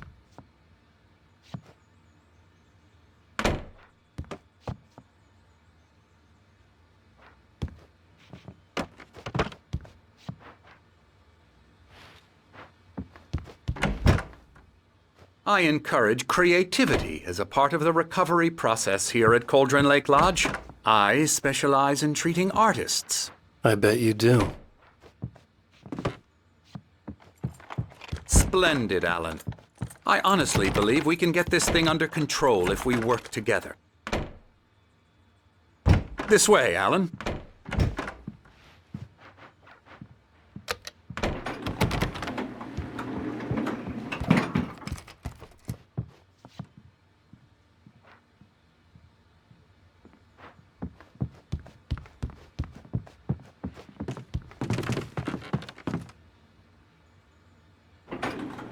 Now, Alan, from past experience with you, I know I need to get right into the heart of the matter as quickly as I can after an episode. So I'm just going to say this. Alice is dead. No. You're in a very vulnerable state until you understand and accept this. Alice drowned, and you couldn't face that. You're suffering from hallucinations, paranoid delusions, unusual thinking, an obsession about light and darkness, a feeling that everything revolves around you, your thoughts and dreams. Your mind has constructed an elaborate fantasy scenario in which your writings are affecting reality. She has been kidnapped and supernatural forces of darkness are trying to stop you. We go this way, Alan. I wasn't ready for another shot, so I went along with it. He had to be lying. But under the influence of the drug he had given me, I had to fight not to believe his words. It's all in your head. You've been making it up. Apart from the tragic accident with your wife, no one has been killed.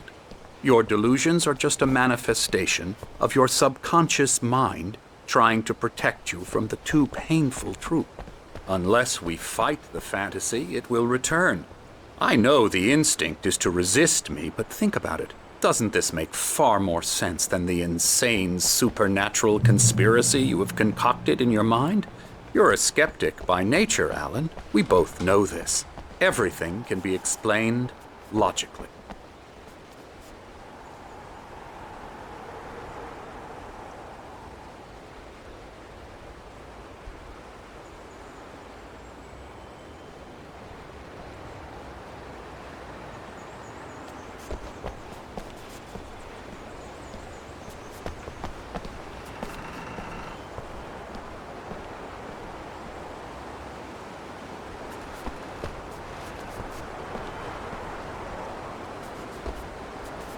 I never get tired of this view.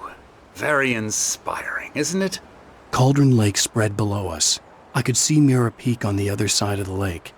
I thought I could make out the spot where Diver's Isle had been when I arrived with Alice. Now there was nothing but waves. It seems there's a storm coming. Funny, I don't recall there being a mention of that in the weather forecast. Well, no matter. This way. Follow me. Alan, what I'm telling you is good news. Right now, we're in control. Every time you have a relapse, it gets more and more difficult to resurface from the dark depths of your imagination. Not surprising, considering your profession. Imagination is what you work with. After all your nightmares, this should come as an immense relief to you. If it doesn't, why is that? Because I'm lying? Or because you don't want to admit that you're not well? It's very natural for you to think of me as your enemy. It's part of the illness. I let him talk. After all, Hartman obviously loved his own voice. His words echoed madly inside my head. But I dug my nails into the palms of my hands to stay focused. You need to work with me. Once you accept that, we can begin the journey towards your recovery. Come along. Let's go inside.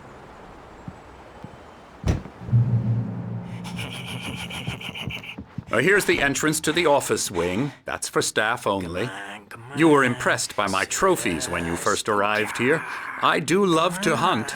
The great outdoors, man versus nature. It's wonderful stuff.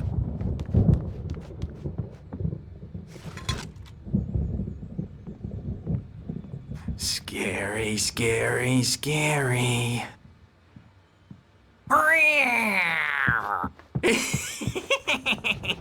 Emerson,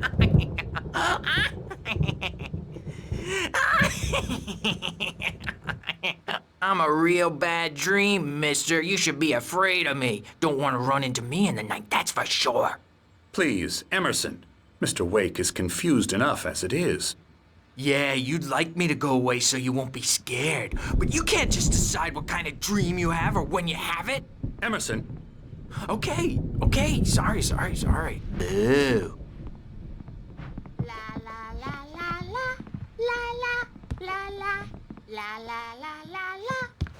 Elbow strike. Ooh, yeah. I'll get him. Now, you might have noticed the typewriter in your room. You've been writing as a part of the therapy. As soon as you feel up to it, you should continue.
My rheumatism's killing me.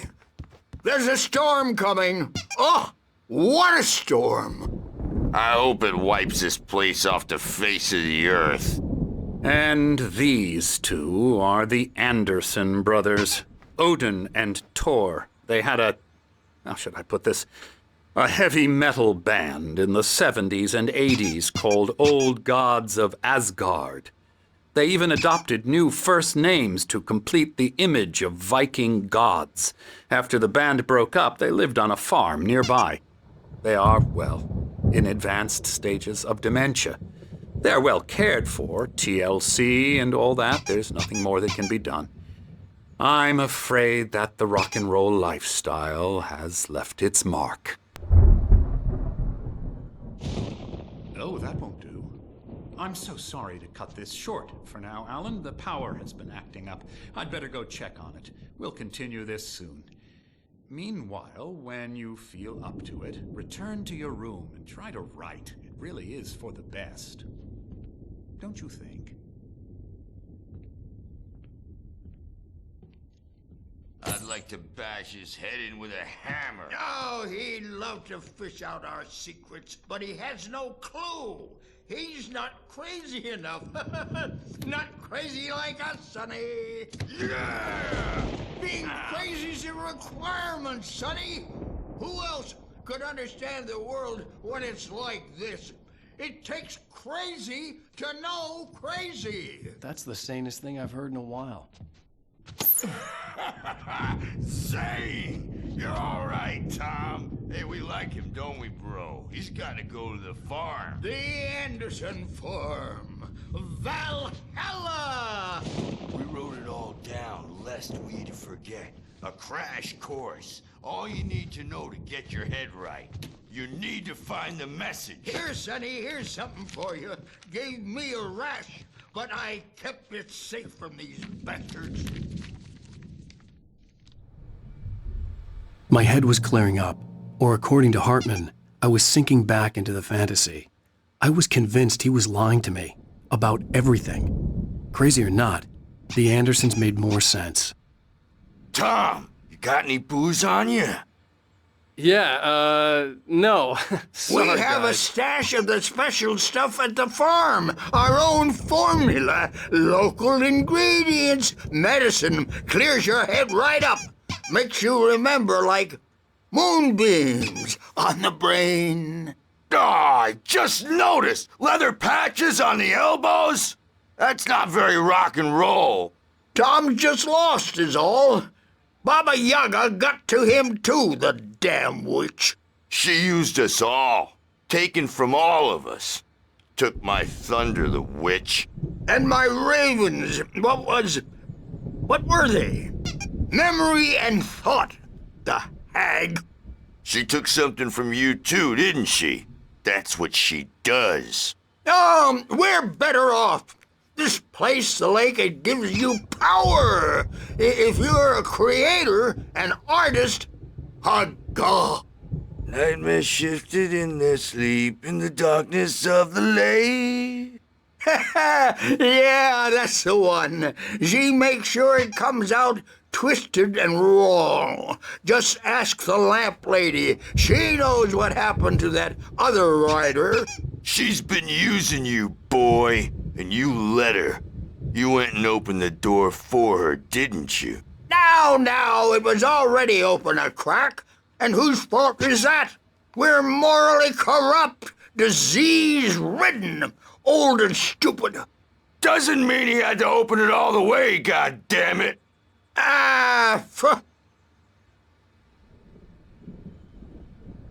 So tired. Built the farm close to the lake, a place of power. We had parties there, man. You should go there and have a party. That Bob Balder threw the amp through the window, hit that hippie chick in the back of the head. 15 stitches and a concussion. Bob's dead now. Leukemia. Stitches, snitches, and narcs, man. Bad scene. I'm tired, man. So tired.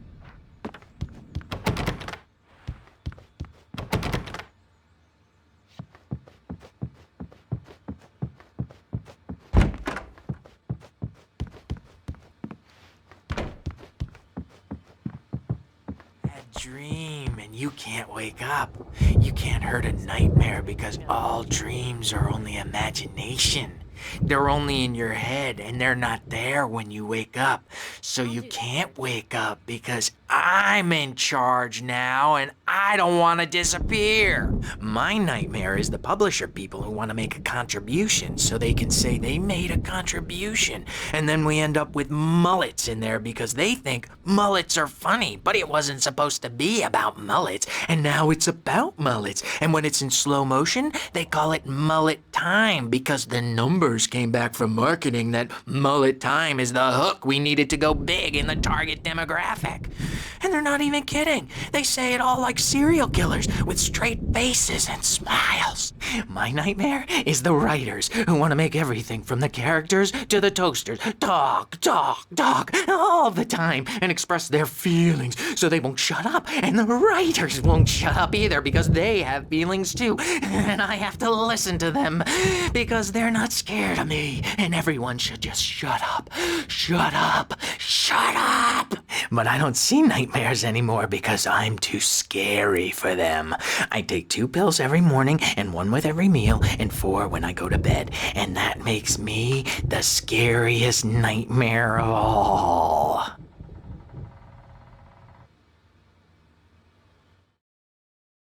Zane could feel the poems, taking form, shaping things.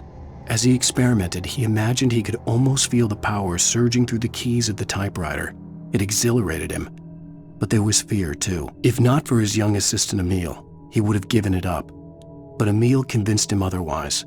He too had a way with words.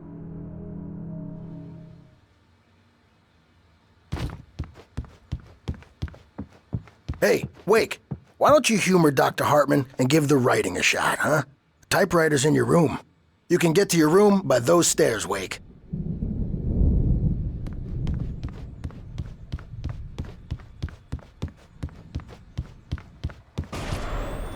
Something's wrong. I'm not myself. It's hard to think that there's a shadow inside my head. I can only focus on writing. Everything else is a blur. I'm trapped in this cabin. Have been for days, but it's always dark outside. My editor is real. I saw her again. She's not human. It's not human.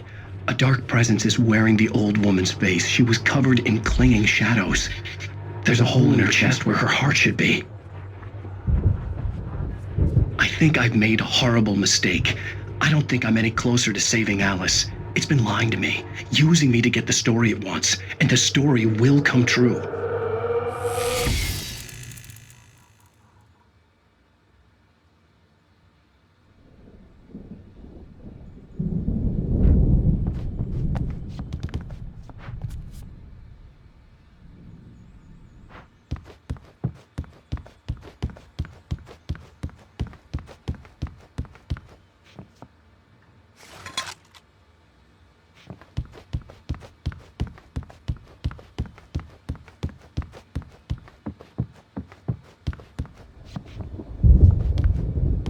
Hartman had mentioned that the power had been acting up.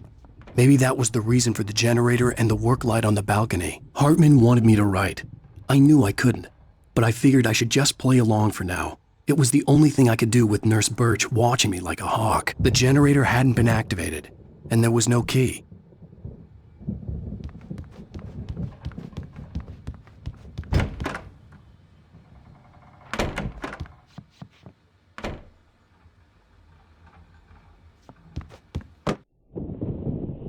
The white glare of the blank page in front of me hurt my eyes.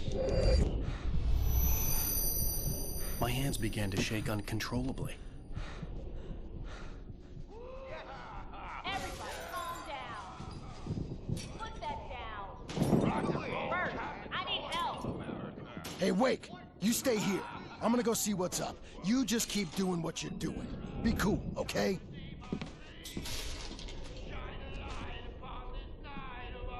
I didn't know what the chaos was all about, but it could be my only chance of getting out of here. Where the hell did he get a damn hammer? I don't know. Here's a friendly poke from Mjolnir, wench! Oh, afraid of the crazy brothers, are ya? Not so weak now, are we? Well... Hartman kept talking, giving Barry the grand tour, clearly proud of the place. He went on and on about his hunting trophies, and Barry was impressed. But he was here on business. He raised his voice, cut through the monologue. Hey, Hartman, where's Al? Hartman stopped in mid-sentence, annoyed at the interruption. He nodded at the hulking orderly standing nearby. The man smiled and clapped a practiced hand on Barry's shoulder. Things are unraveling fast, aren't they? Ha ha! Nah! Ah! Ha ha! Sinclair looked bad. That wasn't a love tap. The crazy old fart hit her hard. If she was one of Hartman's goons, she had it coming. I could get the key to the office wing from Sinclair. I had to get to Hartman's office. He had taken all my manuscript pages. That's where he'd been keeping them. Maybe you could come out and beat our wrinkled adult diapered asses for us, since you're so tough, Birch. We were on the road, man! You think we haven't seen punks like you before? Mortal knave!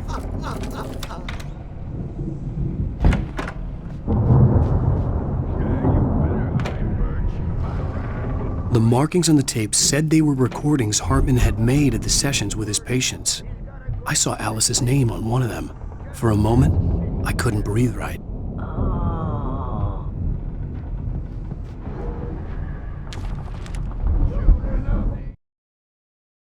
Hartman wasn't happy. Mott could see it in his eyes. He quickly lowered his own. He had made a mess of it, and he knew it. The shame of failure was hard to bear.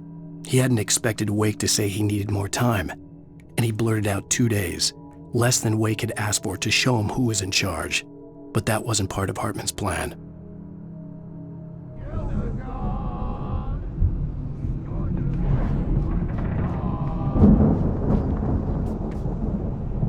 Now, Mrs. Wake, can you tell me about Alan's problems? He's more and more out of control all the time. The parties, he's so angry all the time. He's getting violent. Do you mean with you? No, not with me. No, never. Sometimes I almost wish Alan would take a swing at me, because at least that'd lead to a conversation he couldn't just march out of. But no. Alan doesn't really sleep. And the work, well, he's not writing at all. He sits there for hours and just gets more and more frustrated. And I can't talk to him. Yes. Tell me, Mrs. Wake. What would you say to him if he'd listen? I don't know. I want to say, I look at you, and it's not you. Just some stranger who resembles you. Looking out from behind your eyes, and I don't like that guy much. And now it's all gonna go to hell. But you don't ever say this. No. I've tried, but he's not listening. He's too deep in his own problems, always going on about something else. I'm so afraid I'm gonna lose him, and we're not even talking anymore. He doesn't let me in anymore. He just keeps me in the dark. I'm so alone here, even when he's home. Please help me, Doctor, because I'm at my wit's end. Well, if you can just get him here, I'll absolutely do my very best. Yeah, but Doctor, you need to be careful with him. He's not just going to listen to you and cooperate. He's the most stubborn man I've ever met. Well, I'll be sure to bear that in mind. Hearing her voice, what she was saying made me happy and sick and guilty all at once. Worst of all, I recognized the words. The phone call from her. It had been a cut-up of this. Just a recording. Rudolph Lane's case is interesting. He was completely blocked, and frankly, I was about to discard him as useless. However, once Wake arrived and started writing, something changed in Rudolph. He's producing extraordinary work, increasingly dark pieces. Unfortunately, he doesn't respond to direction at all, and it's my belief that he's not so much a creator as an illustrator, perhaps, a recorder of sorts. I hadn't considered the existence of such a role before, let alone its implications, but the paintings he has produced are informative. At least he's easily controlled and useful. I wish I could say the same about Wake. It's frustrating that the best subjects are always so damn difficult to deal with. Not buying that. I was tailing Wheeler, and this is the only place he could have gone. That means Wake is probably there too! Agent Nightingale, this is private property, and I will not allow you to disturb my patients. Yeah? I can get a warrant. How would your fragile little patients like that? Oh, I'm thoroughly intimidated by your mighty authority now, Agent. Listen, you smug snob. How would you like it if I busted through this gate and knocked you around a little? Agent Nightingale, first of all, I'm recording this conversation, so you might want to watch what you say. Secondly, you're not dealing with a hick now. I know the law, and if you can get a judge to grant a warrant, I'll be glad to cooperate. But you won't get one. Be advised that any further communications with me are to be made through my lawyer. I don't believe this. Good day, Agent. Yeah.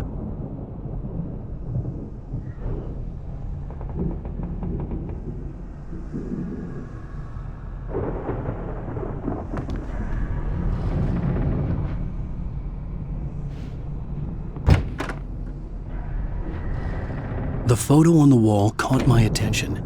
In it, the clinic staff was standing outside the lodge. I knew the man next to Hartman. He was the kidnapper. Hartman had been playing me all along.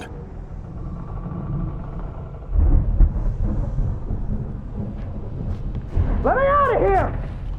Hartman, do you hear me? I'm gonna stew your crazy quack ass to shreds! Seriously! Do you have any idea how much trouble you're in? I am famous. I represent a celebrity. They'll be looking for Barry? me. Ow! About time!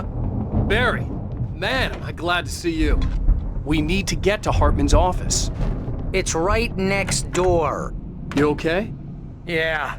I mean, no! The cops found me at Rose's trailer, but they didn't hassle me too much. I'm obviously a victim in this, and I demanded to be treated as such. Or else I'd sue their asses. Speaking of asses, that vet gave me a real hard time, but I had no clue where you were. That guy's crazy, Al. But he let me go, and then I get a call from Hartman, that son of a bitch, who tells me you're here and I should come pick you up, but when I got here, 2 goons clobbered me and stuck me in there. What's with the cutout? I stole it from the diner to piss off Rose after what she did to us. That'll teach her. Yeah, that's a harsh punishment. Come on, pal, we gotta get going.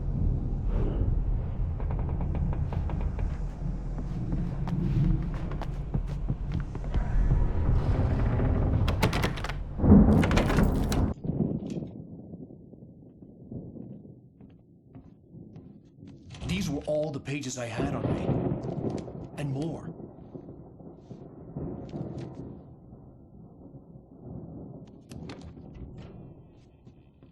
Alan, please. You're sliding back into the... Tell me one more lie and I'll shoot you in the face. Ah, well, it was worth a shot. Really, Wake, come on. Let's work together on this. You have no idea... Hartman, shut up! Barry, get out of here. I'll catch up with you. Get a car. Oh, Al, let's just... Go! Wake, listen to me. This is a mistake. Don't you see? Together we can create something absolutely wonderful. With your ability and mine.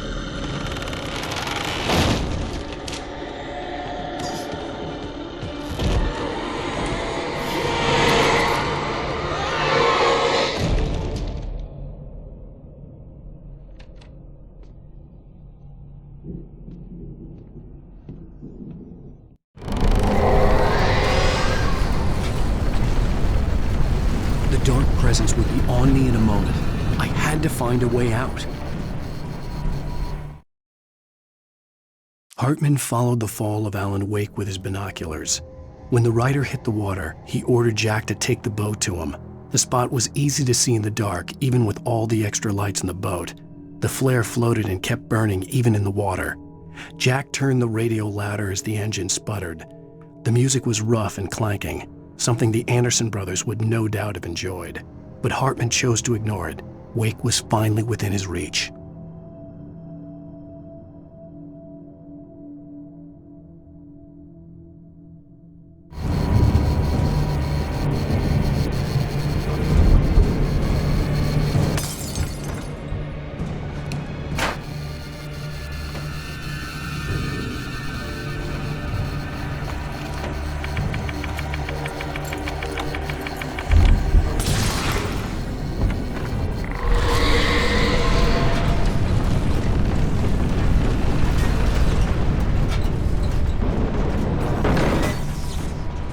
I needed light to get the possessed bookshelves out of my way.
Hartman knew he was no creator. He had no ambitions on that front, and he certainly didn't want to end up like every artist he had worked with here, damaged in ways that were hard to describe, or worse. It was enough for Hartman to maintain creative control and provide direction, to be a producer. That was what most of these people were in need of anyway. Of course, suitable subjects were few and far in between.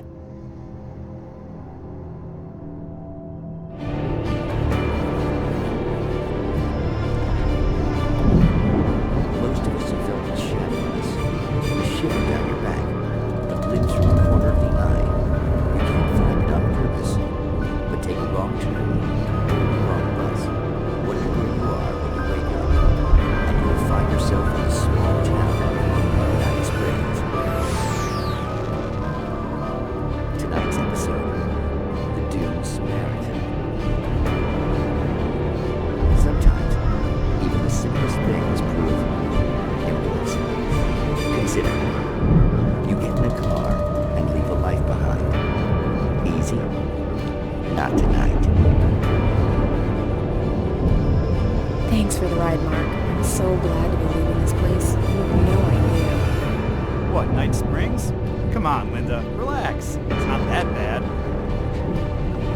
Hey, what's that up ahead? Oh, God. There's someone on the road. I think there's been an accident.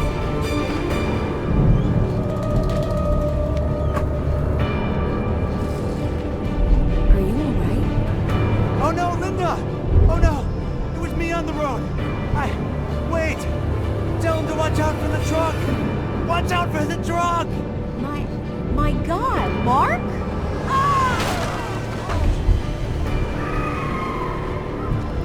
Oh, God!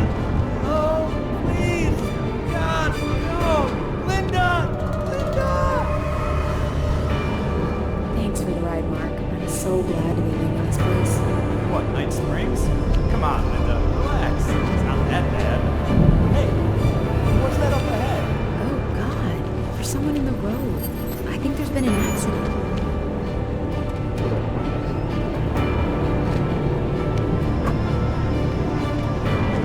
Are you alright? Oh no, Linda! Oh no! It was me on the road! Wait! Tell him to watch out for the truck! Watch out for the truck! My God, Mark? And there you have it. A vicious cycle, brutally punctuated by the blast of an air horn and screaming metal. Many roads are dangerous, but none more so than the one that leads away from Night Springs.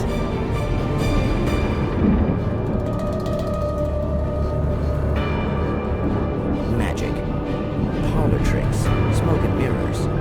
But for some, magic is more than that. It's a way of working the secret machinery of reality itself. And more than one member of that eldritch brotherhood can be found in Night Springs. Tonight's episode, What's in a Name? We find an old man standing on an old, rusting, derelict bridge, leaning his bony frame against the cold steel. And though he looks idle, he is hard at work.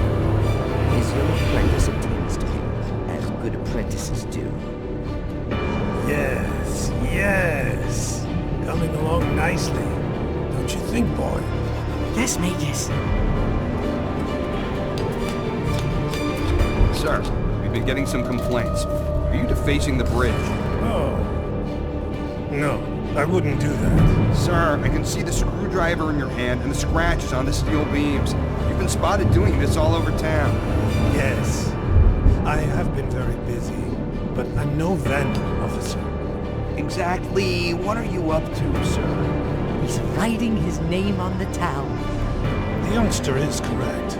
I'm writing my name, my whole name, the entire and complete description of my soul on the town. I'm almost done. Yeah? Well, all I see is an old man tagged in public property. Oh, I should bow down to the wisdom of your years. Words have power, young man. Names and titles especially. Uh-huh. And, what's your name supposed to be? Tell him, boy. tell him while I finish the carving. Officer, it's... Say my name, boy. Say it. It's Night Springs, officer. But isn't that... That's the name of the town, isn't it? Yes, it is from now on. Wait, where'd he go? Where is he? Oh, officer. You know where he is, and what he is, don't you? I think you should get in your car and drive away, and remember which town you're serving.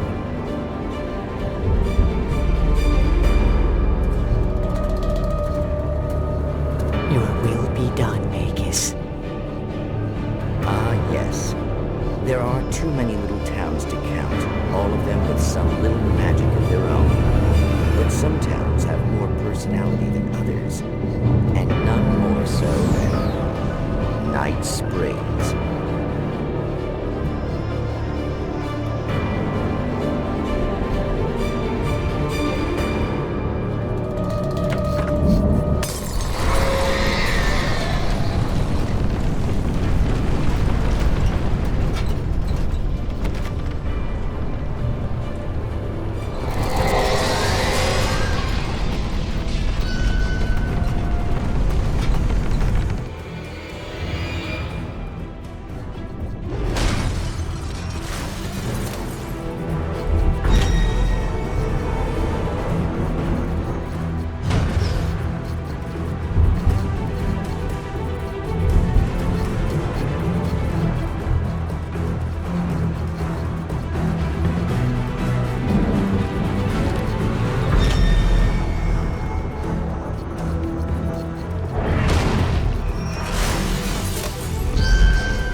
I'm over here!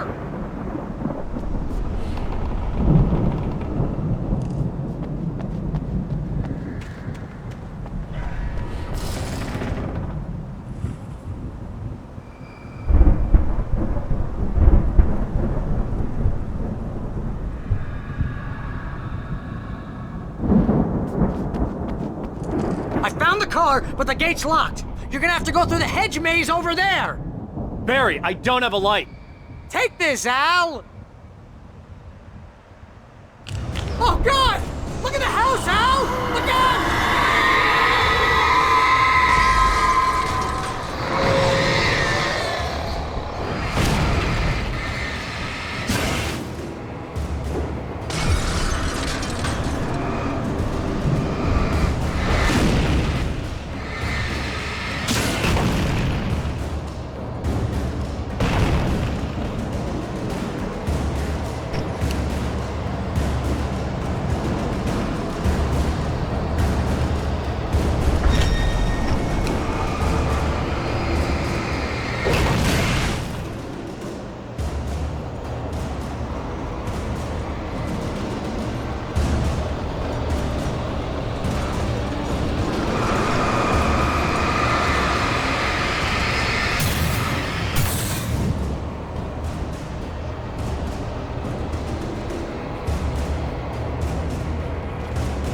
Jeez, Al!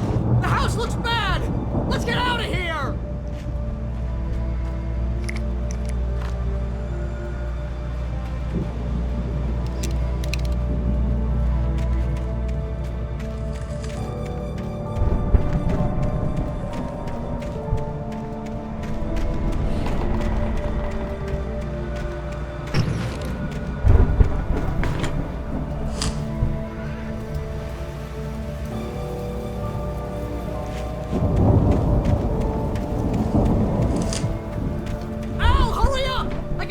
Evil guys moving around!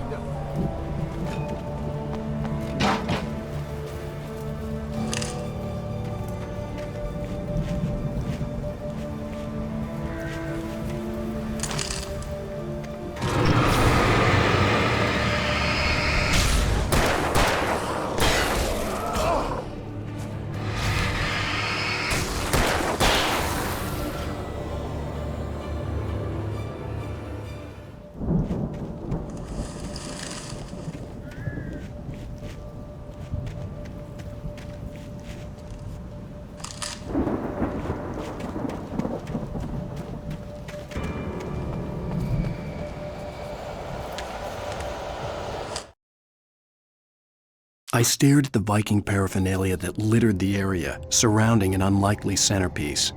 A full-size stage complete with an impressive sound system with all the trimmings, including a dragon. It took a special kind of crazy to build something like this in a remote field.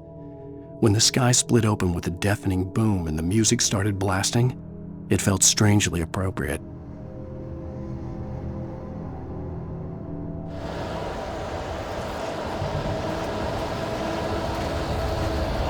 Al, be careful! I can see them moving around!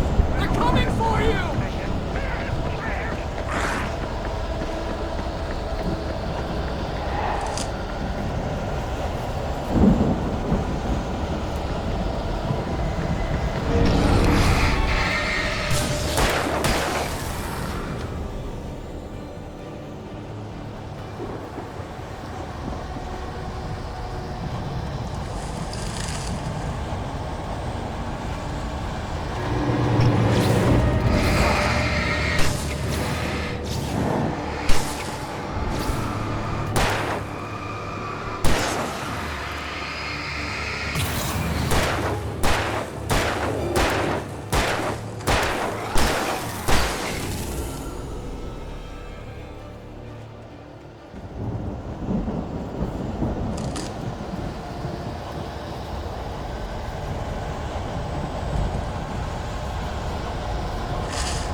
Hartman hurried down the corridor. He had disliked leaving Wake when he was surely at his most susceptible to therapy.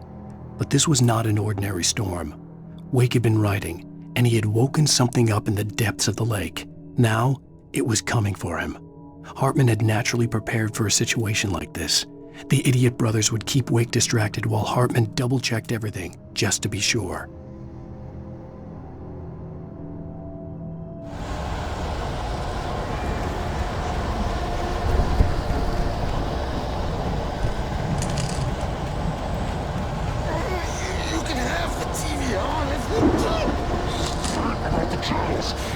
If you can't on the channel, we turn it off.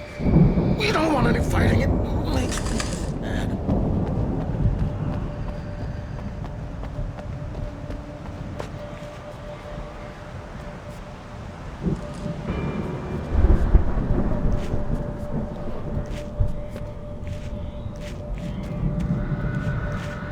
You get 2 pills in the morning, and then you'll be nice and calm all day long.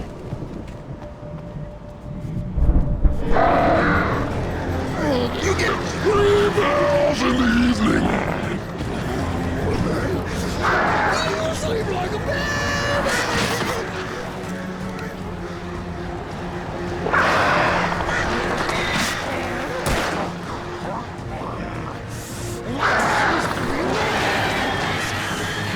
That way we don't have any trouble, and I don't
Mott knew that Wake was smarter than him. Wake had more money, a beautiful wife, everything. And Hartman said Wake was important. That made him better than Mott. But Mott was calling the shots now. He'd expected Wake to whimper and grovel, but instead, he seemed willing to fight. Mott knew he'd gotten under Wake's skin. If only Mott actually had his wife. The thought made him shiver.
For the moment, Barry was just glad he had survived the fall. He had been separated from Al, and there was no easy way to climb back up. He told himself he'd be okay in the gloomy forest at night. He would just have to wait for a while for Al to find his way down. Barry turned when he heard the heavy footsteps and saw the movement. The man-shaped shadow lunged at him from the bushes, an axe held high. Barry screamed and threw up his hand. The world exploded.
Hartman watched as Wake's features slackened.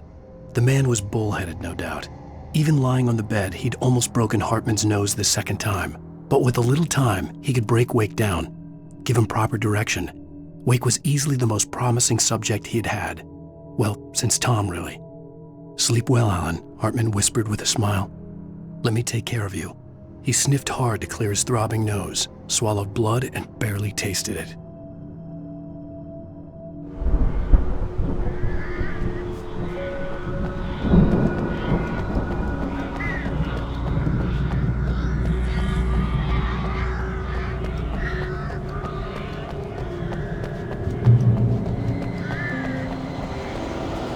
Al! You're alive! Let's get out of here. Can you open this gate? Maybe. Barry! Well, I slammed it shut when the nasty showed up, and the key fits kinda loose in the lock, so, Barry! I'll find it, don't worry about it!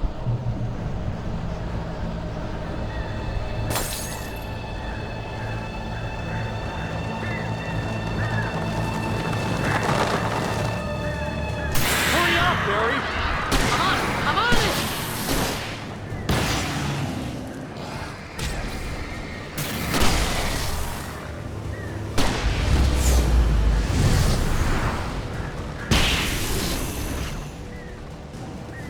It's gotta be here! Just hang on, Al!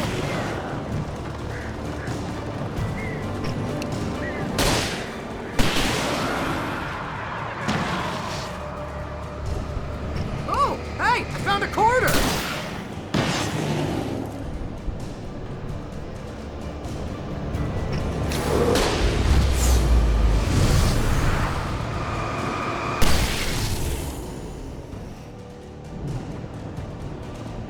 I found it! I found it!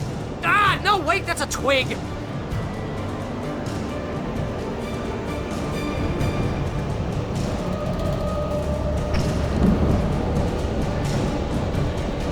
Here it is! Al, I found the key!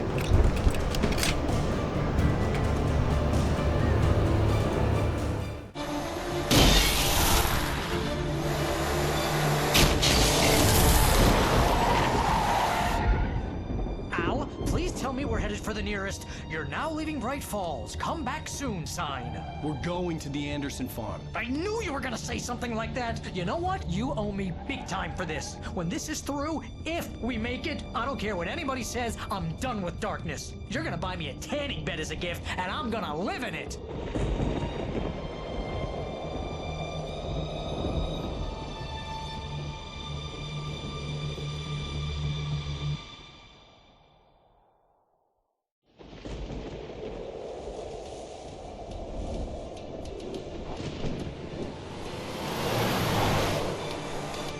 I'm crazy, but that's fine, Barry. Oh, you got that right, Al. You're barking mad. You are by far the craziest. But maybe that's inevitable when you deal with crazy stuff like this. It helps. This is happening, Barry. Alice, they never had Alice. She's trapped in the darkness at the bottom of the lake, but she's not dead. Al, how can you know that? I know, Barry. I can... Al, No, listen. I can bring her back. I can find her. There's something special about this place. The lake, it does something to the works of art created here. It makes them come true.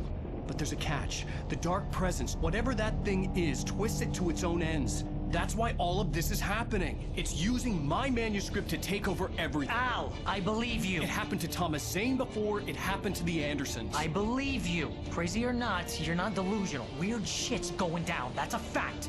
I'm on board, man. I'm with you. The Andersons knew about it, but they were too far gone to tell me with all the drugs they were on. But they wrote it down. There's a message somewhere at their farm, Barry.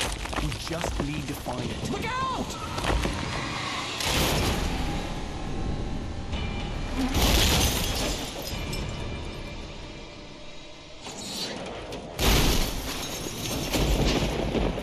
Al! God damn it, Al, talk to me!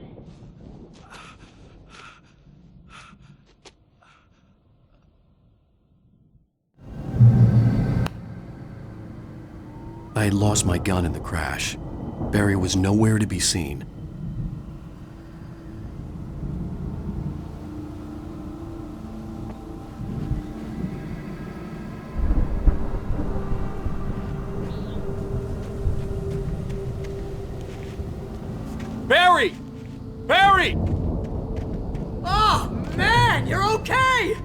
Jeez, it's good to hear your voice! I was trying to get out of the car, but the ground gave way. Man, what a drop! And don't worry, your cutout is fine. Forget that! Are you okay? I hit some bushes, didn't get a scratch. There's no way you can climb down, though. It's like a sheer wall.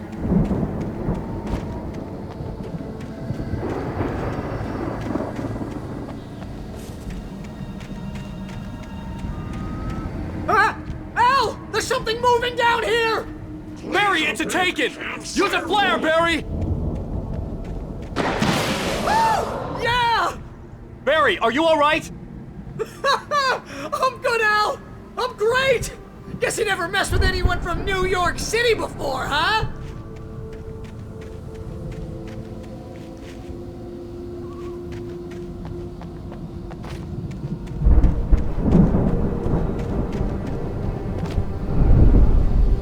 You're gonna have to find your way around to the farm, Al! I'll be waiting!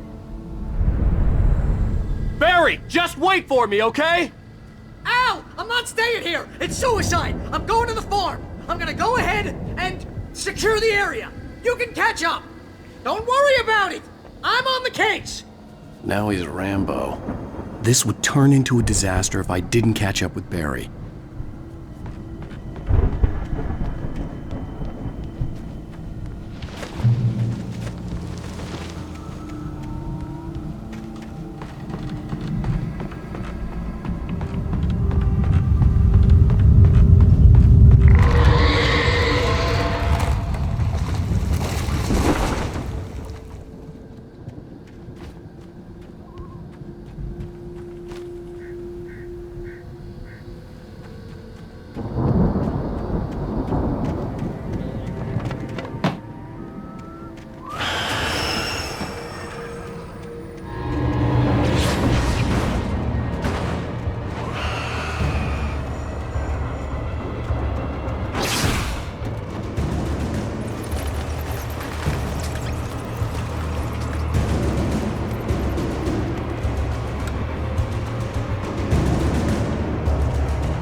When he stopped the car at the Anderson farm, Walter felt relieved.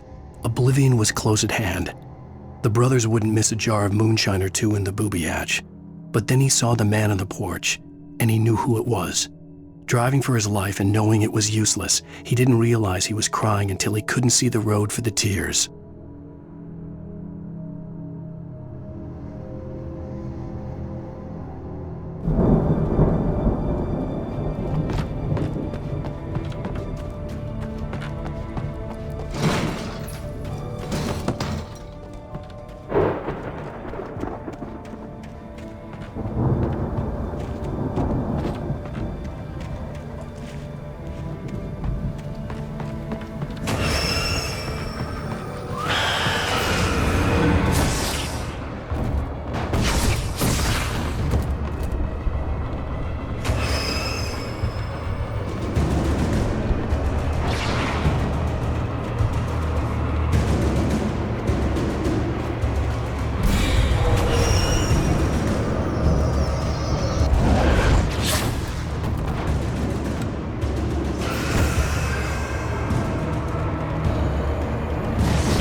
Shadows crawled over the gate. I needed a light to destroy them to get through.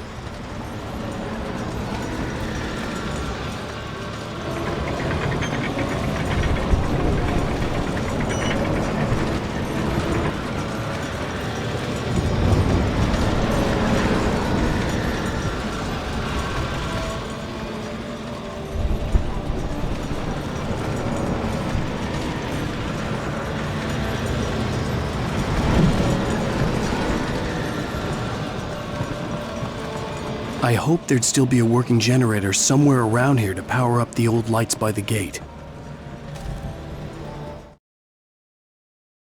Agent Nightingale stared at the passed-out rider. The man was sleeping off one hell of a night. Nightingale felt a stab of envy at Wake's oblivion, but he had a job to do. He put the gun to Wake's head and almost became a murderer. His hand shook and his throat felt tight and dry. Biting his teeth, he tried again to pull the trigger. He lost the nerve. Wake stirred. Nightingale would have to settle for an arrest.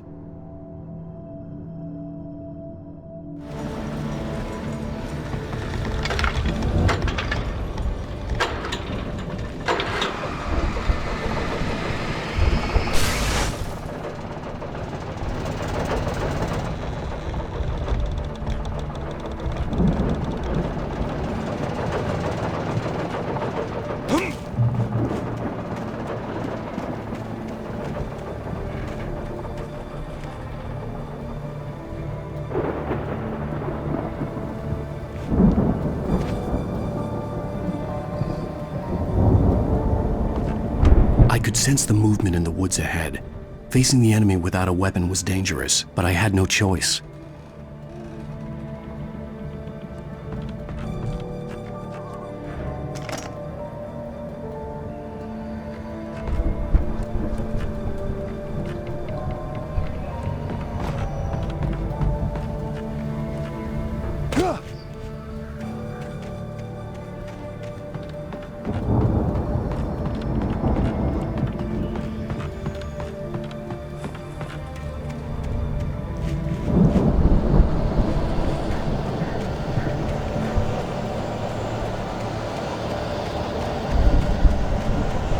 Omega-3 fatty acids are good for your heart.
A car was driving away from the farm, headed in the same general direction as I was.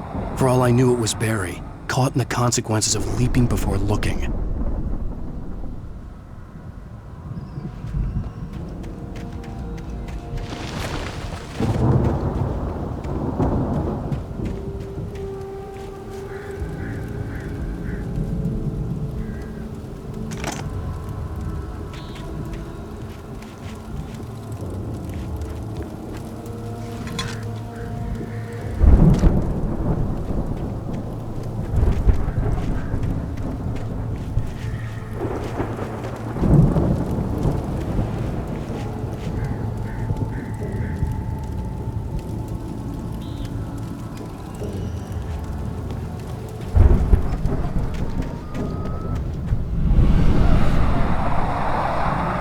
The car was heading for the cabin up ahead.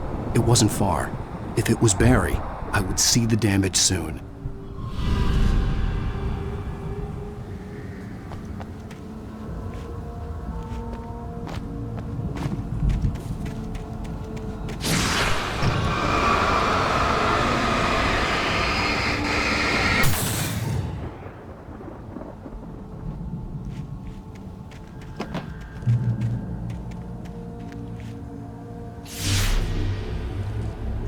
I'm trying to deliver each page to the right time and place. I'm trying to show you how the story goes. I had seen glimpses of the light before. I had seen it in my dream. It was a strange spaceman or a diver in a bulky suit. He was the one who'd been placing the pages on my path. The dark presence followed the choreography laid out to it in the manuscript, growing stronger and stronger, moving like a storm from one scene of destruction to the next. But it was still bound to follow the story and chained to the dark place it came from. When the story reached the end it longed for, it would finally be free.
Someone had left a gun behind. Now I had a fighting chance of reaching the farm.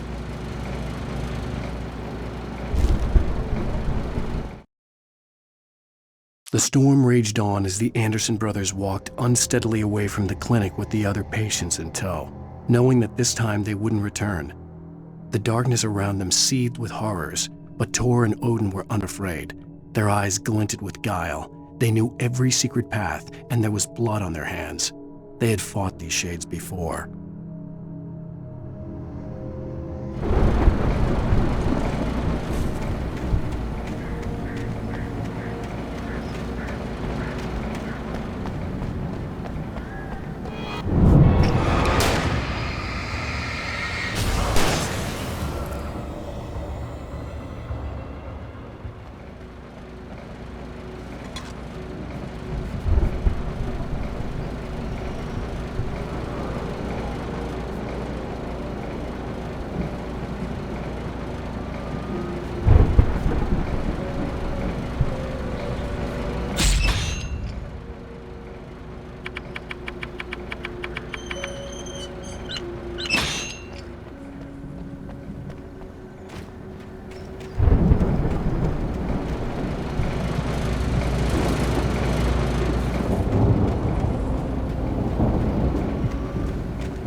I could see the car, but there was no sight of the driver.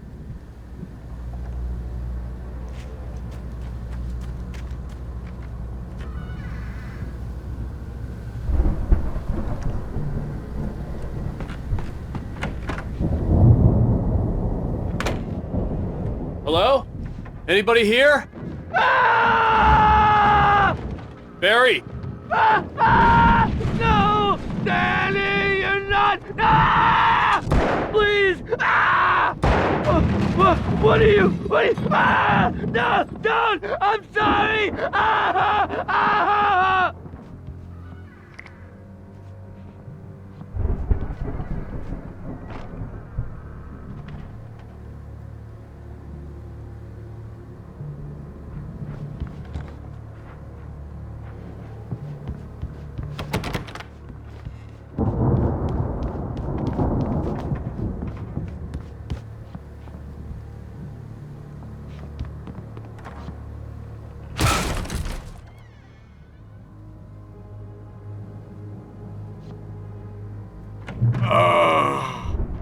I know you.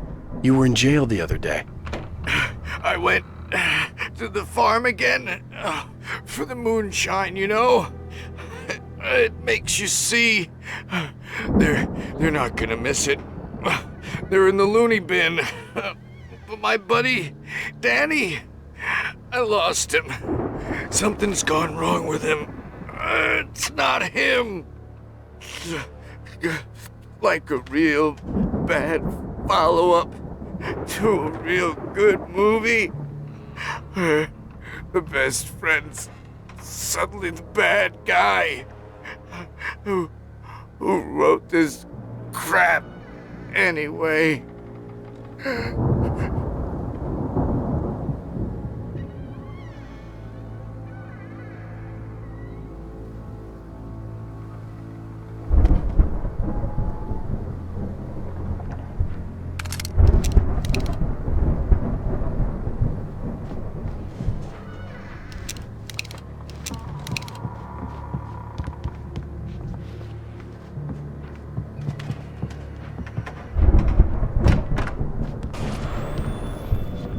I've run through every possible course in my head. If I continue like the Dark Presence wants me to, the story I'm writing won't save Alice. It's a horror story, and it's going to kill her, and me, and everybody in this town. No one will survive. Darkness will consume everything. This is what it's wanted all along. It will be free, unstoppable. It used Alice to get to me, dangled her in front of me to keep me going. It was never going to release her. I'm going to change this. I'll escape. I've written myself into the story. I'm now the protagonist. This feels like a terrible risk, but it's the only way to save Alice. I'll be bound by the events of the story just as much as anyone else who's been woven into it. The story must stay true for this to work. There have to be victims along the way, near escapes, cliffhangers. In a horror story, it can't be certain that the hero will succeed or even survive. He almost has to die. I'll write my own escape into the story next. I need help. Zane's going to be the one who'll help me. I'll make it happen.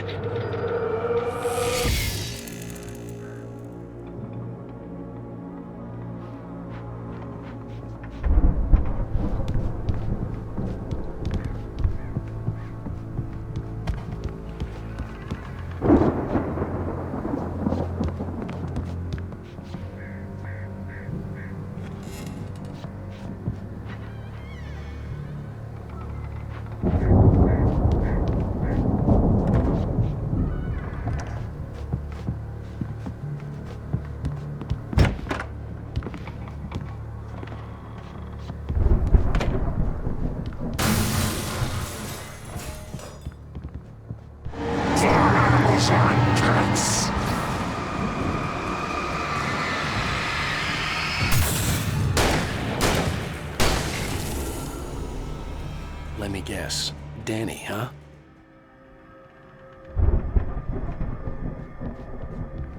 The front door was locked.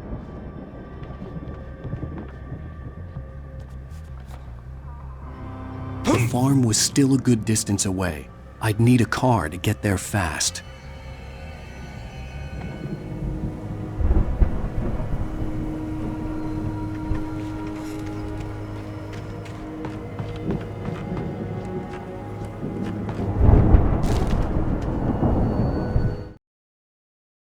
For a moment, Hartman considered strangling the idiot.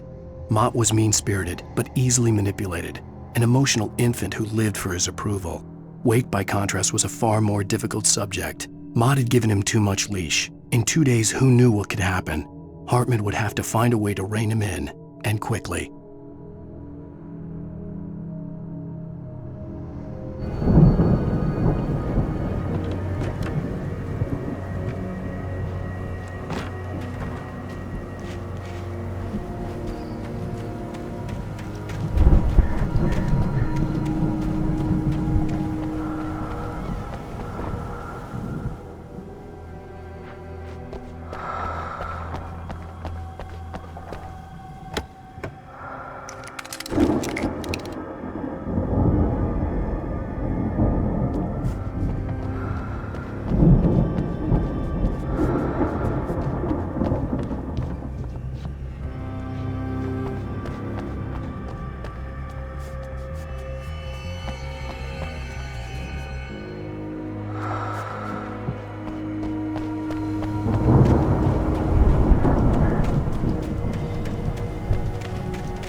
Barry wasn't up here, he was probably in trouble down at the farm. For a moment, I felt bad for doubting him. After all, I'd made it this far myself. But Barry was Barry.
Well, as I'm sure everyone's noticed, that storm we all felt coming is finally here.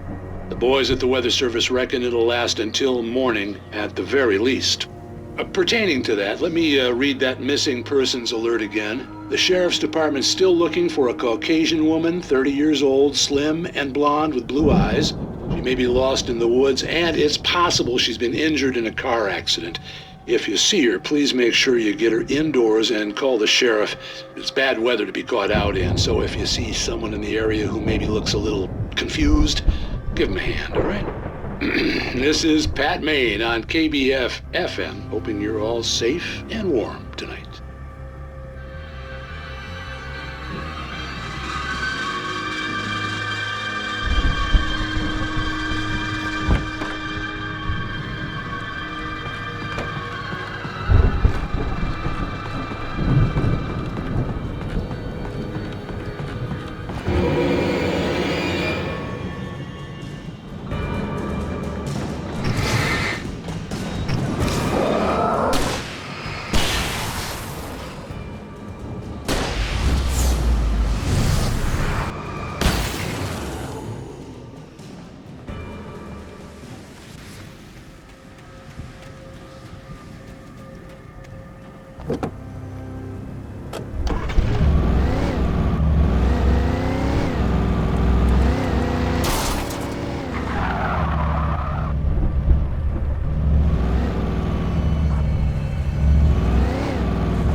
away so much!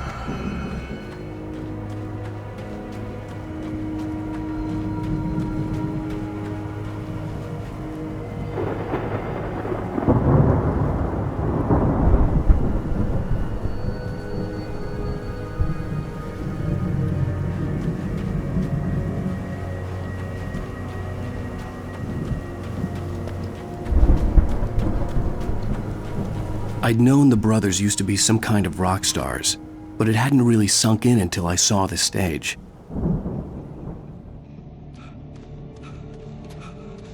Ow! Run! Incoming!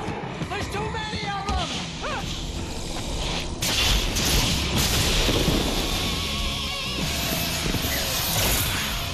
God damn!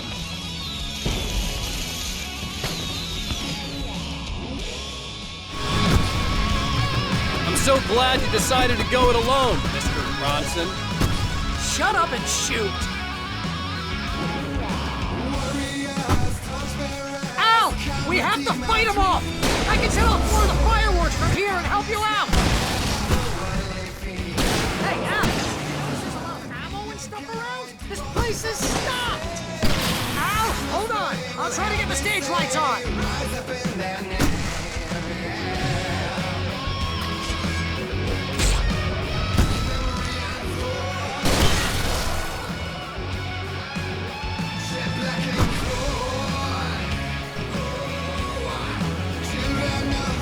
Yes! Here we go! Barry Wheeler to the rescue! No! Damn it! Goddamn turn of the century wiring! Hang on, Al! I'll get them working again, I promise!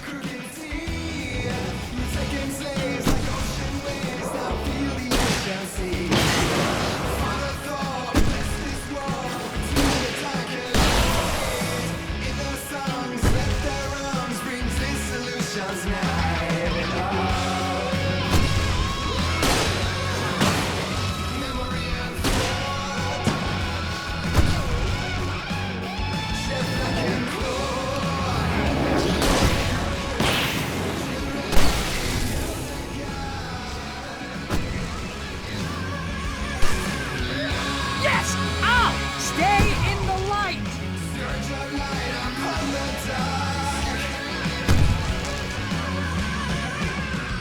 No, no, no! Why do you keep doing this to me? Barry, please, please, please!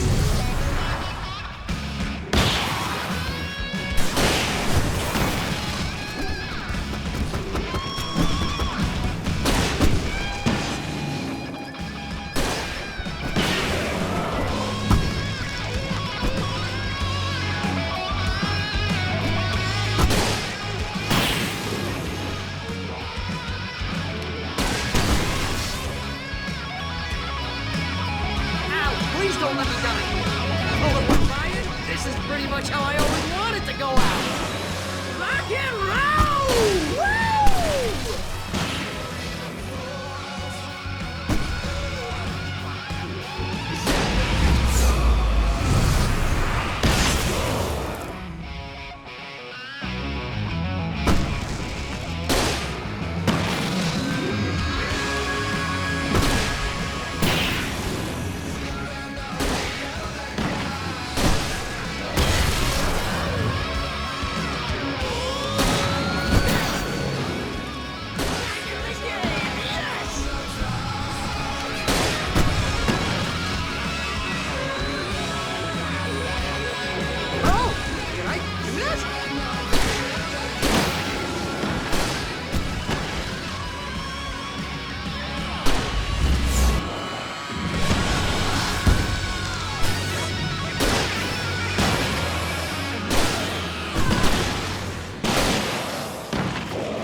Bright Falls, rock and roll capital of America.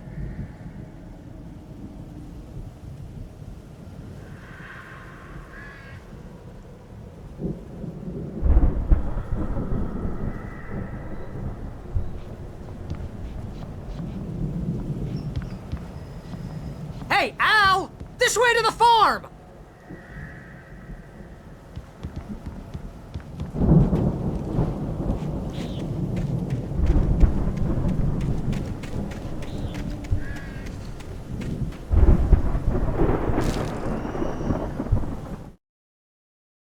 Deputy Mulligan tuned Thornton's chatter out.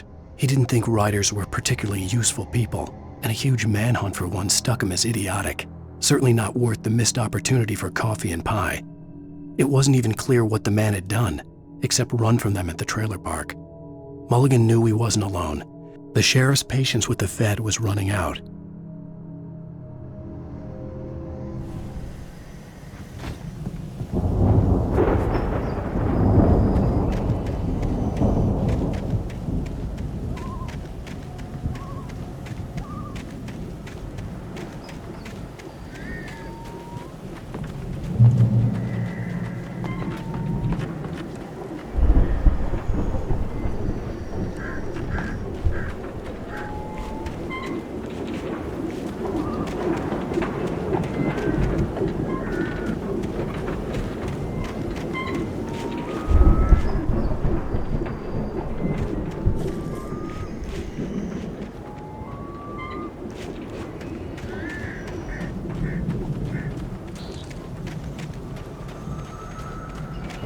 See, bestseller? No reason to worry. Your cutout's good as new, right where I left it.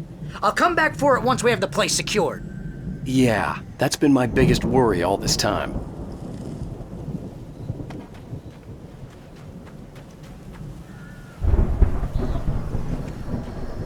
We need to get this thing moved out of the way. This is as far as I got before they ambushed me.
As the deputies hauled Wake and Wheeler away, Agent Nightingale eagerly examined the stack of papers Wake had been carrying. It was incomplete, a collection of random pages, but there was enough. He saw his own name in there, among others. His hands shook with emotion. Finally, it was proof. He had been right all along.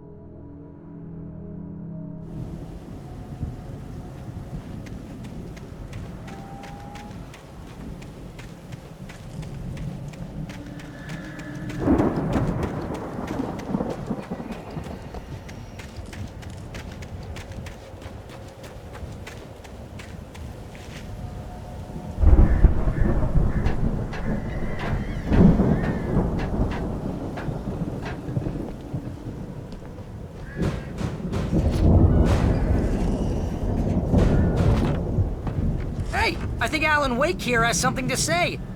What's that, Al?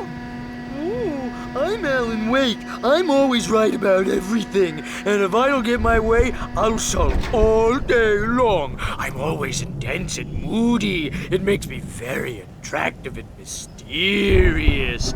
Right now, I'm just standing here because I need my best friend Barry to carry me. But that's okay. I can just take him for granted.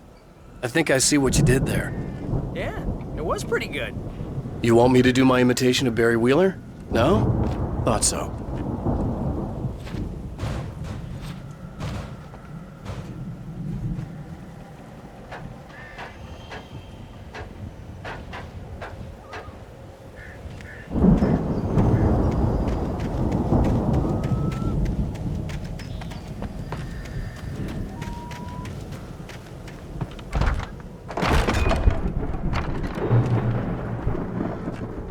Wow! You look at that thing, Al? They really went all out with this Viking crap, didn't they? Look at all this stuff. They must have done okay for themselves, so how come I never heard of these guys before? And this from the guy who learned about Ozzy Osbourne through reality TV?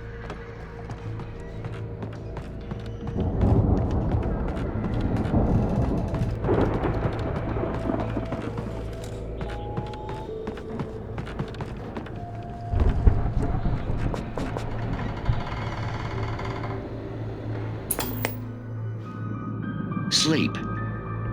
We all spend a third of our dreams in its soft embrace, somewhere between fantasy and Hey, oblivion. remember when I got you that gig? But Your dreams first have a real way of writing forcing job, what got themselves you into started? waking life, Oh, is this one of or your vice episodes? versa. In Night Springs. Tonight's episode, The Dream of Dreams. That's by someone else. We join Mr. Jones as he explores the endless dreamscape, only to be brought to a sudden stop by a decidedly mundane situation. A long line of people. Hey, Jones, right? Listen, we're gonna have to wait until His Highness over there is good and ready. Oh, wow. Who's that? You don't know him? What are you, new? He's the guy dreaming us. Well, not just us. He dreams everything. All of this. But wait, no. I'm the one who's dreaming. I'm asleep. Isn't this my dream? Oh, yeah. Sure. Get real, pal. You're just another dream. I'm a dream. You're a dream. The weirdo in the diving suit is a dream. And the girl made of smiles and sunshine is definitely a dream. But I'm pretty sure I'm dreaming this. Well, maybe you're a really confused dream. What am I, a shrink? All I know is I'm going with the smart guys. And they say that's the guy doing the dreaming. Right there. I don't know what that means. It means we keep him happy. No sudden falls. We make sure he has his clothes on when he goes out in public. No chases where the monster is nipping at his heels and he runs like crazy, but his legs don't seem to get him anywhere. None of that. Because if he wakes up in a cold sweat... Oh... Yeah, precisely. So we wait till he wants to move on. Keep things nice and calm. Hey, something's happening here. Yeah? What's that? What? Can't you hear that? Oh, God help us, it's an alarm clock. Oh, it's you, isn't it? Please, man, I got a wife and kids. Please don't wake.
It's 1976. Madness reigns at the Anderson farm.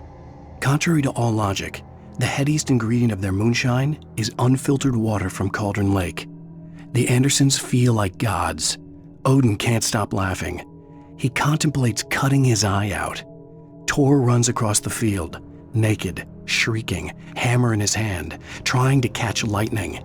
Their songs have power. Something ancient is stirring in the depths, coming back.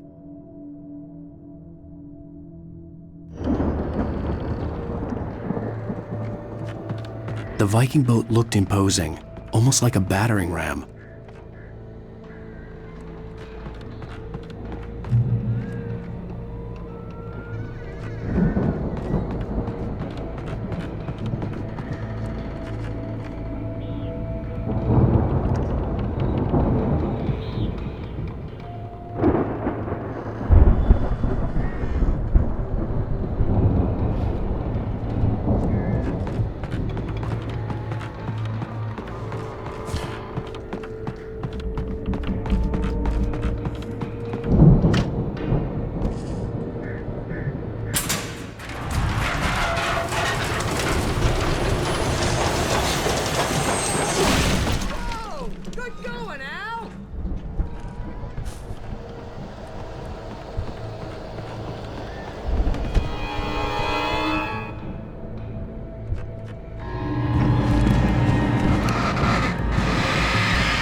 Those geezers had quite a production going on. Ooh, you know what, Al? If we make it through this alive, I'm gonna start representing them. Yep, sell this stuff online, maybe get a reality show going, release a new single. Good luck with that, pal. Hey, you find us a way out of here, okay? I'm gonna take a closer look at this stuff.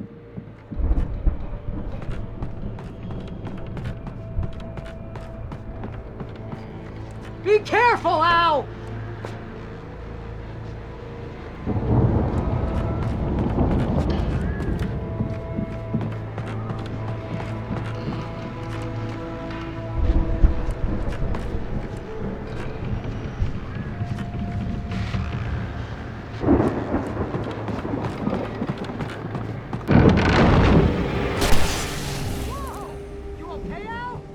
I'm good. Keep your eyes open, okay?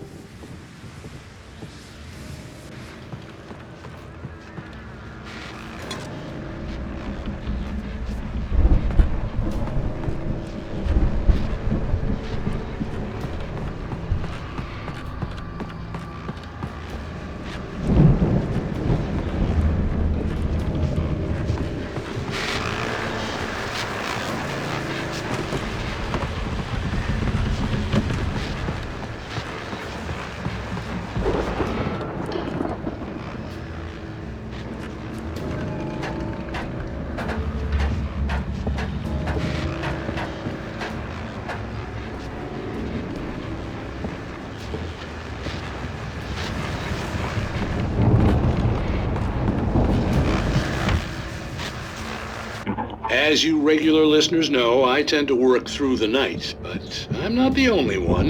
Deputies Mulligan and Thornton are taking a couple of moments off their busy schedule to join me here in the studio. Boys, how busy are you now? Deerfest is almost here, isn't it? I bet that keeps you in business. Pretty busy, yeah. Actually, Pat, we've been real busy with other stuff, which concerns an ongoing investigation. We can't talk about that, Thornton. I wasn't gonna say anything. I was just saying we got, other irons to fry. And how would you compare your workload to last year's? Things have seemed relatively peaceful to me, but people do tend to get a little wild this time of year. Oh, it's wild, Pat. It's pretty wild. There's been all sorts of trouble this year. Vandalism, fighting, public disturbances. A lot of people gone missing, too. Yeah, it's pretty much the usual stuff, Pat. Just, a lot more of it. Now, is it just me, or does Deerfest get wilder every year? People seem to be more drunk, at least, or they start earlier and younger. Oh, it's definitely not just you, Pat, but... Definitely, Pat.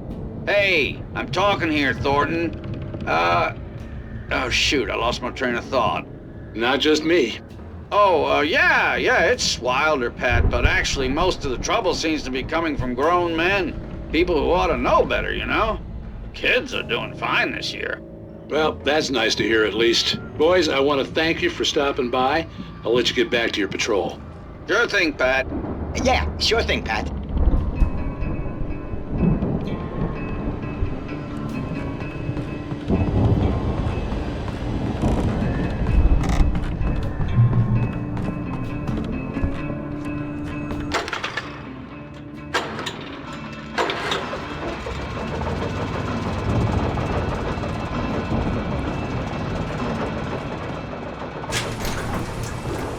I could see the building that had to be the Andersons' home on the other side of the field.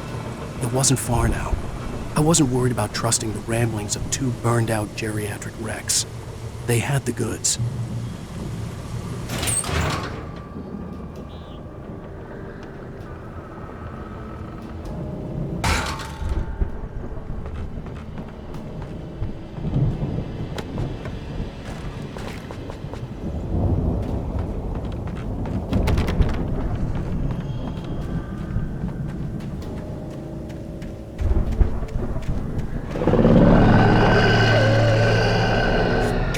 Kidding me.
Yeah, it's me. Hey, let's go, man.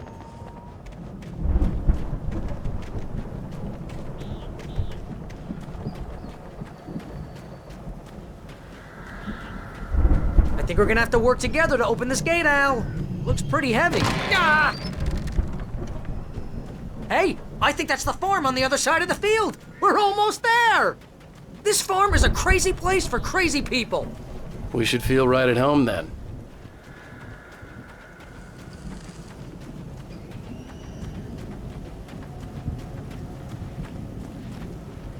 Come on, one more gate. Let's do this thing.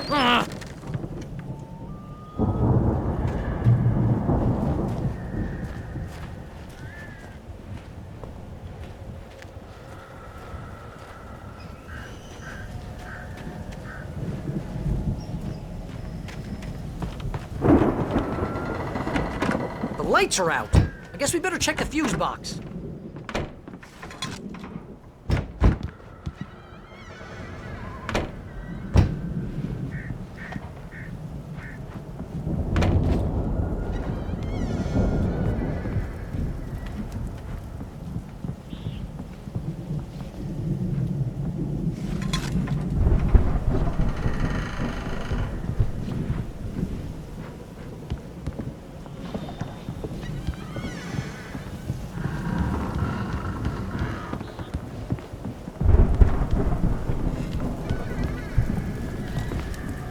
The power downstairs was out, but I was sure I could fix that at the fuse box.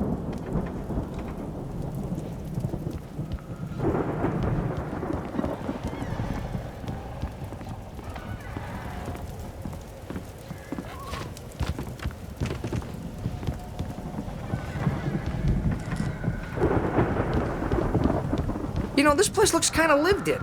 I thought the Andersons were in the booby hatch. Come on, Al, let's get the lights on, huh? Yeah, I don't think they keep too close an eye on them at the clinic. They seem to slip away a lot so they can get wasted. No kidding! Those guys sound awesome. Again, Alice's screams rang in the stillness of the night. I saw myself run toward the cabin, flashlight in my hand. I followed my past self. I was an out-of-body observer, a time traveler in a crazy drunken dream. This was the beginning. The night Alice had disappeared. The mystery of what had happened during the missing week was about to reveal itself.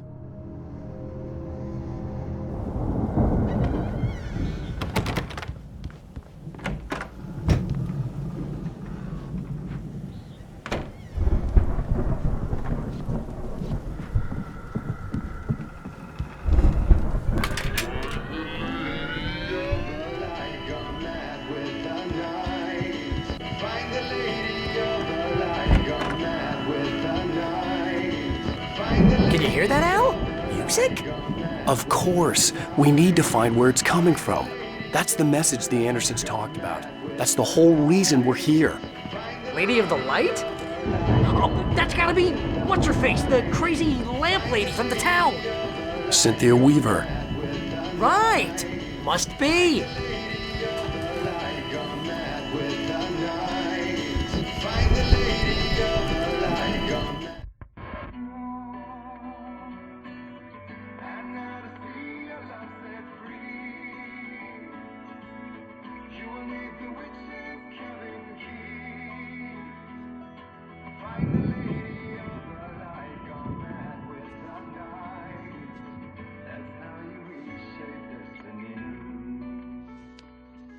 Okay. We need to find Cynthia Weaver. We'll stay here for the night and head back to town as soon as it gets light. Hey, Al. Lots of hours before dawn. Might as well get some rest. And by rest, I mean drunk. Come on, Barry, this is... Yeah, what the hell?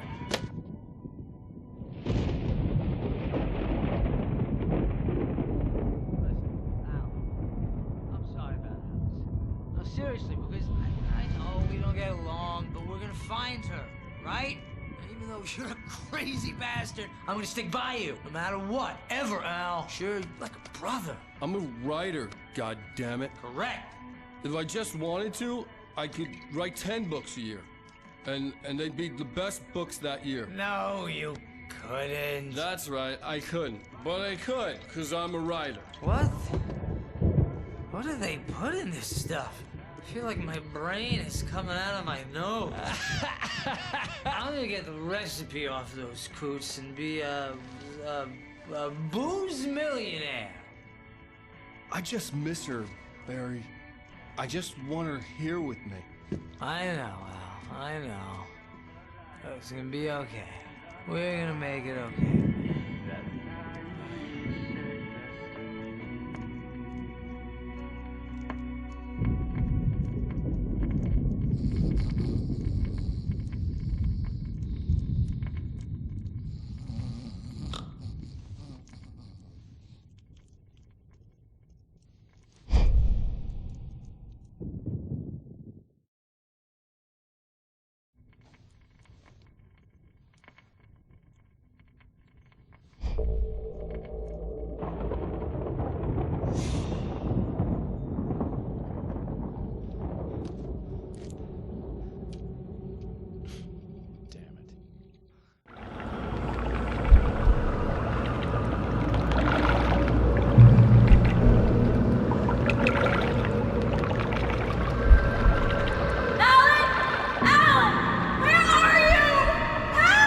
Alice, I'm coming! It's all right! I'm coming! It was a crazy, drunken dream, and yet it was more than that. It was the truth, a suppressed memory unearthed by the Andersons' moonshine. I was there, an out-of-body observer. This was the night Alice and I had arrived at Bright Falls, the night Alice had disappeared. I had a chance to find out what had happened. I remembered being surprised to see the cabin dark. Alice would have never turned the lights off. Alice? Alice!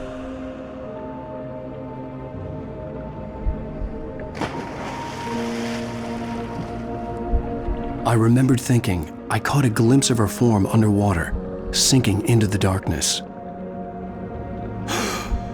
Diving after her was the last vague memory I had of that night.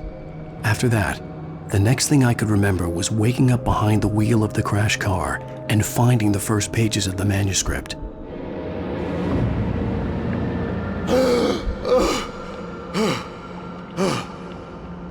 I couldn't find her in all that blackness. I must have thought she drowned.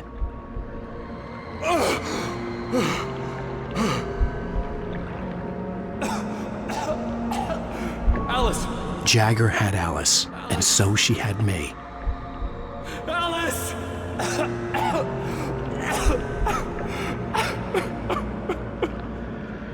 I'd been easy prey. Look at the cabin. Is there someone in the window? Alice? Maybe she didn't drown after all. Maybe she's inside. Alice! Yes.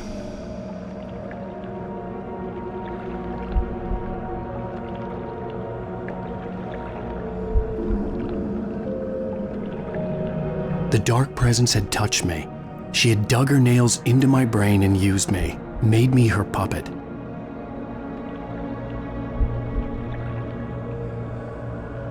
She must be here somewhere. Maybe upstairs in the study. Alice! Yes, that's where she is.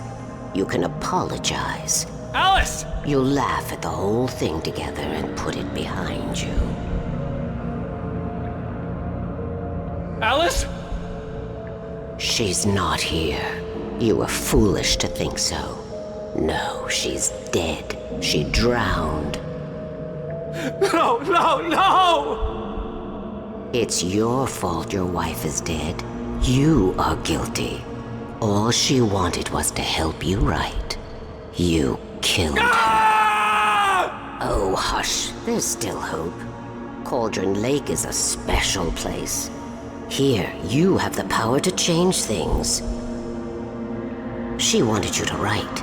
I will tell you what to do.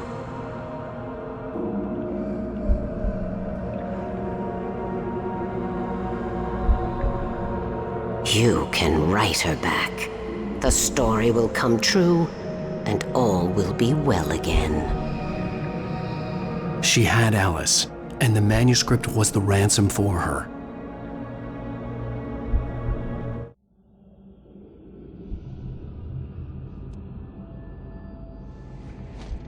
Yes. All right. I'll fix it. I'll bring her back.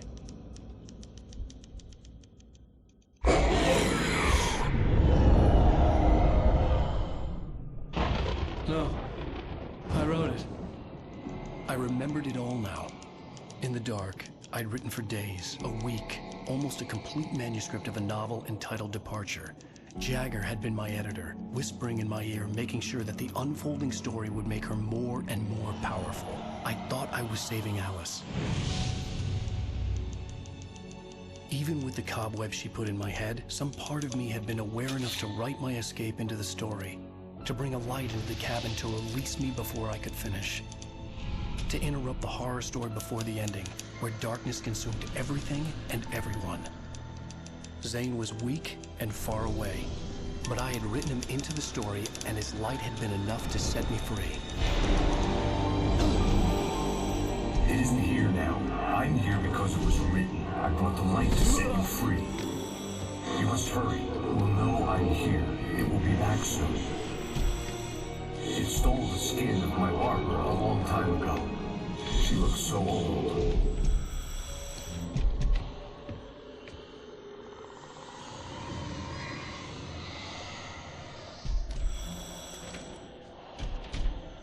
I'd woken up, confused and groggy, my mind consumed by darkness and fear. All I could do was to escape.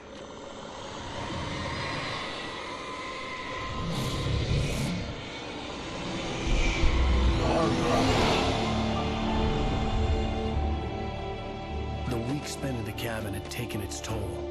I was barely conscious, and fading fast. It had to have cost Zane terribly, thrown him even deeper into whatever dark place he now haunted. But he had managed to weaken the dark presence, kept me safe that night.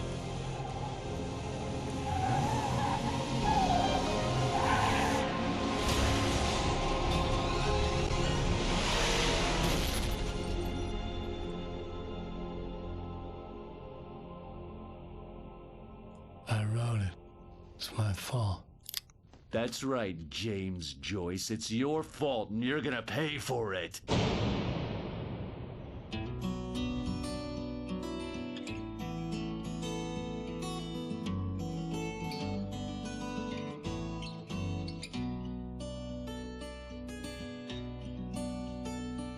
There's an altar wrought with mystery. Previously on Alan Wake. Under the influence of the dark presence, I wrote a horror story that is coming true. Jagger had been my editor, making sure that the unfolding story would make her more and more powerful. Some part of me had been aware enough to write my escape into the story. Together we can create something absolutely wonderful. The lake, it does something to the works of art created here. It makes them come true. My mom gave me this old light switch. The clicker. Alice is being kept in a dark prison. I need to find Cynthia Weaver to fix this. It's your fault, and you're gonna pay for it. Well, we're expecting a record crowd from the neighboring counties. Naturally, we hope to break the record set by last year's Moose Fest in our neighboring town, Watery. Ladies and gentlemen, some people have asked me, what's the big deal about Deer Fest? And I think that this sums it up. It's about friendship and community. We've got a great party coming up, but let's try to hold it in until tomorrow and get through the night in one piece, all right? I have it. Someone will come for it when the time is right. Thomas said so. He wrote it. The key is insurance. It's my job to keep it safe. Safe in the light. Always in the light.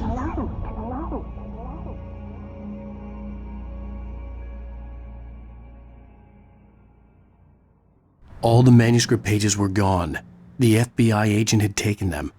I think my tongue just took a crap in my mouth. Ugh. Oh, wait, we're in jail now?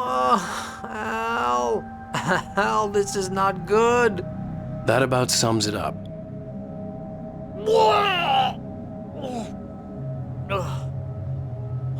Oh, I am never drinking again. I need to talk to Weaver. She's the one in the song, the Lady of the Light. What, the crazy lady? Ugh, whatever you say, Al, but we're stuck here. They're not You haven't gonna... even interviewed Wake. I had some reading to do first, Sheriff, and let me tell you, it was an interesting read. Well, I've got you now, Raymond Chandler. It's all here. All the evidence, including conspiracy to murder a federal agent. There's no way you're walking out of here. You hear me in there, Bret Easton Ellis? Huh? Agent Nightingale, I want to talk to your superior. Well, we all want things, Sheriff. I wanted my...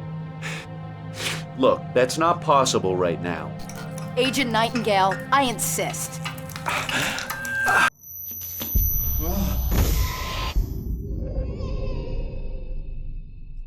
Wake, what's wrong? Lady, are you stupid? It's a trick. It's an obvious trick. Okay, I've had enough of this crap. Wake, I'm gonna trust you with this. You're joking. Agent Nightingale, your opinion would matter more if you were sober and if I actually believed you were here on official business. Whoa! Get back in the cell, Stephen King. The only way you're leaving this place is over my dead... Wait a minute. I know this... Oh my God! Light. We need light. It's the only way to fight this thing. In my office. I've got your things there. Follow me. Oh man! We're sitting ducks with the lights out! Stay cool. I can get the emergency power on. Nightingale tried to make sense of the manuscript. It was disjointed and strange. He didn't understand half of it, but it all rang true. Impossibly true. He took out his hip flask when he reached the page that described how he reached the page that made him take out his hip flask. It wasn't the booze that made his mind reel.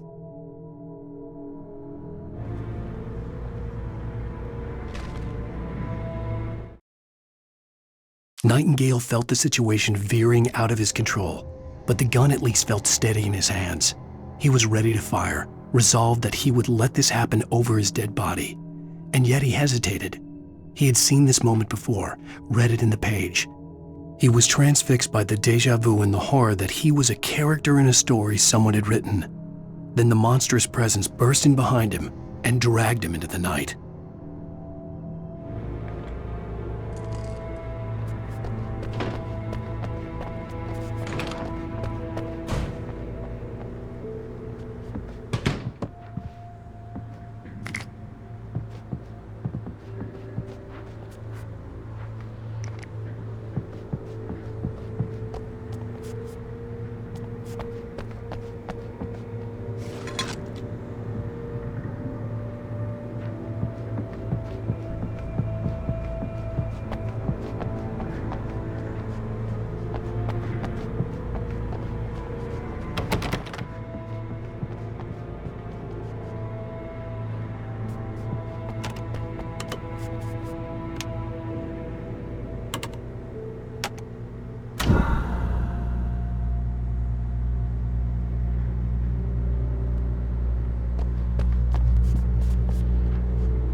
Here are your things. Wake, what do I need to know? What do you need from me?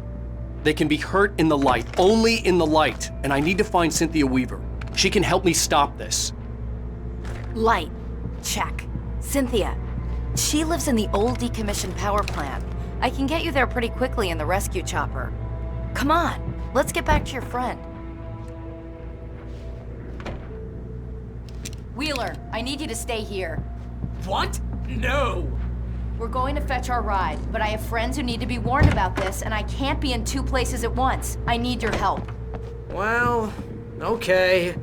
Here's a list of people and phone numbers. I need you to call them and tell them you have a message from me. Night Springs, okay? They'll know what to do.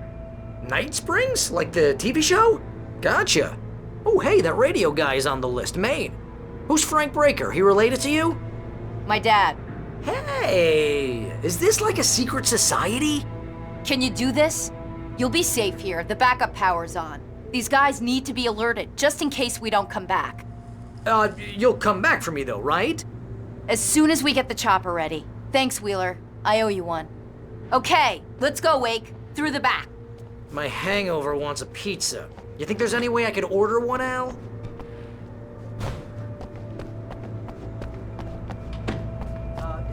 icebreaker? This is Barry Wheeler. Yeah, I know it's late, but Sheriff... Oh, hell. Whatever took Nightingale must have broken the gate controls. We can't reach the gate's control box from here. We need to get to the other side over the rooftop. I'll go. I'll open the gate for you once I'm across. You stay here in the light and cover me, Sheriff, okay?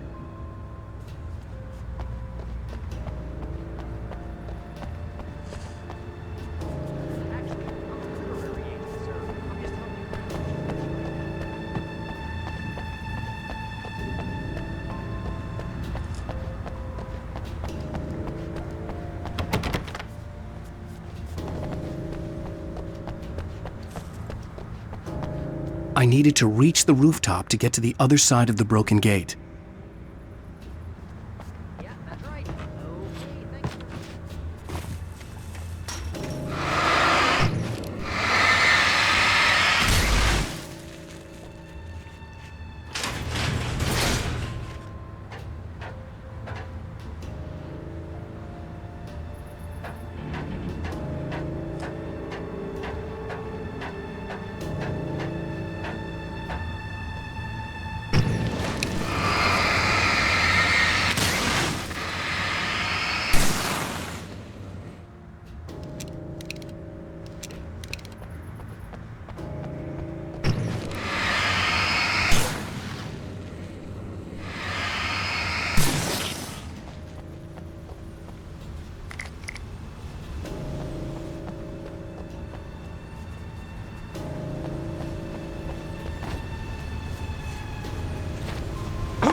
Hey, Sheriff!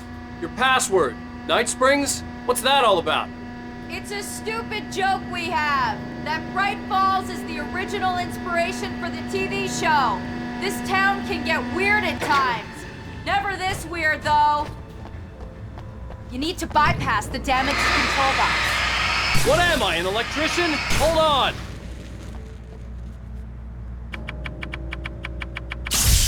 Ow, damn! That's smart. Good job, Wade. Okay, stick close. Our first stop is the town hall. The keys to the chopper are there.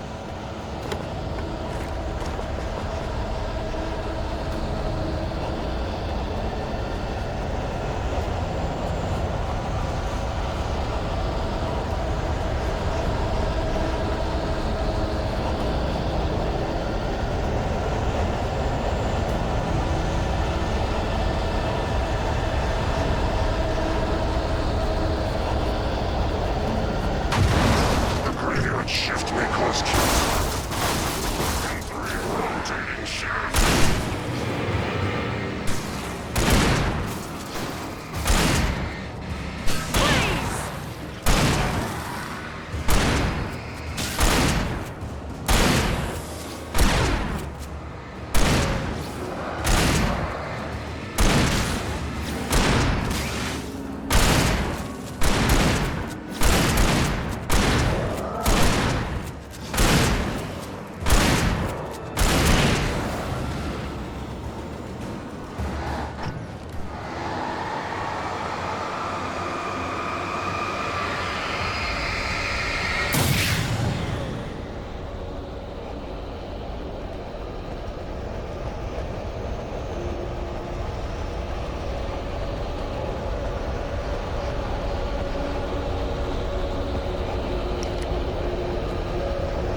Chopper's in the other direction!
The air smelled of fish.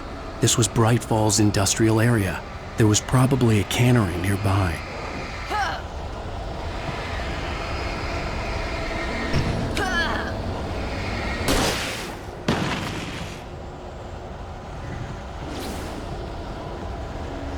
Fishing can be a hobby.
I'm gonna want explanations, you know. For example, what the hell happened to Rose? She's seriously messed up now.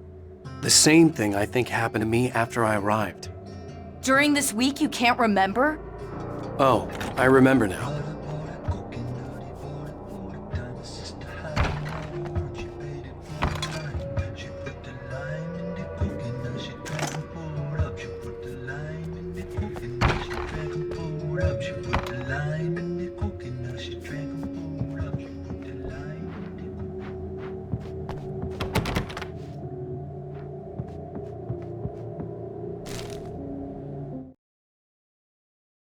Barry was in his element, making calls, making things happen, even if he didn't entirely know what those things were.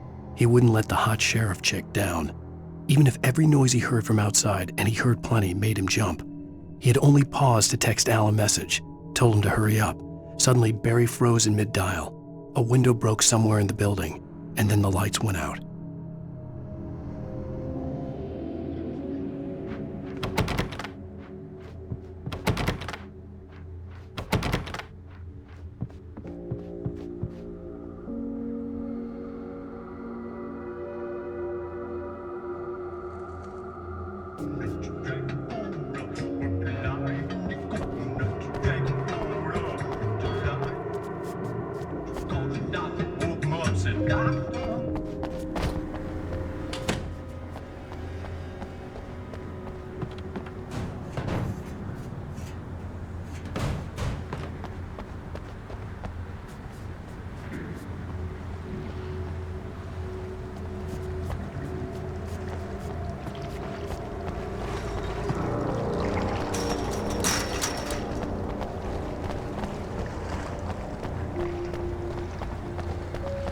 And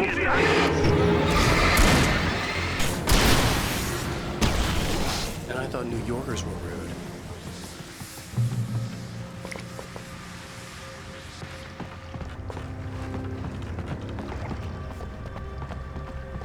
You have the right to rise. I understand these rights.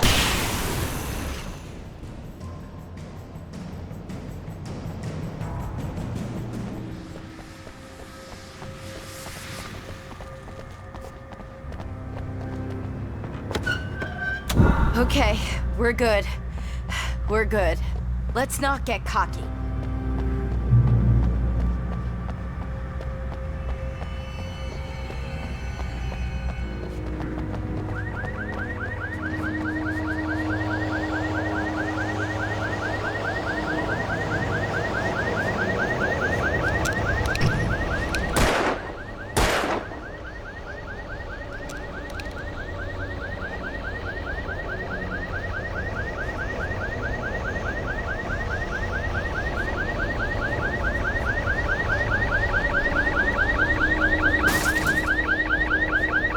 Over here! There's light!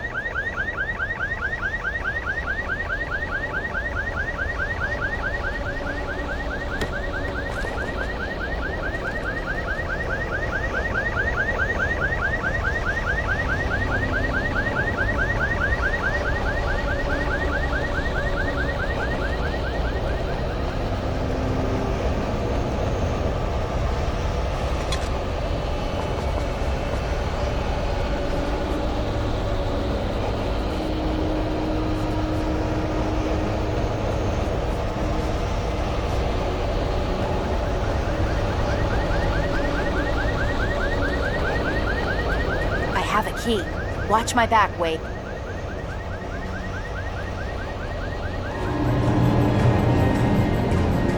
It's an ambush.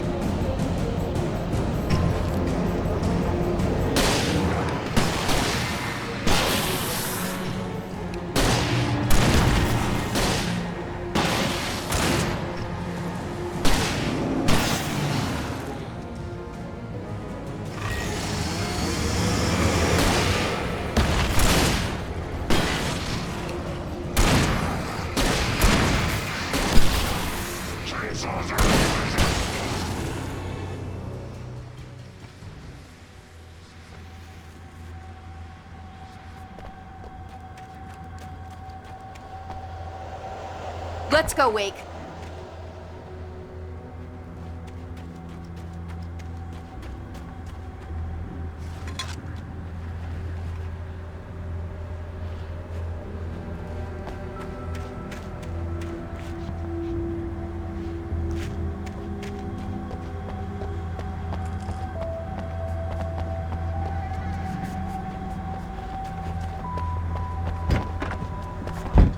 Okay, someone's messed with the fuse box here, but you should be able to jury-rig it while I find the keys. I already got electrocuted once today. How about I look for the keys and you get burned for a change? Fine. They should be in the clerk's office on the other side of the building, near the main entrance. Gotcha.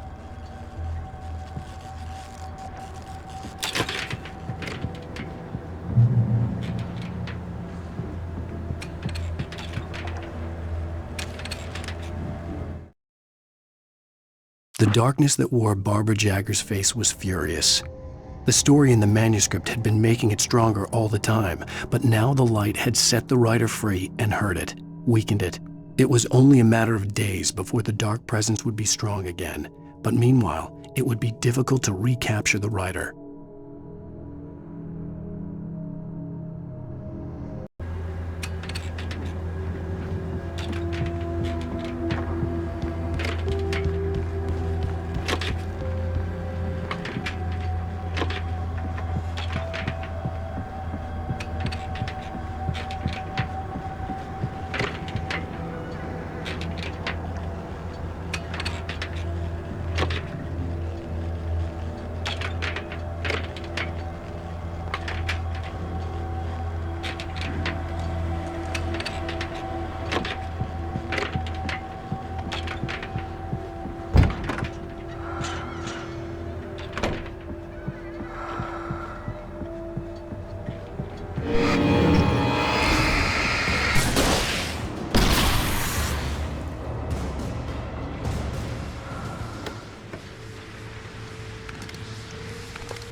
The message was from Barry. He was getting worried at the station. He wanted us to hurry.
Okay, Sheriff, I got the keys.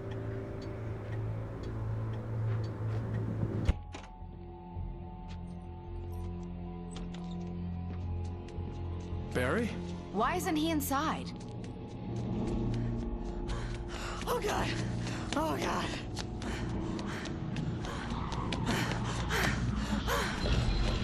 Barry! Look out! Barry, move!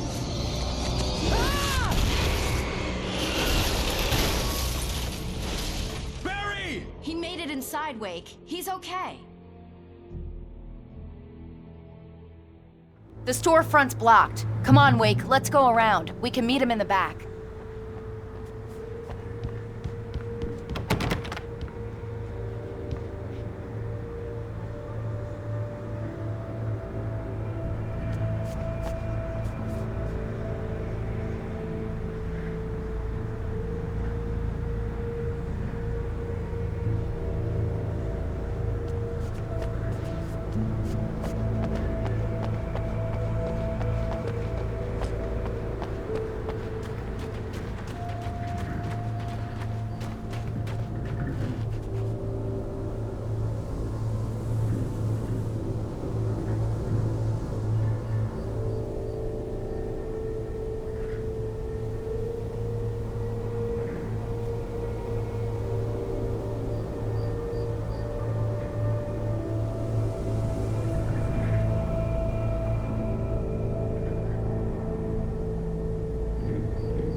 We can make it through the bookstore. Wheeler should be waiting for us in the backyard. Get the hell down or I'll call the sheriff. Oh, hi, Doc. I've got it. Don't worry about it. Sarah, about time somebody showed up. All this shooting in the air is idiotic. One of these days they'll kill somebody. And over Deerfest. I know. Go back to bed.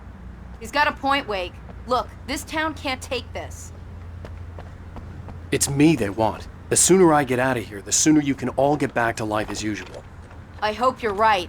Come on, let me get this door open. Wait, you got the keys to the bookstore? Perks of being the sheriff. A girl needs to get around.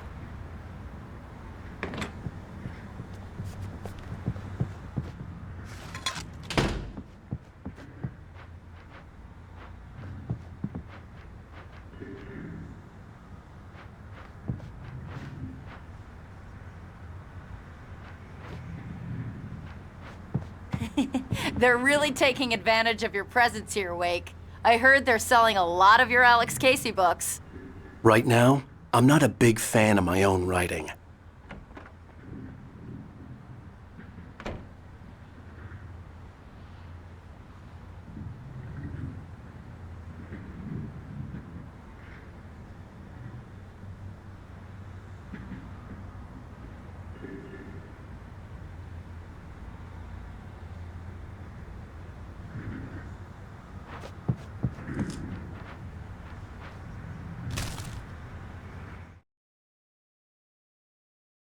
Cynthia Weaver worked hard, following her obsessive rituals, sometimes fighting them, always giving in to them in the end. She haunted the halls of Bright Falls' abandoned power plant. She marked her caches with light-sensitive paint that could only be seen by eyes that had been touched by darkness and saved by light like she'd been. She was preparing defenses and supply lines for the war she knew would come. The war between the forces of light and darkness.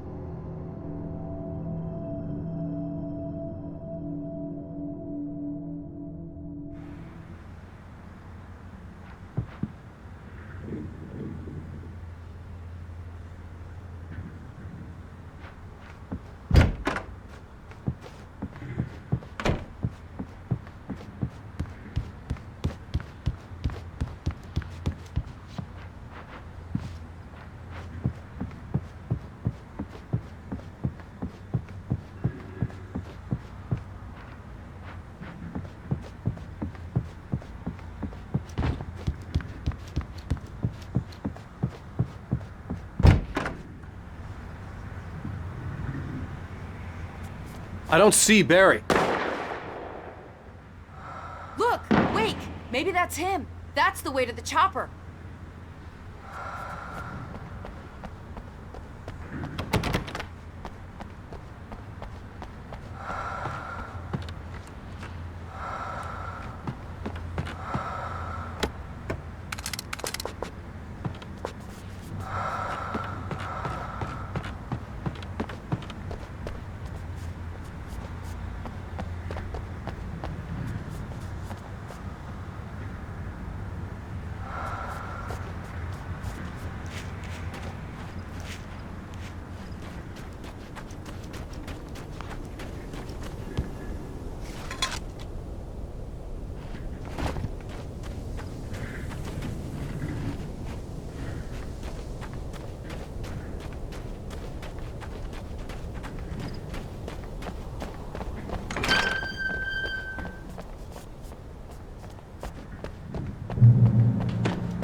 Barry got back to his feet inside the Bright Falls General Store and dusted himself off. Right next to the cans of baked beans was a locked case filled with flare guns, and yet here was a conveniently placed barrel of crowbars. Barry's smile widened as he realized that this was the classic movie scene where the hero had to gear up and arm himself to the teeth. Barry threw himself into the role.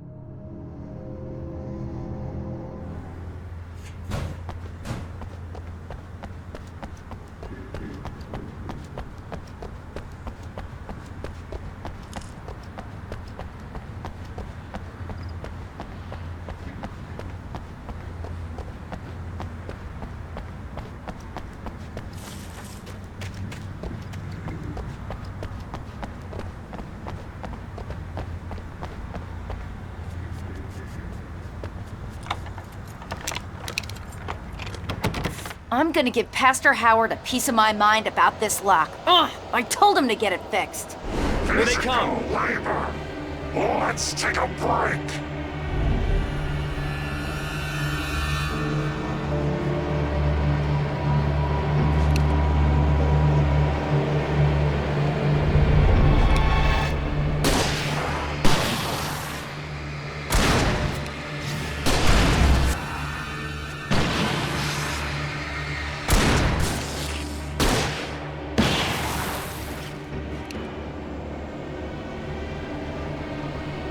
Omega-3 fatty acids are good for your heart.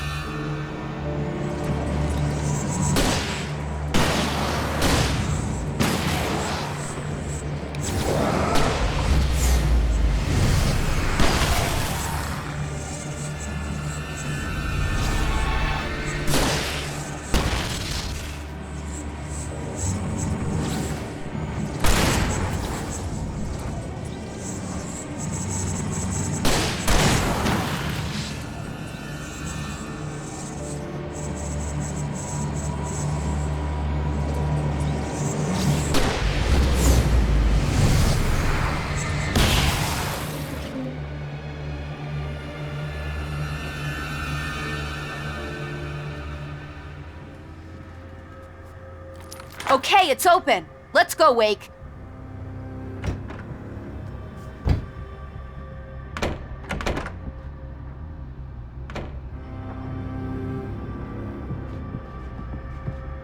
Wow. We keep them lit all night long on the night before Deerfest. Why? Well, it's tradition.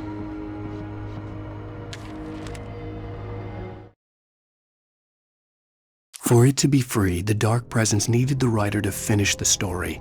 Again and again, the story let it get frustratingly close to the writer without letting it capture him. It was bound by the events depicted in the manuscript, but it could pursue the writer indirectly, put others on the task, and stop those who would help him. It took over everything in its path, made them its puppets, and sent them after Alan Wake.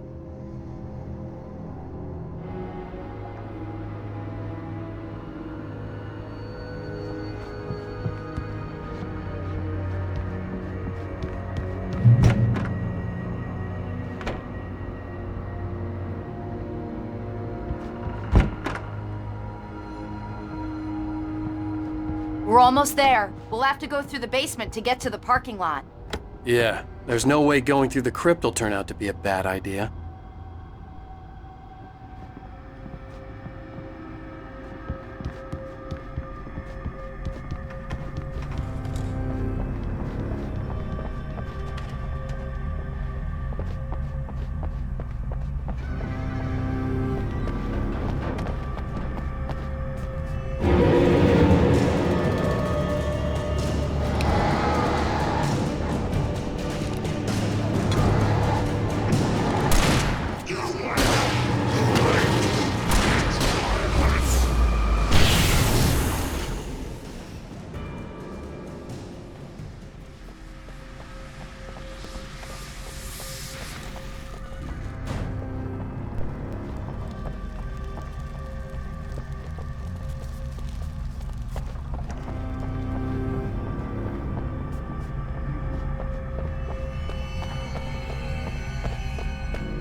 Did you call 911?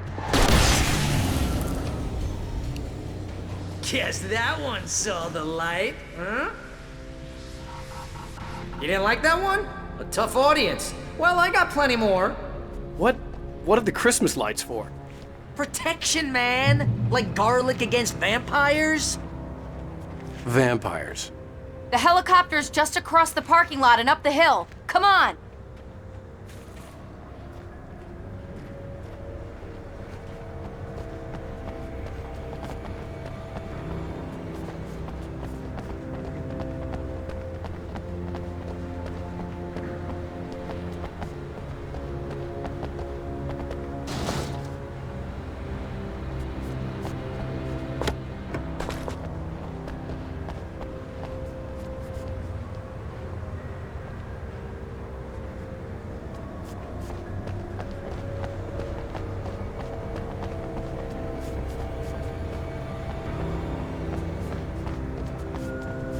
The Bright Falls General Store is now my favorite place in the entire world.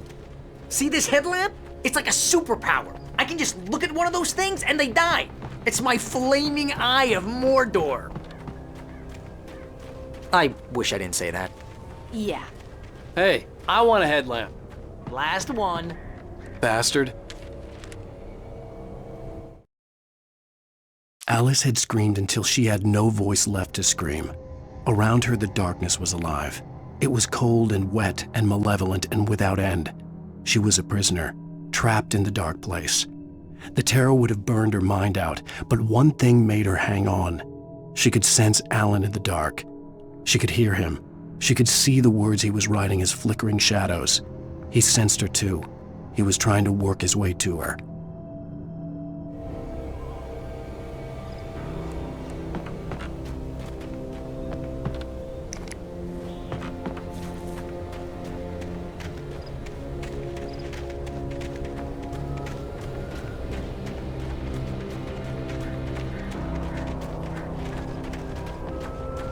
When someone throws a damn school bus at your head and you're about to take a helicopter ride with someone who may or may not have a pilot's license, you're cleared for departure to Night Springs. No, thank you.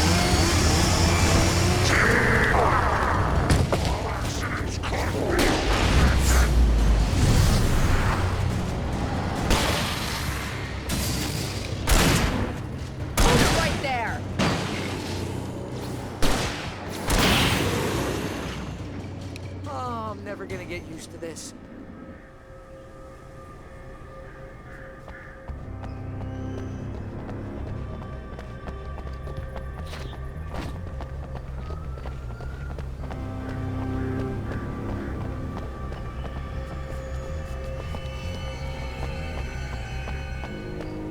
The helicopter's just up ahead.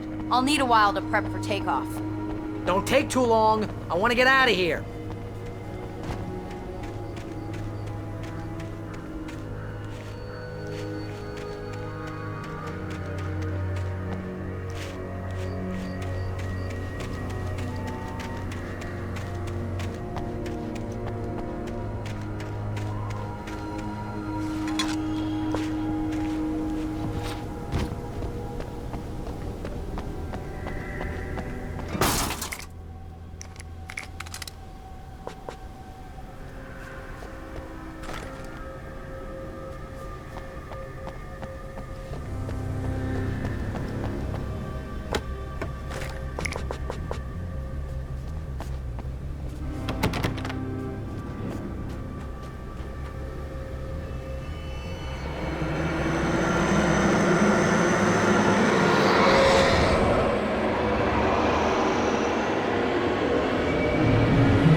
into this. Just get me to Weaver, Sheriff. You're taking a big chance on a local crazy lady, Al. I hope you're right about her, or we can kiss this town goodbye.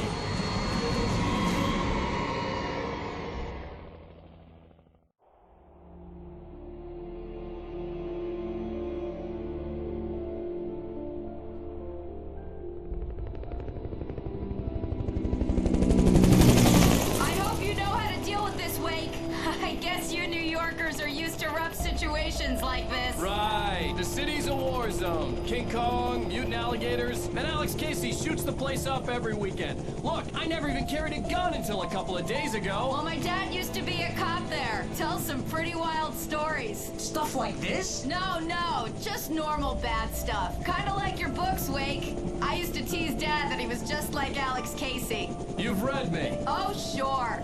You're a pretty good writer. A little heavy on the metaphors, maybe. Nobody's ever said that before. We're coming up on the power plant. See the lit building over there? And that's the dam further up the river. I can't land here. I'll take her down the road across the river. Just get me there, Sheriff.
I had to do something about the chain for the door to open.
And here's a new song from a band that they always remind me of our local rock legends, the Old Gods. I couldn't tell you why. I guess it's just, one of those things. Anyway, here's Poets of the Fall and their latest single, War.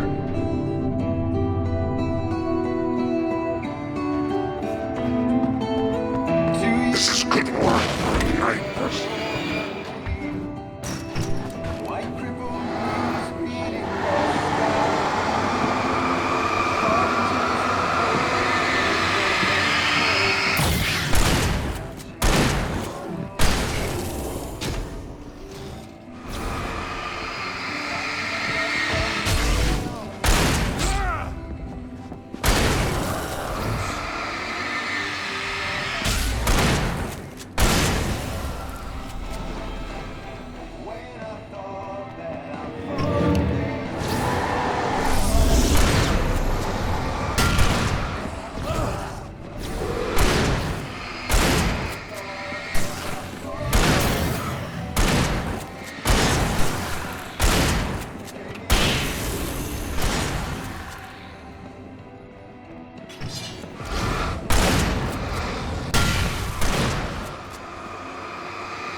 The power plant glowed in the night. It was close, but I had to find a way across.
Making her way through the water pipe alone, Cynthia was angry at the writer.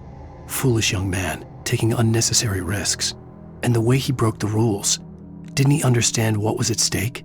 Since the terrible days in the 70s, she hadn't wavered once, as hard as it had been. She was tired of protecting the town all these long years, and now only wanted to rest.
The story I had written in the cabin had come true. Touched by the dark presence, I had written a horror story, but the end was still missing. The story was incomplete, and the last unfinished page of the manuscript still sat in the typewriter in the cabin study. If I could get back there, if I could read the page, then I could write my own ending to this story and save Alice.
I couldn't get across until I found a way to turn the bridge.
dreaming of being butterflies or butterflies that dream of being men? Such philosophical concerns are by necessity abstract. And yet, some of us can find concrete proof of the nature of our existence in Night Springs.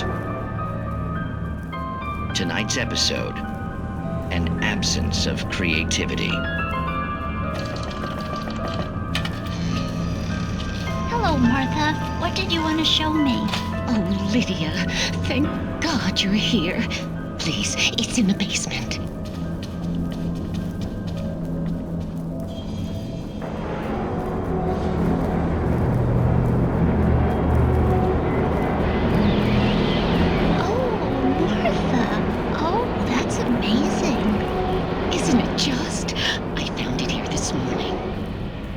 It isn't there, but I can't look straight at it. Yes, I'm sorry about that. How did you get here? Well, I'm trying to work. Did you put this thing here? In a way. To be more precise, I put everything here but that. Really? But what is it?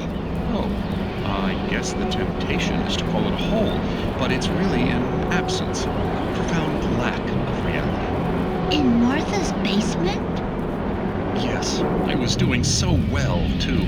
I came up with 2 old ladies and put something really weird in the basement. It was a great start, but I'm completely blocked now. I can't imagine what I was up to. Well, surely it's just an ordinary basement. Is it? Why did you call your friend here, then? Well, I don't know. Oh, well. Couldn't you just ignore it? Oh, no, I couldn't do that. It would probably turn into a plot hole. Might be one already. Could sink the whole enterprise. Oh, my. Listen, ladies, not to be rude, but I'm really not at all sure where I'm going with this, and you're just not helping. You should just go back upstairs for a cup of coffee while I try to figure out what I'm up to. Well, if you think that's best. Maybe I should just stop here. Or is that too moronic? Is that too moronic? Indeed. Who can tell? It's a fine line between the stupid and the sublime. Night Springs.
I recognized the logo on the power plant sign.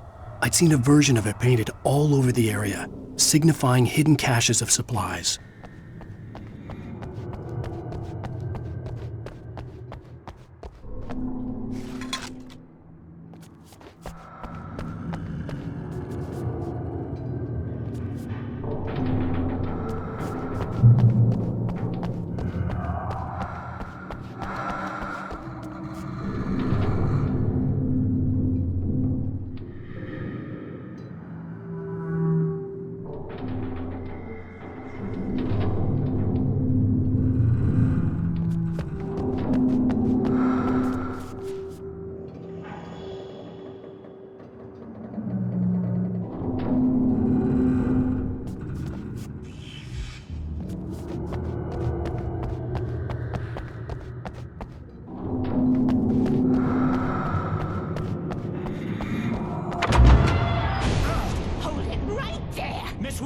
Cynthia, I'm a friend. Prove it! You knew Zane. Thomas Zane. You're the Lady of the Light in the song. You can help me. About time. Young man, I've been waiting a very long time for you.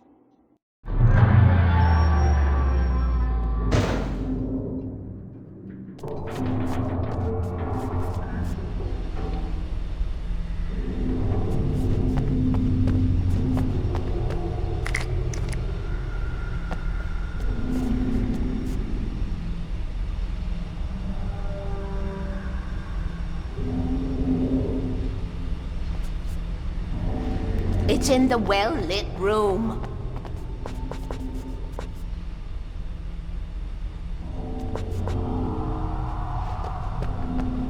Excuse me? What you need to drive the darkness back. The well-lit room is at the dam. I built the room to keep it safe. Will it help me find Alice? Will it get me back to the cabin? Fine, let's go.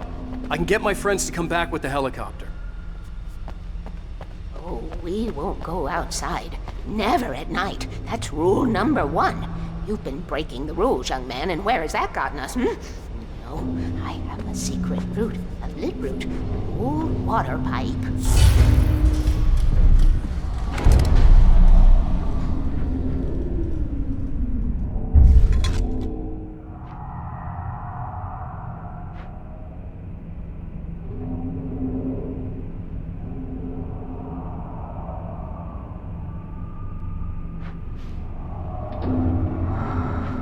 Something was damaged at the transformer yard. It's draining all the reserve power. Without it, the pipe will go dark. The power to the yard must be cut. Let me guess. You want me to do it? Young man, you're the one who likes to break the rules. I can't be outside in the dark. The kill switch is outside.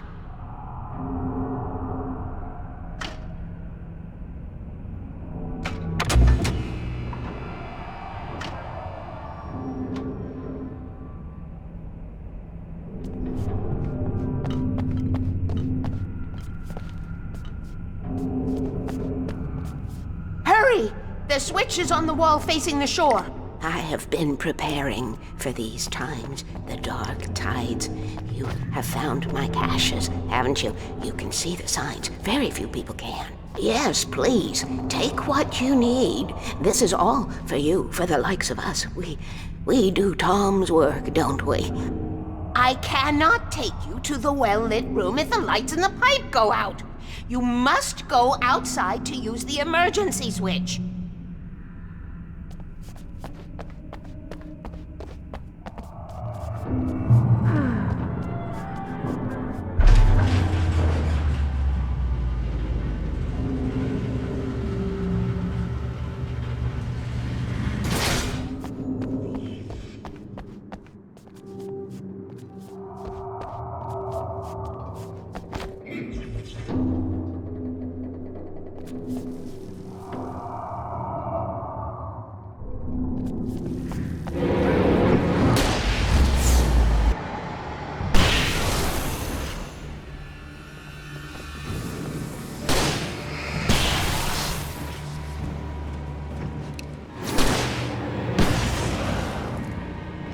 Weaver had sent me to cut the power to the transformer yard. I was willing to do grunt work for her to get her to help me. I hoped Weaver was dependable. I'd stumbled into this crazy world a little over a week ago. She had been living this insanity for decades.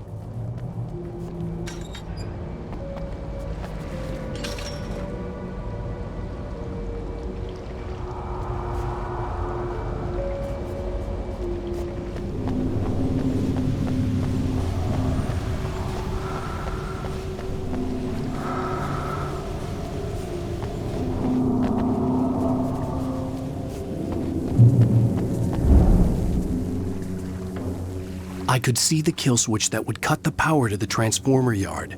Now I had to find a way to reach it.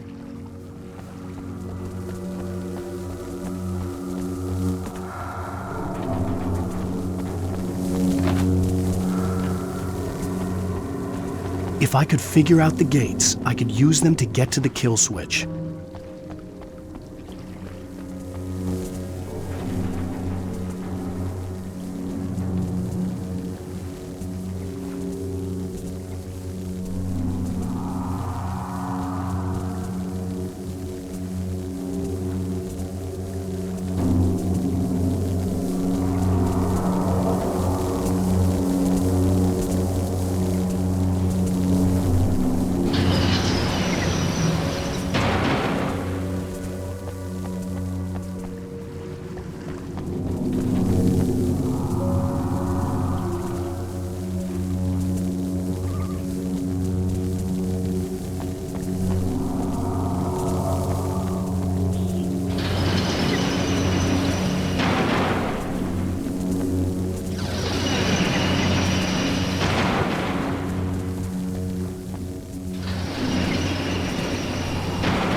Who designs these things?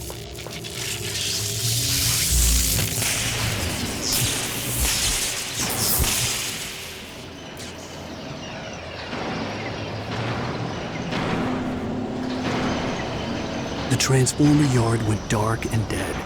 Weaver's water pipe passage should now be good to go.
This way, young man. Follow me.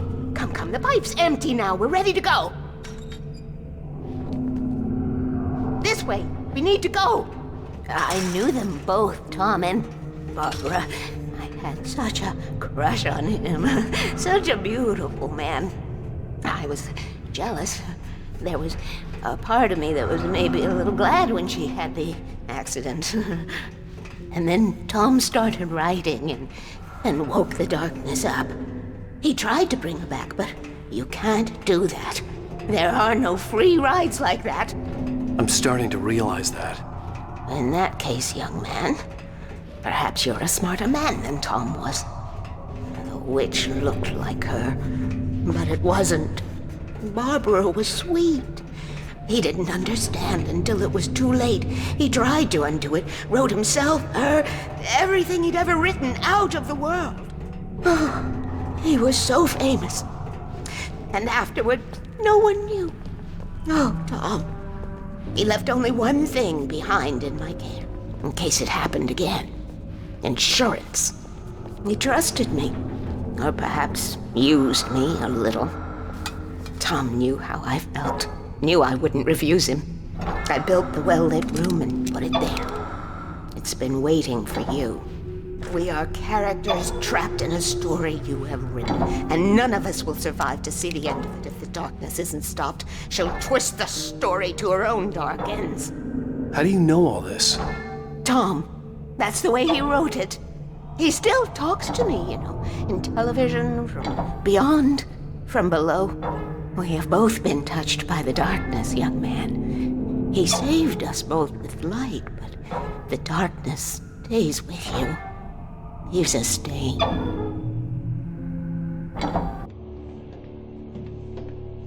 This pipe will take us directly to the well-lit room. Okay, I need to call my friends, tell them where we're going. Hello? Al! Barry, we're headed to the dam in one of the pipes. Meet us there. Okay, I'll tell Sarah. It's Sarah now? Whoa! No! For the sweet love of... Barry! Barry!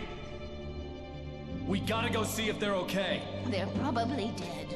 You must reach the well-lit room. This is no time to be a selfish idiot. That's my best friend.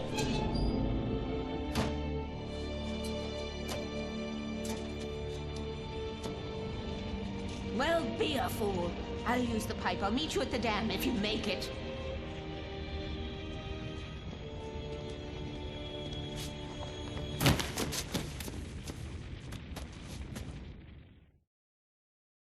At least I didn't have to worry about her. She knew how to stay safe.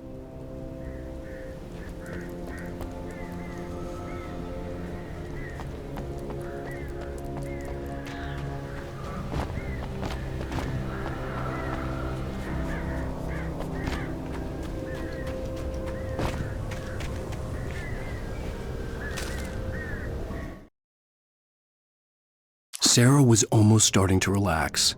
Maybe they could turn this into a win yet. Suddenly, there was a piercing sound, like a table saw gone wild, as 100 birds made out of shadows swarmed into the rotor.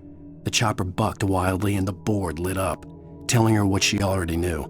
They were going down. Barry Wheeler screamed next to her.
Baker! Sarah!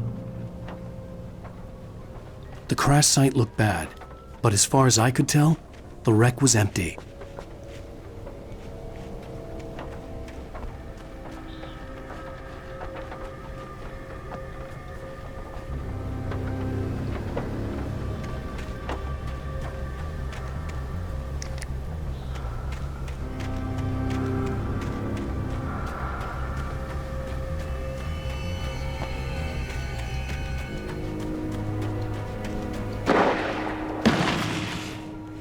Barry!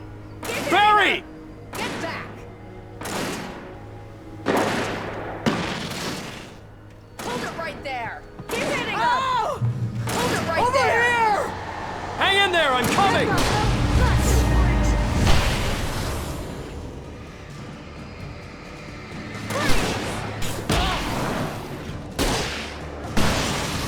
Look out! One of them he slipped go? away!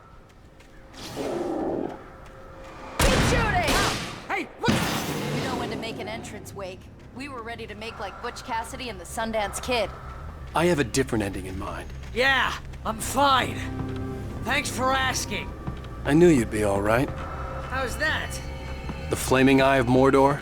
Laugh it up, funny man. Didn't we have somewhere to go? Weaver will meet us at the dam.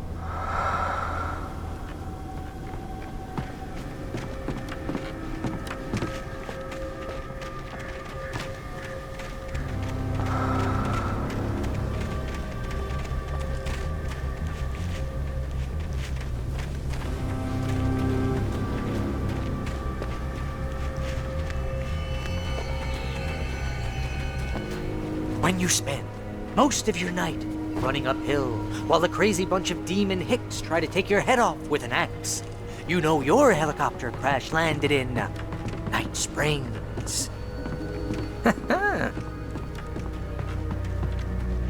We made it! We made it! Oh, I should have kept that gym membership.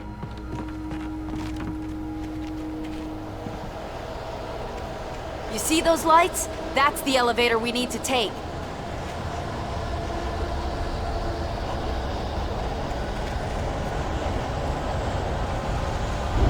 You can't Ow, there's something moving out there. What the hell is that thing? It's everywhere! Oh crap, there's more than one of them! Nothing moves like that. It's impossible. Was that it? Are we safe? That was... wow. I think we're okay. Hey, Al, I got a bad feeling. Let's keep our eyes open.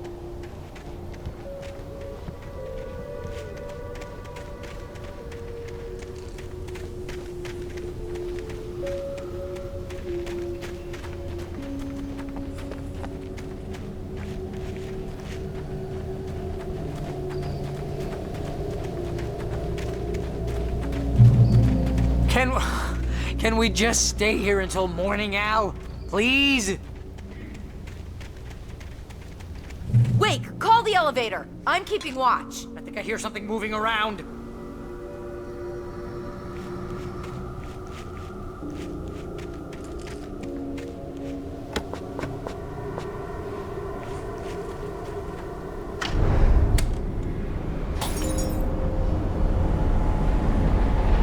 Heads up! Here they come!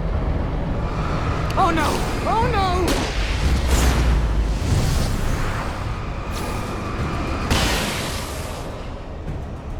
They're coming! We have to hold them off!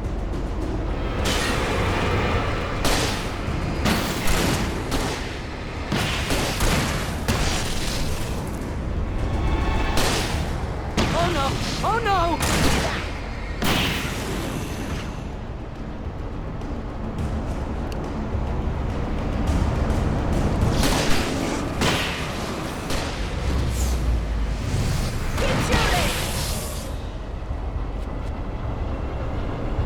swear this is the slowest elevator in the world!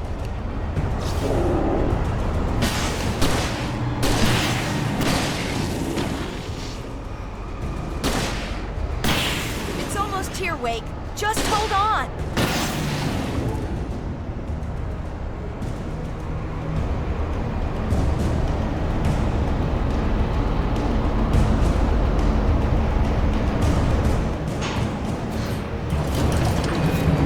It's here! Ow! Let's go!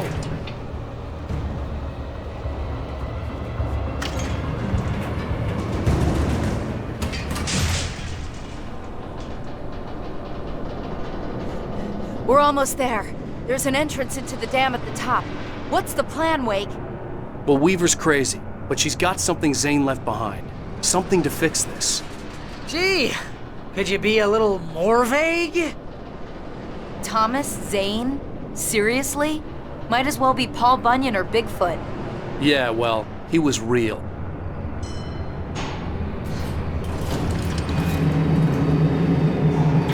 Let's be careful, okay? Oh, jeez, I hate this.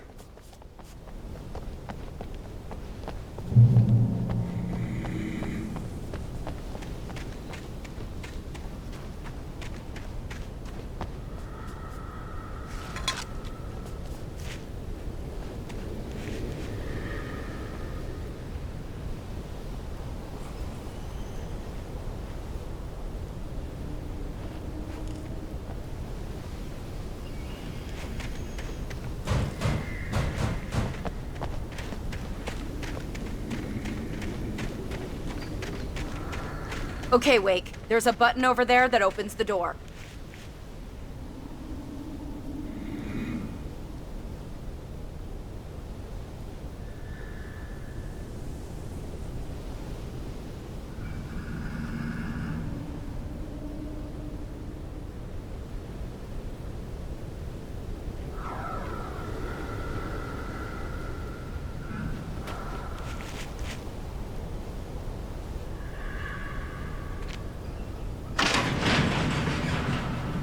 I think something's broken. Hold the button down so we can get in.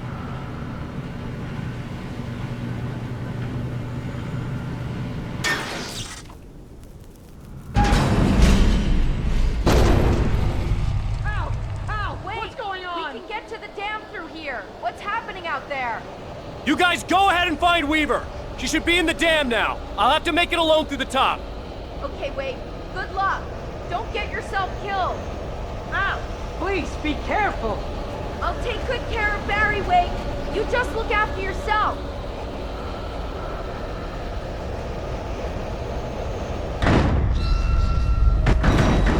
You gotta be kidding me.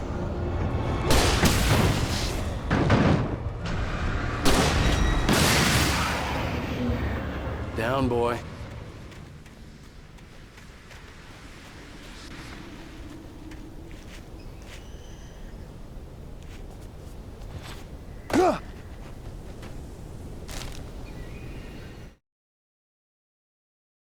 Thomas Zane knew he had to remove all that had made this horror possible, including himself. That was the only way to banish the dark presence he had unleashed and now looked at him through the eyes of his dead love. But he also knew that despite his best efforts, it might someday return. So even as he wrote himself and his work out of existence, he added a loophole as insurance, an exception to the rule.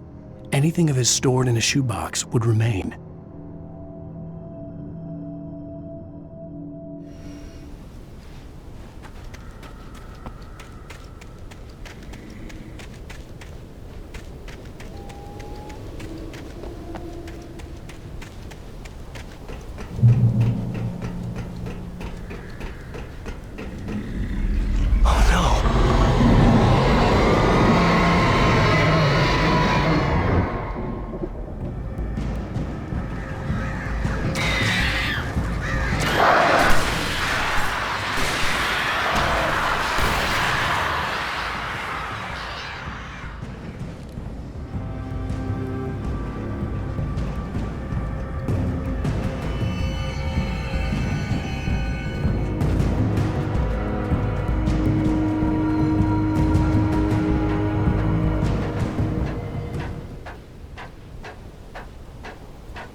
Tommy or a job!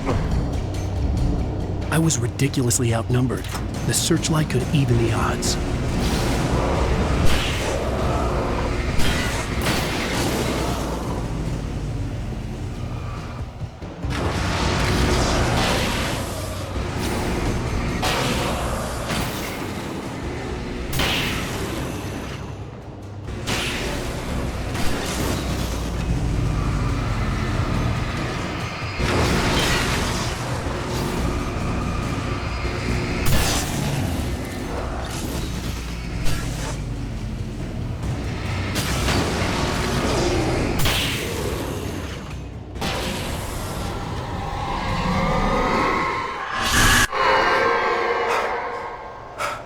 Enough. You will go no further.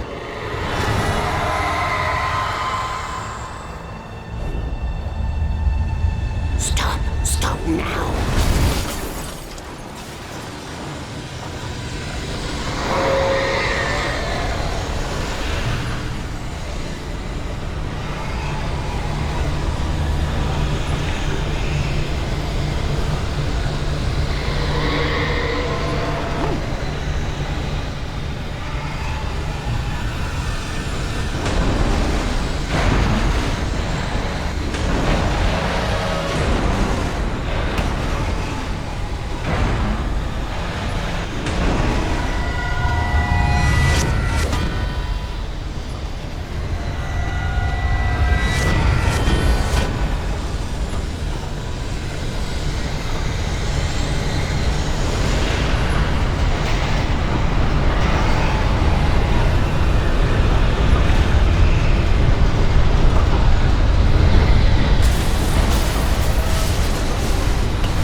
Wrong, but it was a foolish chance to take. Don't worry about the noise. We're safe here.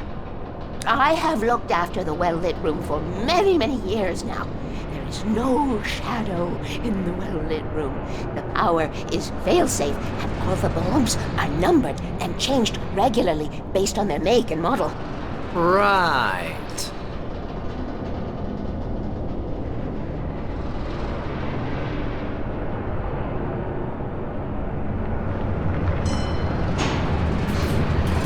There's an old army base at Raincoat Point, north of here. It was active during the Second World War. They operated here back then.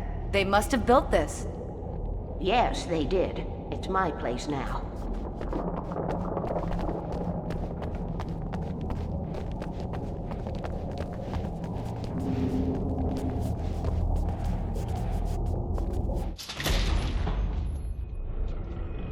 Take it, and I won't need to worry about the room anymore, because 6 and 33 and 118 need changing soon, and I don't want to climb up the ladder to change them because it's very late, and I'm tired. And if you take it, I won't have to do that anymore. The page was autobiographical, a memory from my childhood. But I didn't write this. It was a page written by Thomas Zane. None of them were supposed to exist anymore. Alan, 7 years old, would fight sleep to the bitter end. When he did sleep, he soon woke up, screaming, the nightmares fresh in his mind. One evening, his mother, sitting by his bed, offered him an old light switch. She called it the clicker, and flicking the switch would turn on a magical light that would drive the beast away. To imbue the talisman with all possible power, she added that it had been given to her by Alan's father. Alan never knew him, and anything of his took on mythical proportions in his mind. With the clicker firmly in his hand, Alan finally slept like a baby. Now, almost 30 years later, Alan thought of this as he stood on the rim of Cauldron Lake, the clicker in his hand. He took a deep breath and jumped. My mind swirled. I'd given the clicker to Alice, yet it was here. Zane had written it into existence in a story I had written. I can get to her now. I can finish this.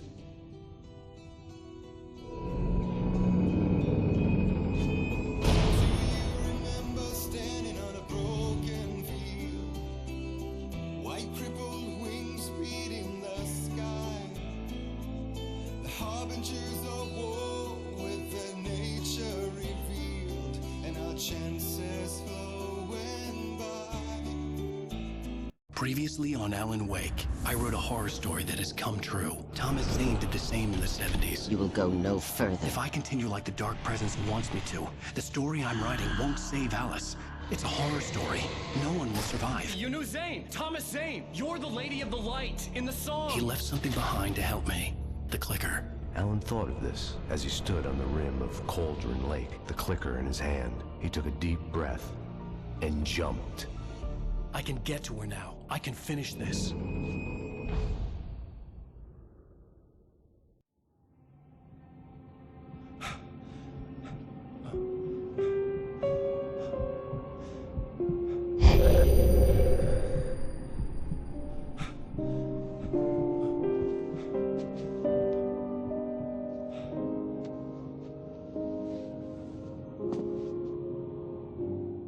I had a hangover.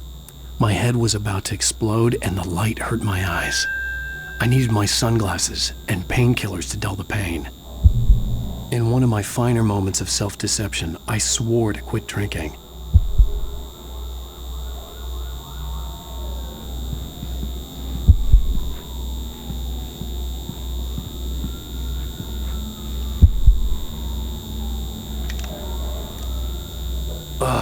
The sunglasses made the world look bearable. Now I could keep my eyes open without feeling like a vampire in the sun. I wasn't sure I'd make it out there without some painkillers.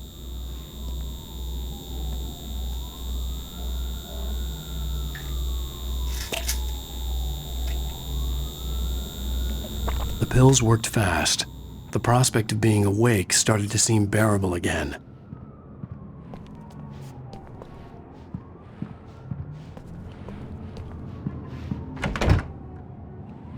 There was a message waiting for me on the machine.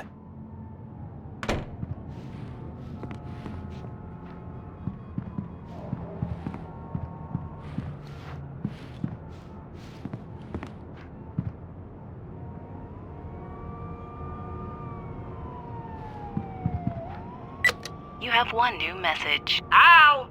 Are you still asleep? Wakey, wakey! You should have your show on your TiVo. If Alice wasn't too mad to record it, she called me earlier and really chewed me out. Yeah, we went a little overboard last night. But parties are a part of this business. Al, look, I'm saying this as your friend. She's not doing your career any favors by trying to run your life like that, okay? I'll talk to you later, Al. Watch the show.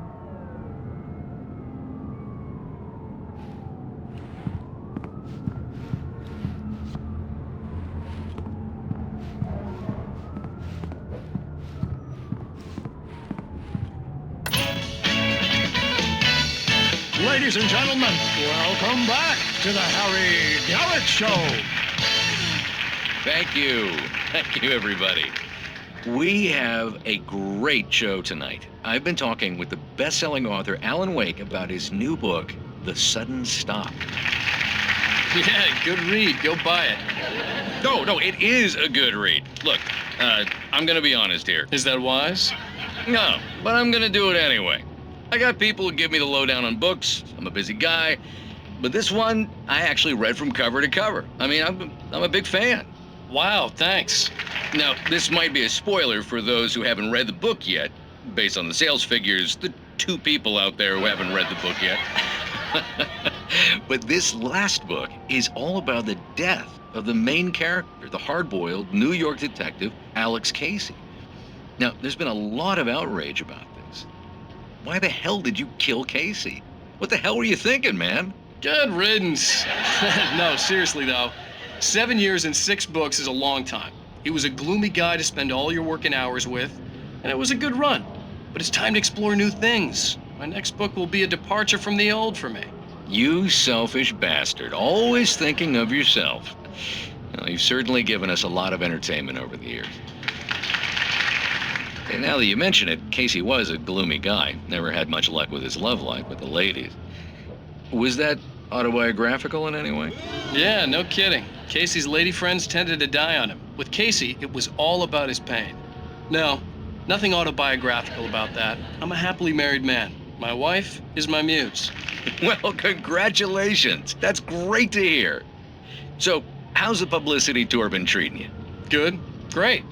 But I gotta say, I'm glad to be back home in New York. Well, you've certainly been on the news a lot lately. Lots of parties and, you got into a fight with some paparazzi.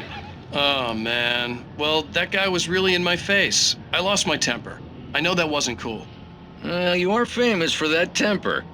Well, I did also write several books. Well, your latest novel is called The Sudden Stop, and it's in bookstores now. Go get it. That means the two of you out there who haven't bought it yet. Ladies and gentlemen, that's all we have for you tonight. I want to thank all our guests for the evening. Alan Wake, Sam Lake. Once more, do the face for us, Sam. There it is. And our musical guests, Poets of the Fall. Thank you, and good night. At least I'd been funny. I told myself I could live with that. Hey, honey. Did you watch the show? I didn't say anything stupid if that's what you want to know. Okay, Grumpy. You want an aspirin or something? Are you going to start with me about drinking now? You know what? I should have followed Go her back to sleep, advice, Alan. but suddenly I was angry. What? Now you can't even talk to me? Well, this morning I was angry because you said you'd be home at midnight and you showed up at 7 a.m. and passed out in mid-sentence. Now I'm over it. Are you angry? This goddamn tour. It's gotten out of hand. Oh, honey. It's almost over, right? We can get back to normal. Then you can start writing again. I'm sorry, honey. Alan, you're not thinking straight. Just take a shower and go back to bed, huh? Yeah, you're right, honey. I'm sorry. Once this is over, let's go away together. A vacation. Just you and me. Some peace and quiet.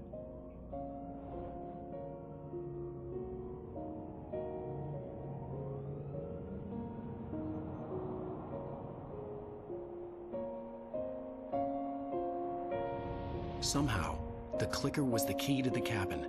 I had to return to Cauldron Lake to save Alice.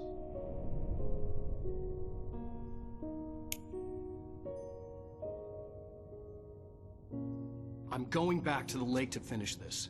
I'm going to write an ending to the story in the manuscript on my own terms, to make it all right. Why can't you just write it here? The last page is still in the typewriter. I need to read it first. Everything needs to be just right. Zane tried to cut some corners, and it didn't end well. Okay, ready when you are. I'm sorry, Sarah, but I need to do this alone. Barry, take her gun. Miss Weaver, close the door when I leave.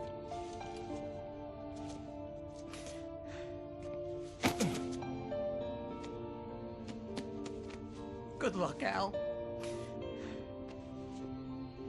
See you later.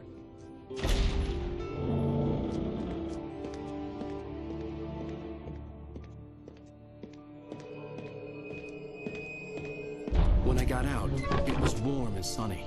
I'd flicked the switch of the clicker. Had it done this? I didn't stop to question it. I had to take advantage of the sunlight to get to the lake. On Zane's page, I'd stood on the rim of Cauldron Lake, about to use the clicker. That's where I was headed.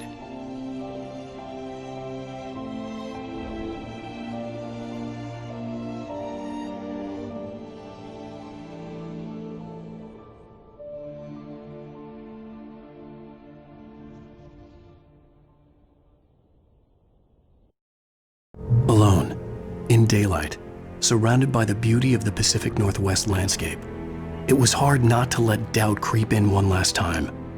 I could still chalk everything up to a dream, a delusion. I had enough imagination to make up something like this, having been in the cabin all this time, trapped in a story inside my head, gone mad from grief over Alice's death like Hartman had claimed.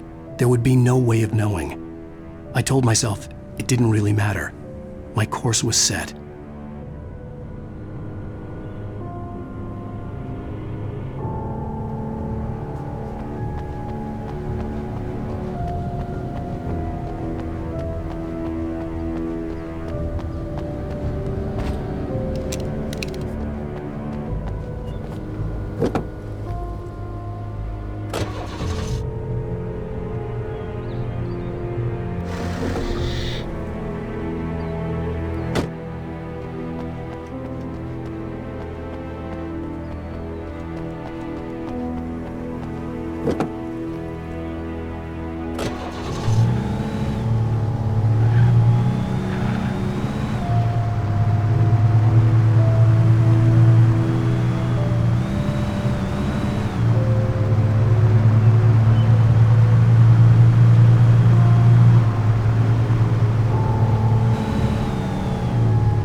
Had touched me.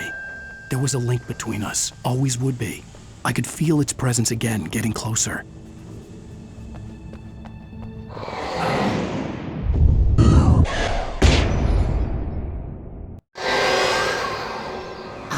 kill your wife.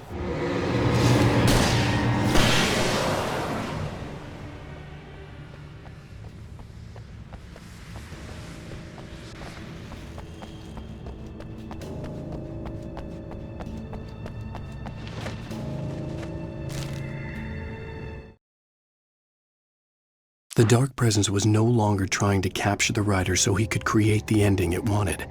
The writer knew too much. He was too strong. And he carried a weapon left behind by Thomas Zane, something that could hurt it. Now, the darkness was doing everything in its power to simply stop the writer from ever reaching Cauldron Lake and the dark place it came from.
Based on the signature in the motel register, Agent Nightingale had stayed here, in room number 2.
This had obviously been the room where Agent Nightingale had stayed when he hadn't been busy harassing me.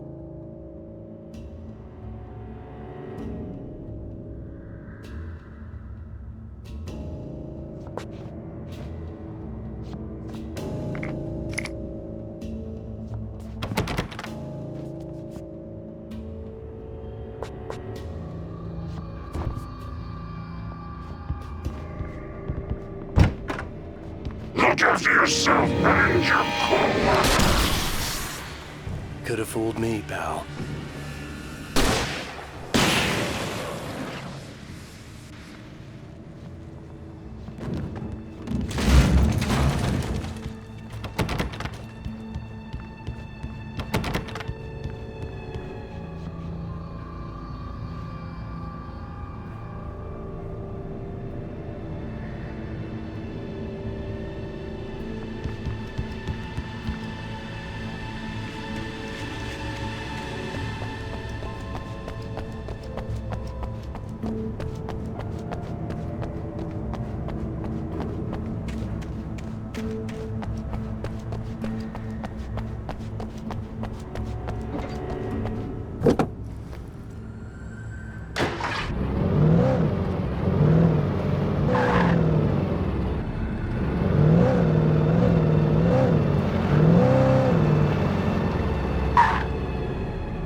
What the hell?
Nice to see you, too.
The bottom of Cauldron Lake was a graveyard of things the lake had claimed in one way or another over the decades. The dark presence brought them up in its wake, scattering the rotten waterlogged hull of an old boat here, the remains of a long-ago crashed airplane there, trees shattered under the impacts. The earth groaned. It didn't even notice.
In the end, Barry wasn't going to shoot Sarah. They both knew that. Once she had no chance of catching up to Wake, Barry gave up the gun and sat down on the floor, shielding his face from the merciless glare of the well-lit room. "I don't think I'm ever going to see him again," he said in a weak voice. Sarah didn't have it in her to be mad at him. Besides, he was probably right.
Until nothing can be seen.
Zane cut its heart out, but it didn't die.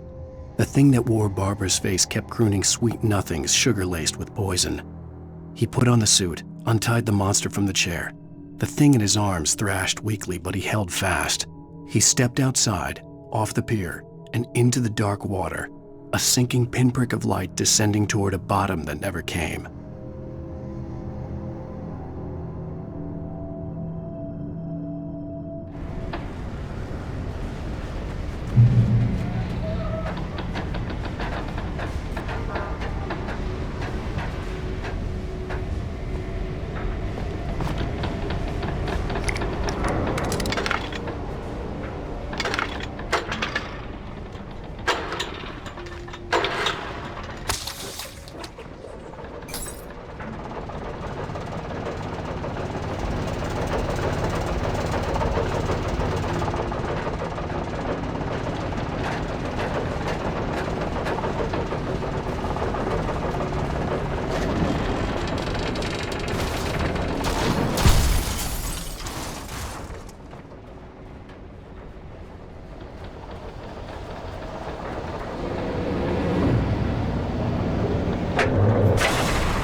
I told Barry my plan back in the well-lit room, I'd acted as if I knew what I was doing.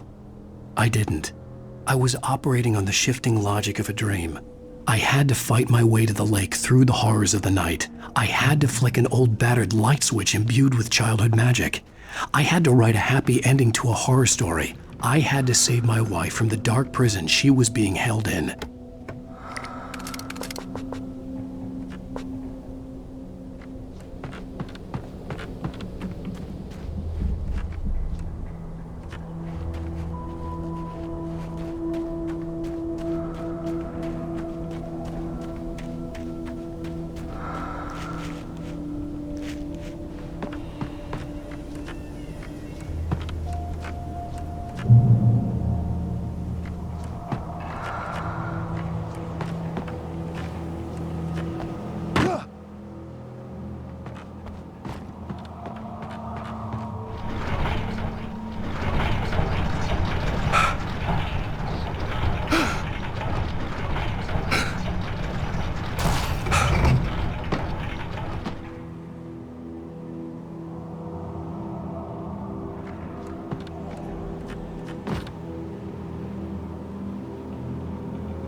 I will never give her to you.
The dark place I found myself in was unlike anything I could ever have imagined. It wasn't solid. It flowed. It was conceptual and subjective. For someone else, an artist in another field, it would have been very different. I could sense the story of the manuscript all around me, the words and ideas floating in the air, poised to become real.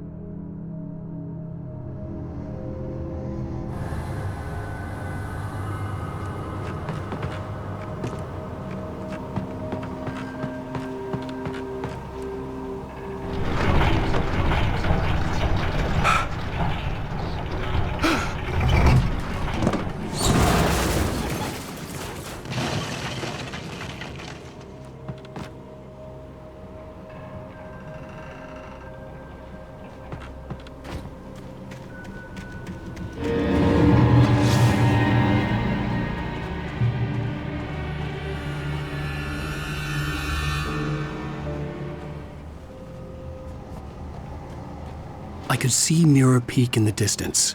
That's where Cauldron Lake was.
I needed to get the generator running.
After Zane had gone, I stood alone in the shifting dream that was the dark place.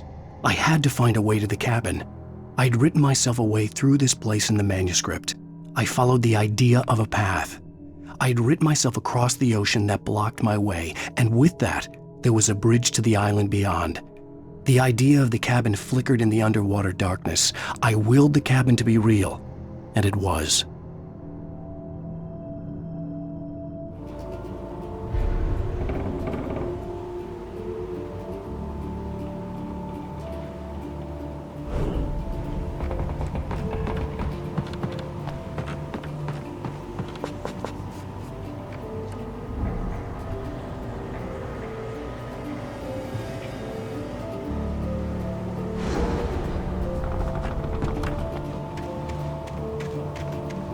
Turn back now.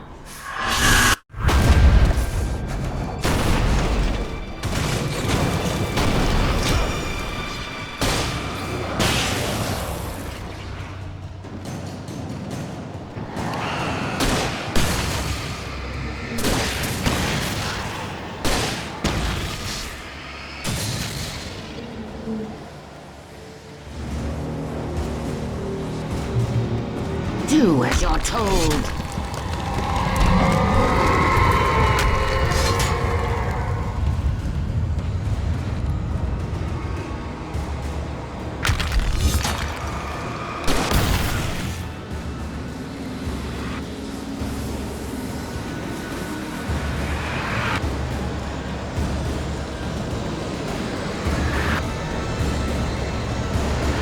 Alice never loved you.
You will fail.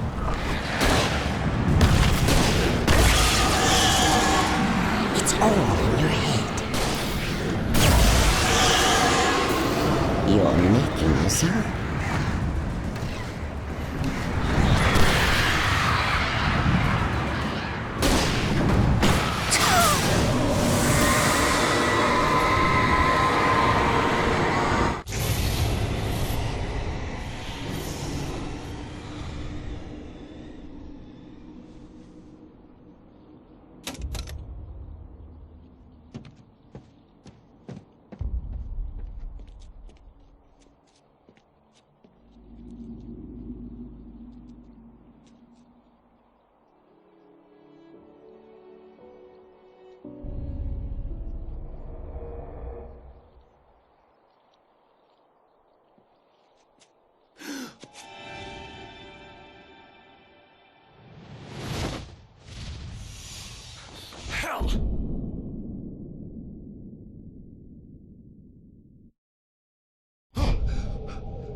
Shh, baby.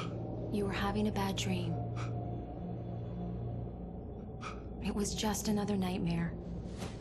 No, Everything's fine. You're home. it wasn't a dream. Everything's fine. Turn the lights on. Turn the lights on! Shh, baby. The power's out. There's no light. Come back to bed and I'll make you forget all about your fear of the dark. My fear? It's your fear. Why aren't you afraid? You're not Alice. Turn the lights on now. Where's the clicker? What did you do with it? Alan, honey, you're still 1 foot in a dream. You're not making any sense. Come back to bed.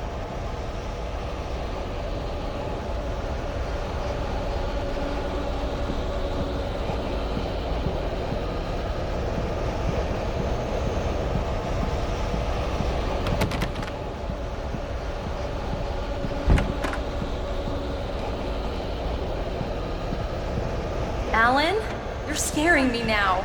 Come back to bed. Have you taken your pills? Do you want me to call Dr. Hartman? I read your manuscript. It's brilliant. Departure is your best work yet. You're a genius. I'm so proud of you. Come back to bed. We'll talk more about it in the morning.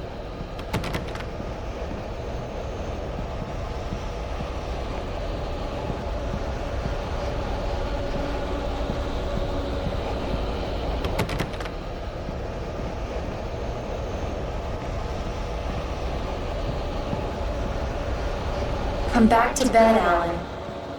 Come back to bed, Tom.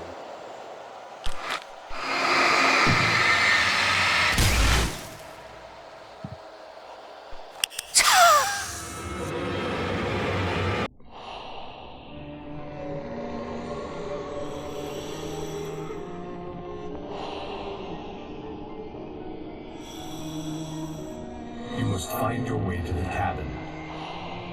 It stands in your way. It won't let you pass. It has no heart. It's filled with darkness. You must fill its heart with light.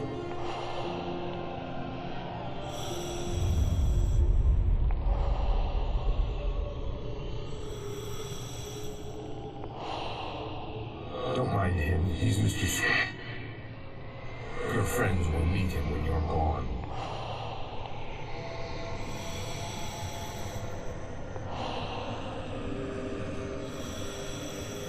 Use the clicker.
followed the idea of a path.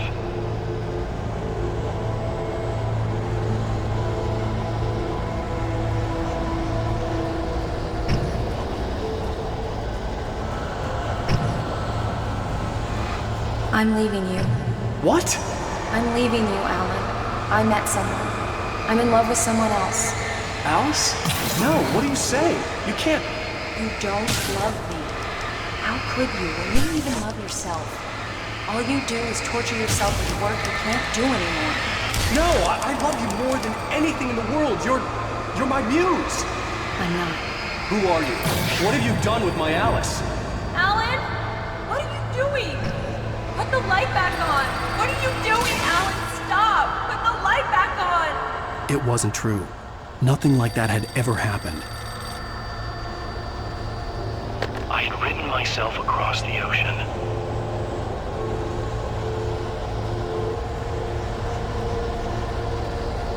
You're not my Barbara. Tom, let me go. I promise to be good. Please, untie me, you naughty boy. I will help you write your masterpiece. I will love you forever. No, you're not Barbara Jagger. I made a terrible mistake. I should have never written you back. You came back wrong. Your heart is filled with darkness. Put that knife away, Thomas! Put it down! Your heart is filled with darkness. I'll cut it out. Ah! Take you back to the depths you came from.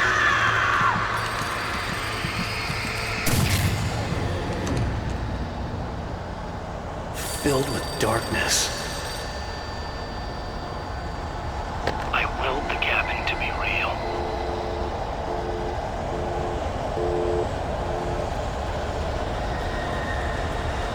Get away from me, you hag! Where am I? Let me go! Alice! Alice! I'm coming! Your husband refused to do as he was told. All he had to do was write what I wanted him to write. Now it's too late. It's his fault. You'll stay here forever.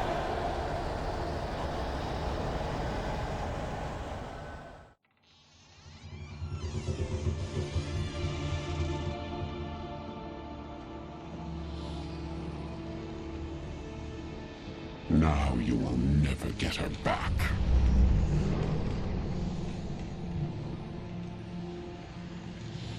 I am much older than you. Older than your first work of art. I will find a new face to wear. Someone else to dream me free.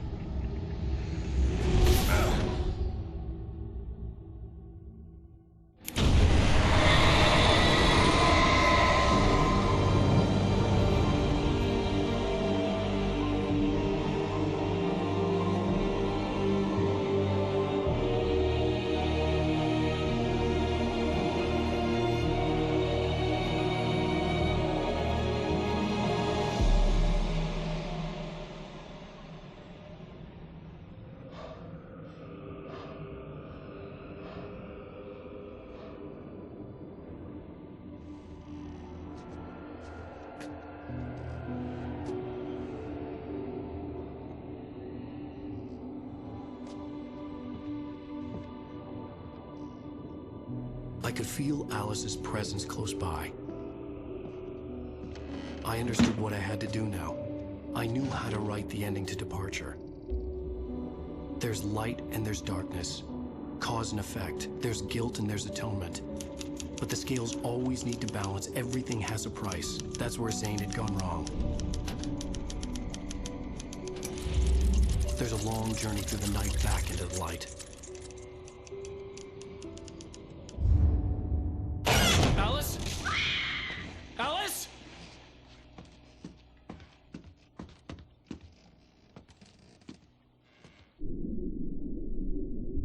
Oh no!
It's not a lake. It's an ocean. Alan, wake up.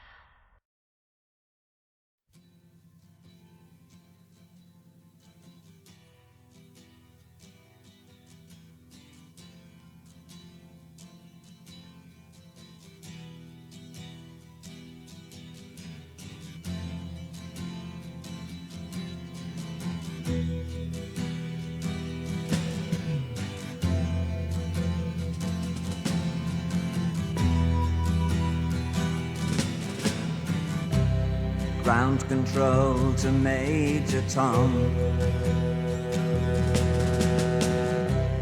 Ground control to Major Tom. Take your protein pills and put your helmet on. 10. Ground control 9, to Major Tom. 8, 7, 6. Commencing 5, countdown, engines on. 3, 2. Check ignition 1, and may God's love be off with you.